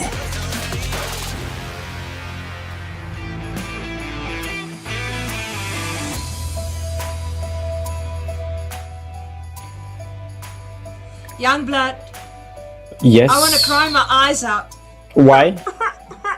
Why? This is the end of my road casting with you. This is our last game together tonight and my last game for PMNCs. Maybe. No way. Yeah. Are you serious? Yeah, I am serious. But the thing is, I'm definitely going to be supporting inside the cast. I'm going to join you guys on YouTube. And I'm going to join you guys in on TikTok. And I'm going to come and support you guys. Because you guys are just amazing. Oh no. You're making me feel Yes. sad. You're making No. me feel sad. Don't be sad. We'll work together in the future. That I'm guaranteed of. And I can tell you this. You're doing an outstanding, super job at what you are doing. Well done to you and the rest of the No. casting crew. And to IGE. Wait. Don't give us your closing remarks just yet, because we still have one final game. We have one final game. After this game, you can tell us that. But before this game cooks, the only thing that I need from you is excitement. The only thing that I need for you is just my. Listen, Happy I've got all the energy in the world after watching how Tempest and Elevate were gunning it out in that final zone. One cannot help but feeling invigorated and knowing that the African talent is there.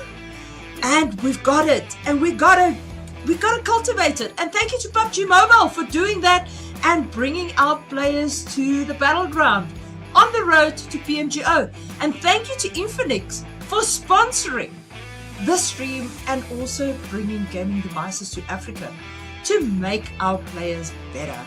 So really a big shout out to the whole team behind this. Thank you to every viewer that has come with compliments and has supported us.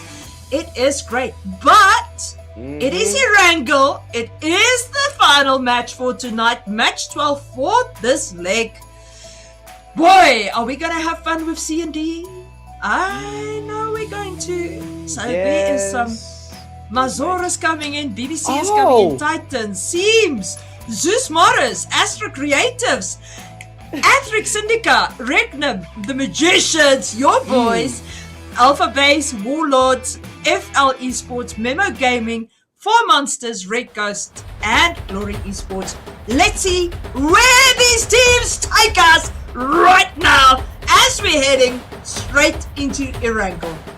We gotta match the energy. We gotta match it all. If you're watching the stream right now, don't forget, log in, like the stream, log in, subscribe. This is PUBG Mobile Africa, and currently this is the last game, game number 12 out of 12 of the PMNC PUBG Mobile National Championship wildcard stages. The top 16 teams will be making it to the final of the wild card, and then we will be meeting in the PMGO Africa. But guys, let's tune down the excitement, and we will bring it back when the games start becoming intensifying, as we have a very, very good flight path coming in from the areas of Kameshki in towards the hospital direction. But Youngblood, you cannot turn down the excitement. This is exciting for every team, every spectator, and for us. Okay, guys. I have just been instructed. Let's go.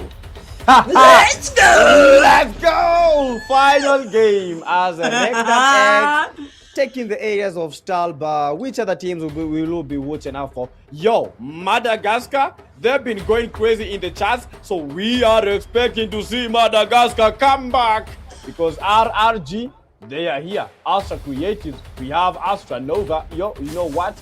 Let's just get it started. Definitely! And look at Ponchinki! Ponchinki is going to get those players landing there. And are we going to see the eliminations happening quite quickly in the match? Usually it takes us about 3.5 minutes to get eliminations, but it's happening faster. Look at this. The match hasn't even started. And there we see Red Coast already bringing that first elimination home. What wait. gameplay? No, wait. I just brought my popcorns. What do you mean the first player has been eliminated? Look at this. Alpha Base has lost a player. They've got a player that is being raised at the moment. But okay, well, there is a little bit of meds happening right now. But look at this. Red Coast coming in, got the memo, need to put the points on the table, and they are doing it. Little bit late, it's sad, but they are doing well at what they are supposed to do. This is why they are here. That is why they're here they're here because of that, because they know they can do this. Now it's a 2v4 situation. For Alpha Base, this is not where they were supposed to set their base at. Because those two players, I don't know if they will be able to match up against a full army of Red Fish. And they're waiting for the opportunity, and Red Dakuma is down. And they had the numbers, yes, but right now they are struggling to survive, and they might have lost their first player, Dakuma, no way, with no hope of resurrection. A 2v4 situation turned into a 2v3, a trio versus a duo. Which one is good? Does the duo need a do-over, or does the trio become the one that puts the final pin on Alpha Base Esports? Definitely, this is two teams that are sitting quite close to the end of the leaderboard, but they are now trying to make a difference on that, putting some extra points on so that they can walk out of here and saying they really gave a good fight, which is highly, highly commendable. Kabisa moving up the stairs, getting that org ready. Kabisa for Red Coast. Look at this. Wasuba getting a pulga. Okay, confirmed, eliminated Sasuke. Let's see what Sasuke 7 does for Alpha Base. Uzi in hand. He's also got a sniper.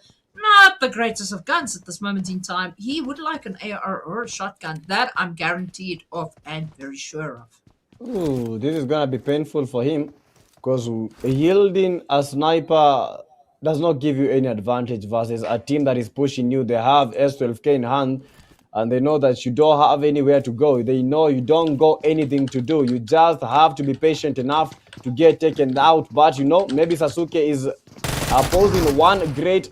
Oh, sorry, nothing. Sorry. I thought he was going to do something, but then they did something to him.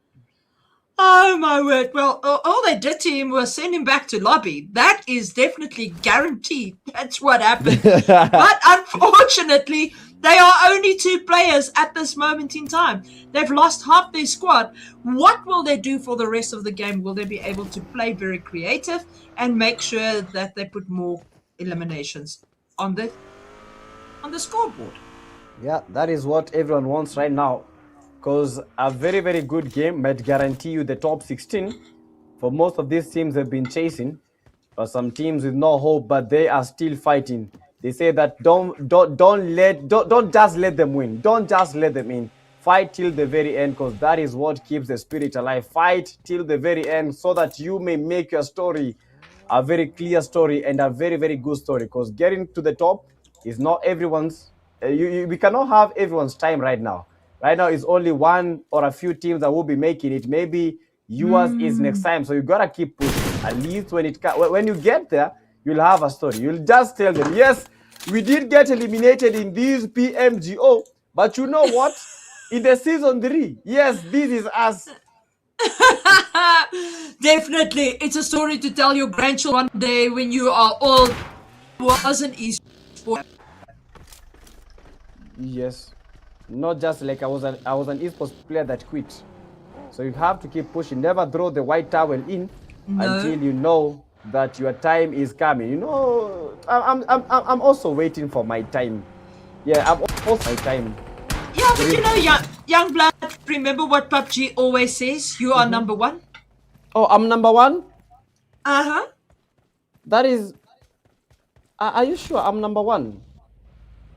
PUBG says for every number 1. Oh my So we're goodness. all number one. Even if we don't play esports, as long as we enjoy the game and we have fun with this game has become a place where we have family. Don't you agree? Yes, I would agree with that because I've gotten to make friends that I didn't actually know would become my friends. I would not have made them outside the game because we would not have anything in common. But PUBG has given us something in common, a language, that we all understand, even though we might have that language barrier. Because I think I have a couple of friends from Mauritius, I have a couple of friends from Madagascar, even though Ooh, I look don't at understand the Kabisa! language. Exactly, but did you see what happened there to Kabisa? He got that knock on the roof, but unfortunately he was spotted. And look at this, Wasabu also taking damage from that nade. But it is Pushkar coming in now, looking for Kabisa as Wasabu goes the other way. But more nades are landing on the roof. It is not looking good as Zeus is busy pulling in. And we know the Lord of the Gods, Zeus, can definitely dominate. We have seen it through tonight and last night, and that is why they are here. Now it is two teams having to deal with Zeus Maurice. And what do you think is going to happen, bro? Zeus might dominate because they already have the utilities. They are going for that send. They want to get the FL team. But Zeus Dolphin is down, eliminated, but not out of this race. Zeus Stone, they are still packing up a punch. They want those eliminations coming their way. Kevin Baby eliminated, taken back. Zeus, Maurice, they came for the third party, but they are being turned into charm. And something is No, safety, and it is Zeus Maurice. for sure. I mean, this is not good for them where they're currently sitting on the leaderboard. But like we said earlier, anything can happen. And this is what we're seeing exactly happening right here. Things are happening. They pushed in the same as what they did when they had the fight with Elevate on the other angle. And they are going down. This is not good for this team. Yeah, we have another team making the third party. That was the RC. They got that Zeus player from behind, and that's why FL got at least a bit of time to get the dust and make the res. And they are back in the race. FL, but Red Coast, this has to be one of the nastiest player alive. For Zeus Maurice, they will be looking for this player. Oh, for sure. But listen, FL Esports really are doing wonderful things here. We haven't really seen them a lot in action tonight, but in this match, we're seeing quite a bit happening. But we see MGX also there in the kill feed at this moment in time. What is happening there with Mazor Gaming? Mezzo Gaming, I've seen a lot of people write in the comment section, one of the best teams, and maybe this game might prove it is right or wrong. But Mesa really have to come up. Mesa are really losing it all. Currently at position 5, but you know, the thing is we are looking at that final ranking, and Kairos is trying to prove me wrong. I just got an elimination for M, Slazy, slayed down and taken back to the lobby, and they are making the ascension, they are making the push. It's all just a barricade of players moving in with the baggies, trying to think about who is bagging them, but magicians are still trying to pull that hat, trying to pull a bunny, but only to find a snake. But listen, the magicians have really been doing well. They're sitting in this lobby and pole position. We want to keep them there. We want to see them in the next stage. They have really worked hard to get there. Will they be able to give us what we want? They might be able. You know, being the last game, we are expecting a lot of teams to go for the full send because there's only one game. What are you afraid of? What are you afraid of? You already know the kind of points that you need. Just go for the full send if you need those points as urgently as you can. Just go for the full send if you don't have anything to lose, because some teams have already secured the top 16. They know it. Exactly. I mean, if you look at my one pro team that I've got in Mzansi, they keep a spreadsheet. They keep a spreadsheet when they play a tournament, that they actually check all the scores, double check all the scores to see where they are standing and what they've got to do in the following game. And that is the way that you should do it. And they also keep track of their players, who's bringing the most eliminations.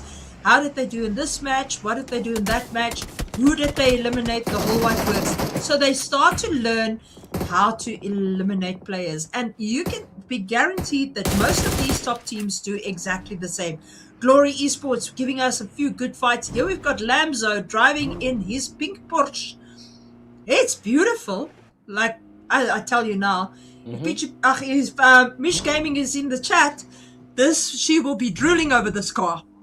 I don't know about you, but pink is not my go-to color. But for Mesa, this is a go-to fight because they just lost one player, but they are still in the race. Fighting against the Magicians. Federal wants to make that push. Federal trying to hold that end, and he just gets the Magician. But unfortunately, from behind, he is taken down, and Zendex being the person that makes Mesa regret their position, regret their decisions, and Mesa still dominating, with Zendex being the final player from the Magicians, and that might have been it. That might have been it. Do we still have the Magicians? Yes, we do. One more. That is Zendex. I thought he was eliminated, but that was not him. That was another player from his squad that was just dusted. But Zendex got the revive. We have Cena and Zendex on to other end, but Mesa is not looking quite sharp with only one player surviving. The rest of the players trying to get that raise, but Zendex being the one that he's going for that full send, being the fragger of that team and being a contender for the MVP. He does not care about his life. What he cares is getting that one more elimination, but almost got eliminated by Kairos, who has been on good form today. Just one nade, and this might be it. But Zendex on going for the full push with the 1v1. S12K in hand. He knows that he has the advantage. One shot and one to go for Mesa. GG's. Mesa, what a play, but they must say Fendex turned into FedEx, sending him with a speed mail, one-day delivery to lobby all the way. That was amazing. GG's. No, listen, Mesa and the Magicians really gave us a very, very good view time over there, and that is exactly what we want. We see that Memo Gaming got a memo to wait patiently, but we see that Zeus is right on top of them, and so is WL. Oh my word, Warlords right over here, a little bit to their southwest, so gotta see what's happening. Glory Esports also now running on this reach. Beautiful road, pathway up the hill. Like I always say, pathway to heaven as it leads to Ponchinki, and the other side leads to the beautiful area called Shelter. Yeah, we barely see like fights happening into us, like prison. I think just a couple of games have happened here. Prison is one very rare ground, and I don't know why the zone does not put the players to this place. I think PUBG needs to add those kind of zones that come to this position, like the prisoner. Ooh, look at THX taking damage from Astra Creatives. Astra Creatives really now making work of THX. Oh my word. And like that, the Titans are sent back to lobby. Well done to Paula and the rest of the Astra Creatives team. Pew Pew is down at the moment, but Slazy is there getting that res quite quickly. Yeah, Woo! at least we are seeing RRG. At least RRG right now, they are making us, they want to get more points because they know the kind of position that they are in. And currently at second place in this game, they have 47 total points. They need to just maintain their form. And actually, if they can be able to get to the top 5, top 3, they will be very, very safe. And Madagascar will be back in these like they never left. But for the Warlords, after having a very, very good Miramar game, even though they didn't see that chicken dinner, they were the better team. At the moment, still pushing. As the zone is creeping in towards the shelter area. Mansion out of range. And the blue zone shrinking. Teams that have the biggest advantage. Sovereign team. We have Zeus Esports. We have the BBCs trying to approach the play zone via the western approach. We have Glory. We've not seen much of Glory. We've not seen much of them. But I feel as if these might be their game. And for monsters, when are they going to show us that they are monsters? That's what I want to know. They have taken that compound right there in the southern part of this zone. But Glory Esports, one confirmed elimination at this moment. Looks like they... that's a tree. Watch out. That's all I can say. Drive straight, smack bang into the tree while busy looking at where people are in the zone. We see that there is damage at the top from FL, taking out BBC. But BBC not giving up without a fight, taking Fato down and confirming him. Oh my word, that is quite hectic. And here we are with Xenos as he's down at the moment.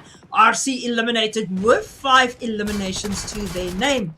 And this is how it goes. Nades flying, people dying, people crying. And this is the last match. This is your chance to put those points on the board. But we have got FL really fighting an aggressive fight over here. But I don't know how it's going to turn out for them. BBC busy getting their team back on their feet. And they have made all the races that they can. But FL Esports right still at the top of them in the Southwestern Division.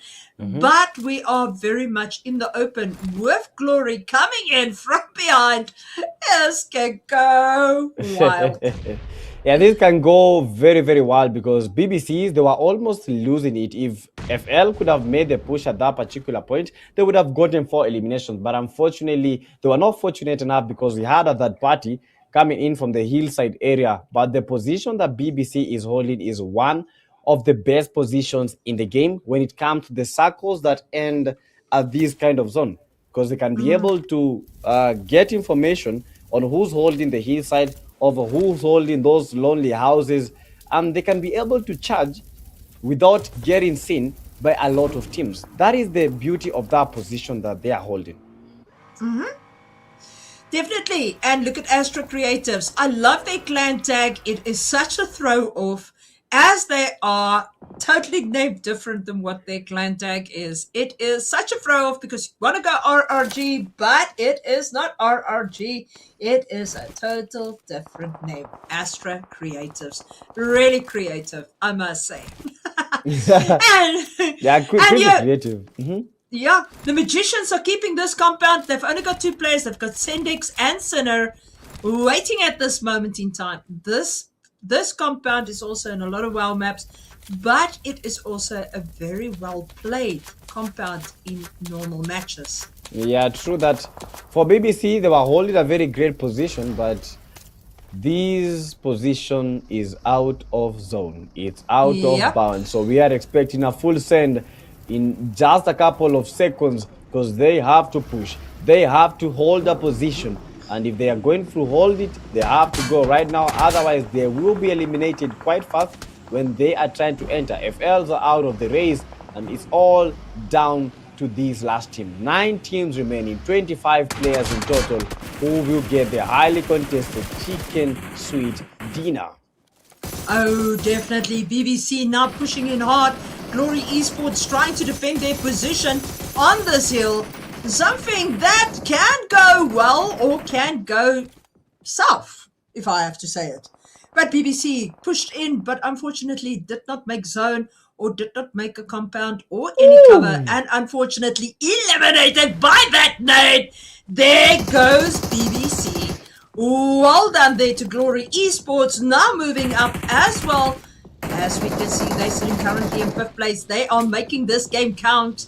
We want to see these scores as they are going to progress into the top 16. Who is going to be there? And keeping that safe position, but it's not so safe anymore. Oh, look at that knock by Pew Pew! Oh my word! Glory frags getting that nade in on Lamzo. And Glory seems to be really doing things well.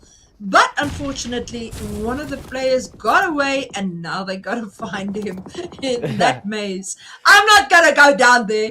No. That guy, Habibi, come to shelter. No. I'm not going to shelter. I'm not entering. You want me to enter here? No.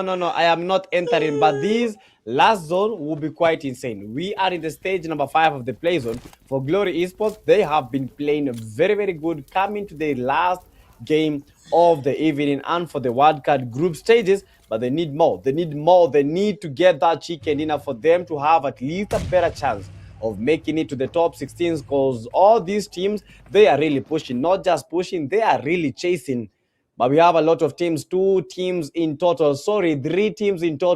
holding the shelter area. It's gonna be insane because they might either be meeting up inside, or we are going to have a play zone, the blue zone, shrinking whilst they are down and inside.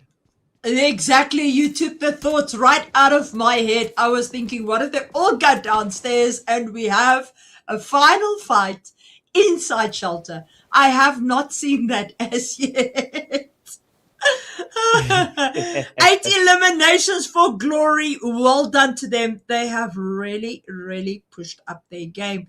They've been playing really consistently well tonight, but this game, it seems like they are just on a different wavelength. Yeah. They have, between games, they have really gone and sharpened their pencil, and they are bringing the best artwork forward. Yeah, the artwork is looking very, very promising, but is it actually enough? Yes, they have drawn conclusions in a couple of few games, but right now they are drawing those teams into their end. They are getting eliminations done. They are getting the work. They are surfacing. They want to get to the top 16, and they keep on pushing as Rage, RRG, Pew Pew. Yes, they have the upper hand. They are holding a better position. And if the zone goes down, I think RRG will have the best position because they might be the only team or one of the teams that are not inside the shelter. And that is what you need to do. Don't shelter in the shelter. Otherwise, when the blue zone comes blazing, you might just be sucking up a couple of juices. Definitely. And we see Zeus Stone for Zeus Morris, last man standing.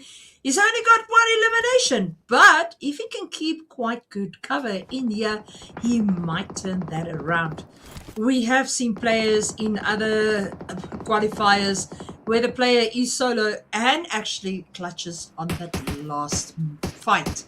So is it going to happen here? I don't know. Astra Creative's really playing well. I love this orc. I've also got it. This is my favorite orc. Ooh. I've got the full guild set. I love this gun.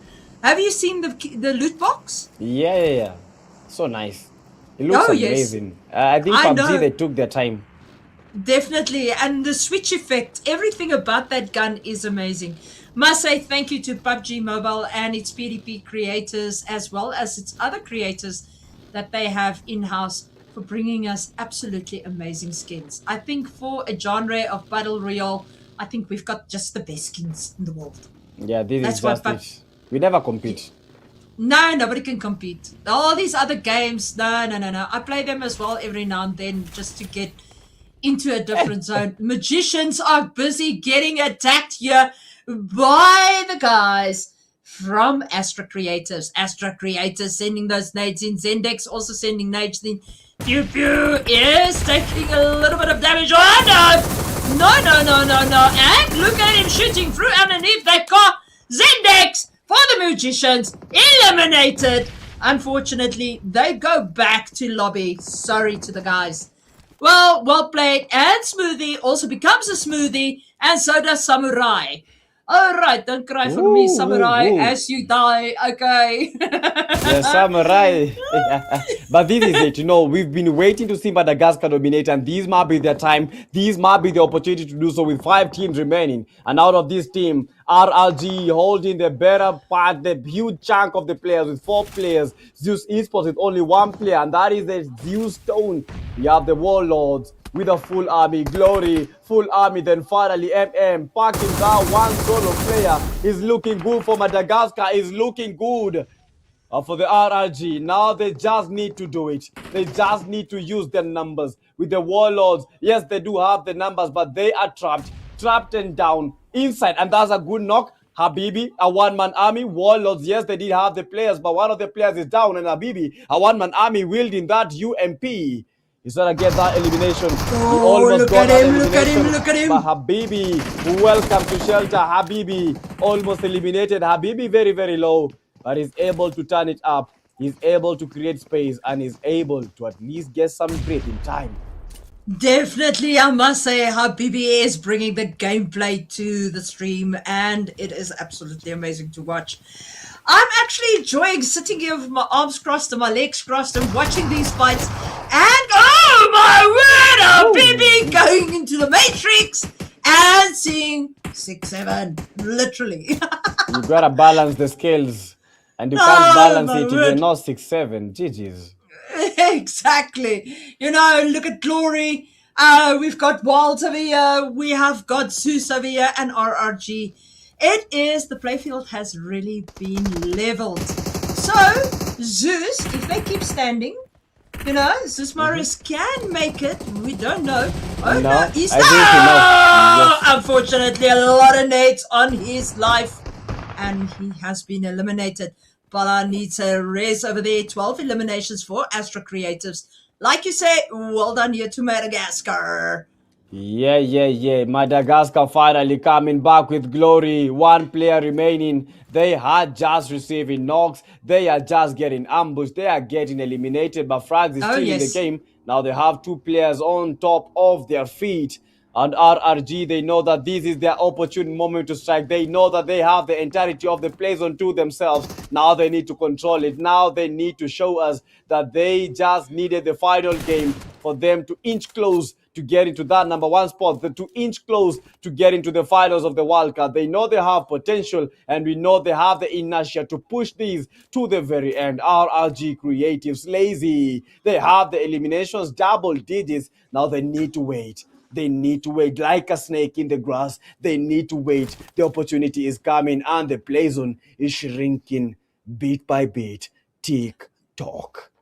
Definitely, but I thought that in this match we'll see another 20 elimination match for winners or second places, but unfortunately it's not happening. But Astra Creatives currently having 12 eliminations.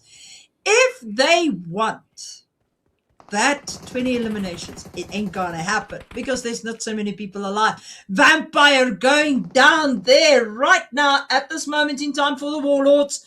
Will they be able to get him right? Oh no, Kasky being bombarded with nades. He needs to move. He needs to move. Look at the amount of nades coming in. Oh my word. It looks like it was a red zone. Never mind anything else. Kasky survived it. Abdi did not survive it, but Kasky, Vampire, and Matrix going to fight on a little bit longer. But the Big Blue moving in from behind as we go into stage 9. It is only 4 seconds and we're in stage 10. Woo. I wanted to say to these players, keep playing till you reach stage 12 so that I can at least enjoy these last few moments. But they have really brought it on for us. Yeah. Here we go. Woo! Here we go. More nades coming in. RRG, nades falling right behind them. They have got the advantage that they are on an incline. So the nades go down. So if you don't time your nades correctly, it just slides behind them. And nothing else happens to them.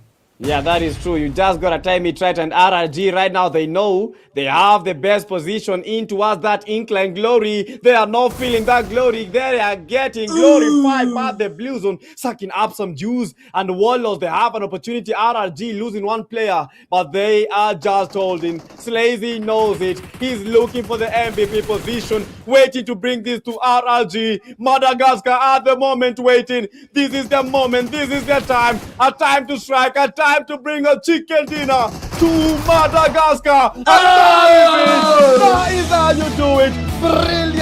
Brilliant, just brilliant. One of the greatest. No wonder Slazy is a player to be watching out for. Quite an instinctive reaction. One to take, one to hit. Bang, bang, technically superb and visionary to have the ability and the audacity just to try it. Few in the world could do it, and fewer would even dare to do it. Slazy, final blow. He just laid it. I can tell you this. I'm living off your energy. I don't think I'm going to be able to sleep tonight. Well done on them taking that chicken dinner. Absolutely amazing as we saw Blue Zone coming in, taking some of those eliminations. But then Astra coming through and showing us what they are made of. I told you, it's never too late to bring the eliminations and to bring the chicken dinners. It can be done. The playfield can be changed around. Well done to Astra RRG! Blee, blee, blee! Wait, if you are Madagascar in the comment section, we have been seeing Mauritius flags today, but Madagascar, lock in and let that flag get seen. Yes, they did take that chicken dinner. That was amazing. RRG, yes, Definitely. I must say, well done to Astra Creatives. Lazy coming in there with 5 eliminations. Pew Pew GS coming in with 4. And Milio coming in with 3. And Pala coming in with 2. Look at the damage, the cumulative damage. 809, 774, 442, and 507. That is brilliant damage here from Astra Creative. Ooh, that is brilliant damage. They did well. That is teamwork, because all these players, they got good elimination, and that is how you got to do it. If you are a team, just try to survive as a team, and they did get the chicken dinner as a team. And for that game, we had the man with the most elimination, none other than Slay. See, not that lazy, because he was at work farming eliminations. He was at work getting the work done. Definitely, and Glory Hydra coming in there with the highest damage. Pew Pew is coming with that grenade launch and getting the elimination. Then you have got your man Glory Frags coming in with the longest elimination, and Pew Pew's traveling a lot, 14,422 meters. Yeah. Pew Pew was the longest traveler ever. Yes, no wonder that player is tired at the moment. Because why would you not be tired? And finally, for the vehicle elimination. Yes, Coogs, we've been waiting so much for this. Out of the 6 games that have been played, I think we've only gotten 2 vehicle eliminations. Definitely. And 58 eliminations, 65 knocks. There was a lot of knocks in this lobby. 279 longest elimination, 7,199 healings, 0 airdrops once again looted, 4 grenade eliminations.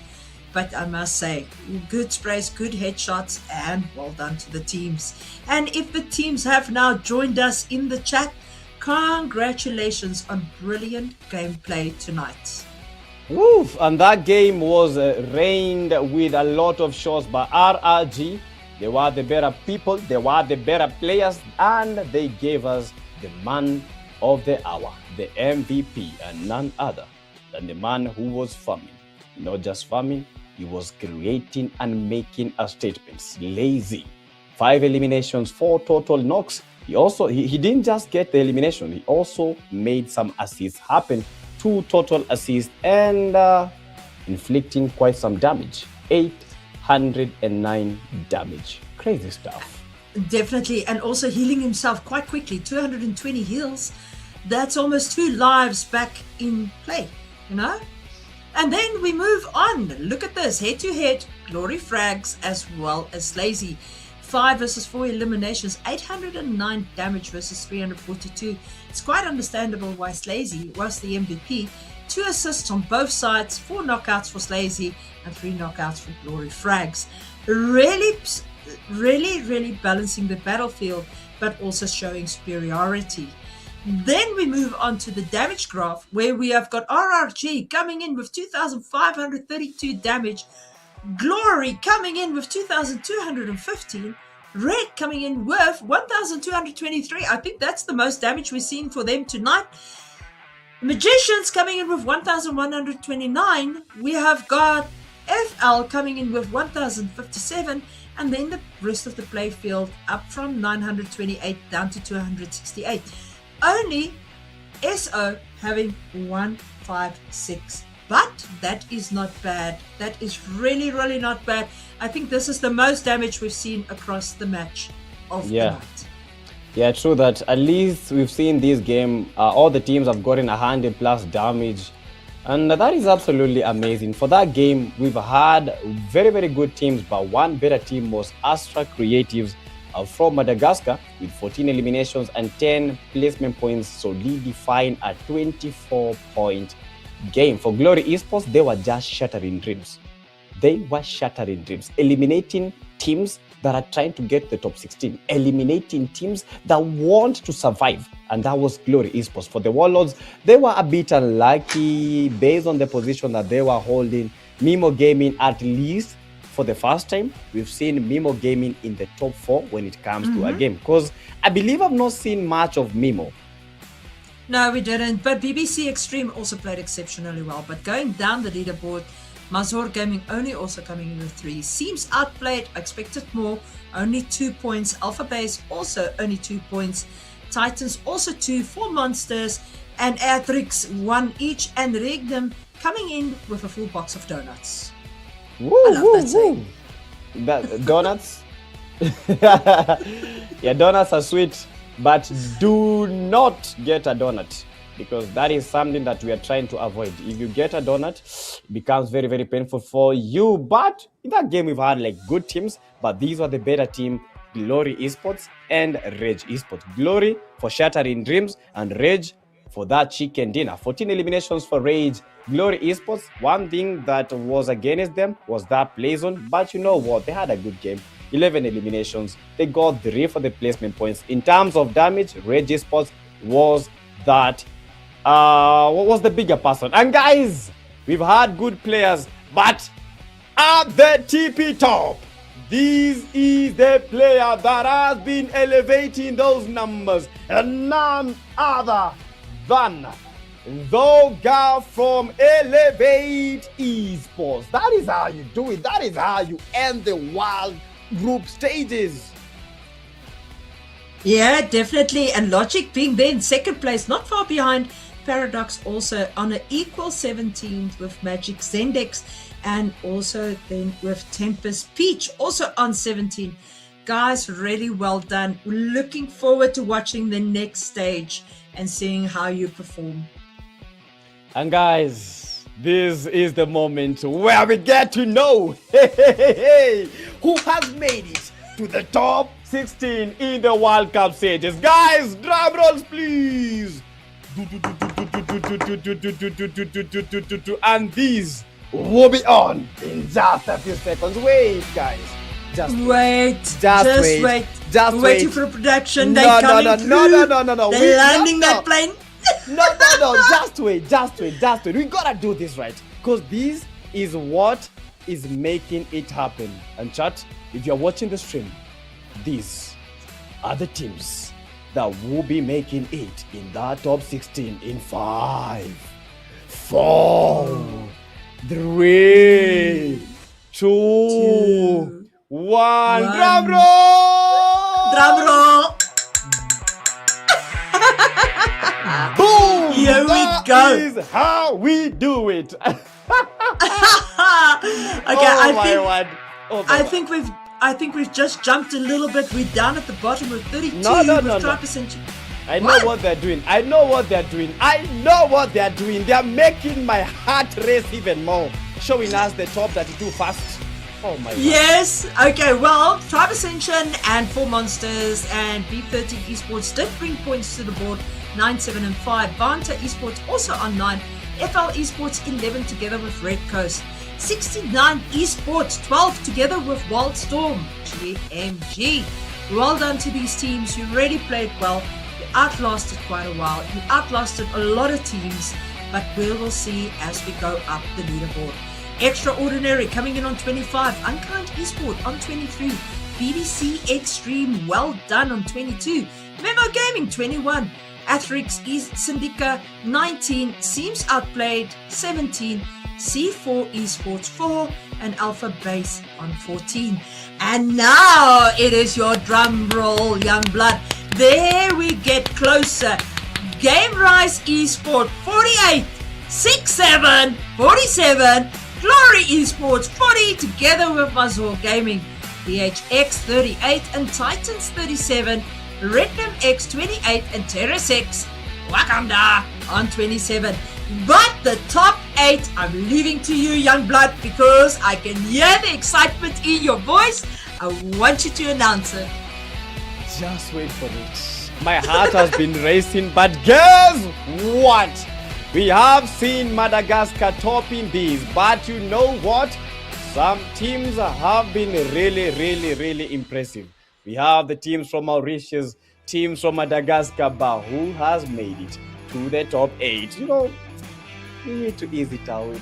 But I know you guys want us to elevate so much. But that has been amazing. I don't even know what to say. Guys, let's just end the stream and go sleep. We will announce it tomorrow. No, we can't do things like that. We gotta satisfy our viewers. I'm telling you now, all the teams are sitting in that stream. They want to see who the top 8 is, and production is making them stress.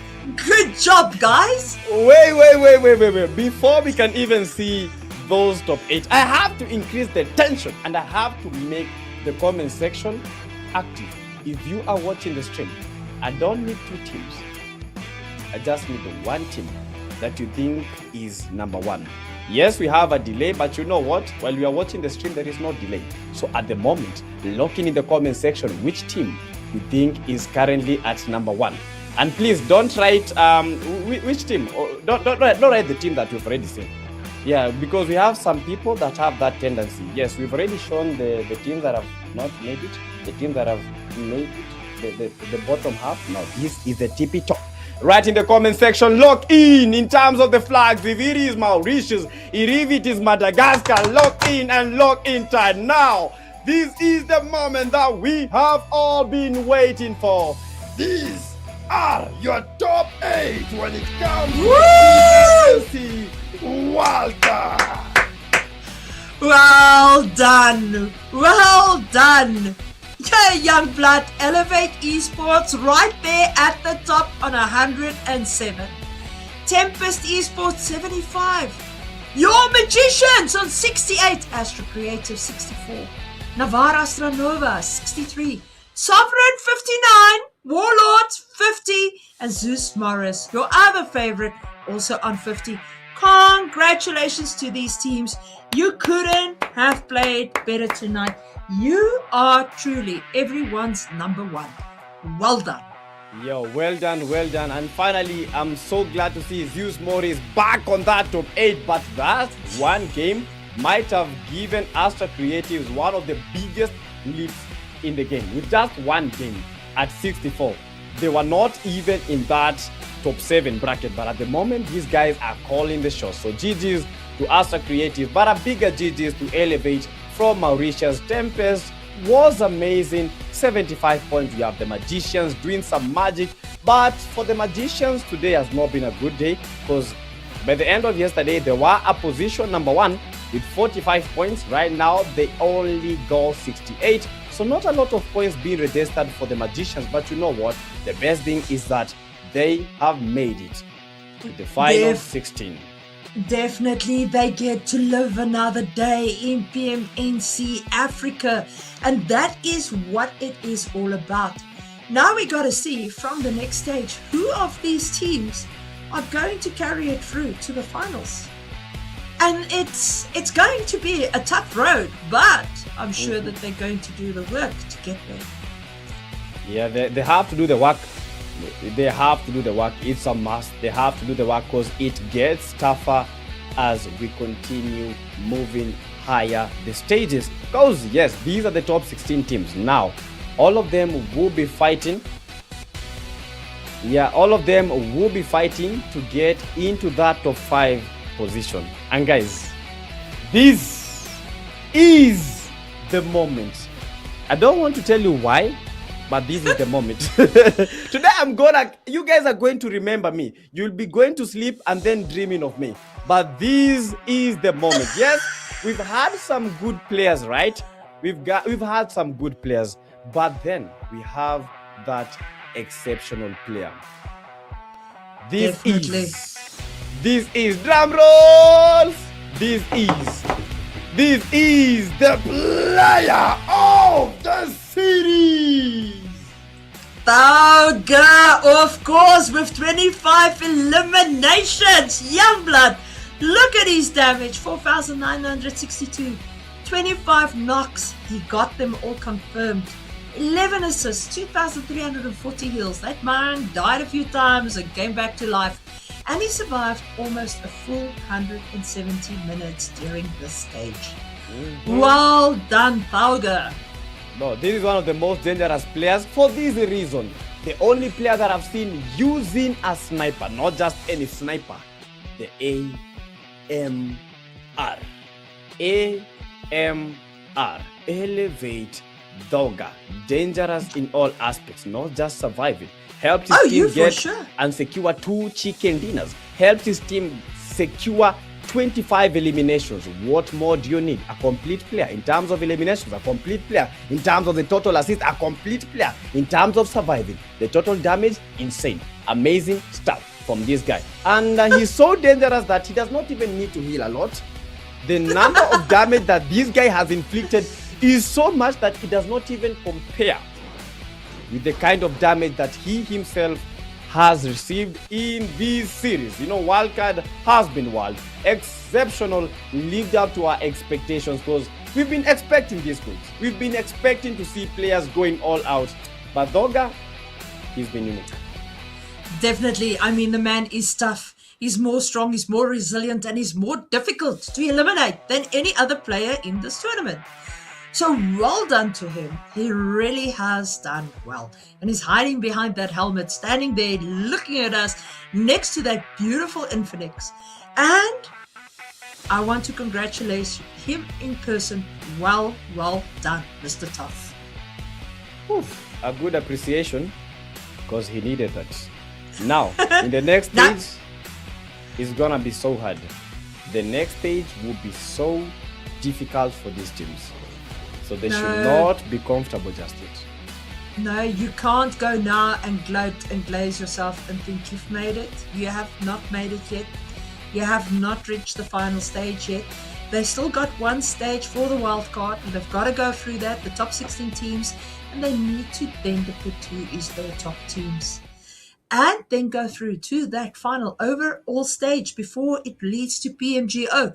Which of these teams do you think has got the ability to take on RJC? I believe Elevate might be there. Elevate might be there. And guys, if you're watching the stream, don't forget to follow PUBG Mobile Africa on Instagram as PUBG Mobile _AF. We have TikTok, PUBG Mobile Africa, YouTube. Yes, if you're watching the stream on YouTube, subscribe and like the stream. Then on Facebook, not forgetting PUBG Mobile Africa. Then on X, PUBG Mobile _AF. If you have not subscribed, if you have not followed, if you have not liked, that means you are our public enemy number 1. Exactly. And they do not love PUBG. Yeah, true that. I could not even say it a little bit better. She said it. But it's been insane, Kugs. But before we say our goodbyes, Kugs was saying something before we started the game. I actually don't want to say it again because I actually want to cry. I'm going to miss you guys. It was a fun road up to here. If I get to stand in, it's going to be great. If I don't, well, I'll be supporting in the stream. Yeah, I want to say one thing. Don't cry. Kugs, thank you so much. Thank you so much. The journey is not over. We still continue pushing. Maybe this stage is over, but then you know what? More are coming, and we got to keep pushing. Always remember that you are the number 1, as you told me. You are the number 1. Always keep on reminding yourself that. Always believe in yourself, and we can do it. You can do it. Thank you, Youngblood. Really great introduction. Thank you for being with you guys tonight as well. And to all the viewers, thank you for the great support that we had tonight. It was absolute mind-blowing. And to the players, congratulations to each and every one of you. Show up, make sure you are there, and get yourself to that final. Good luck. Thank you so much, guys. My name is the PDK Youngblood, but don't be fooled by the name. I am not the young, but I am the man himself, the man, Youngblood. It's been amazing. Thank you so much, Cooks, as my co-caster for the evening. But guys, we need to say our kudos. How do we say it in French? Au revoir. Yes, au revoir. Au revoir, guys. Thank you so much. See you. Merci beaucoup. Definitely. Over and out. Night.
The dream of competing on the global stage never died.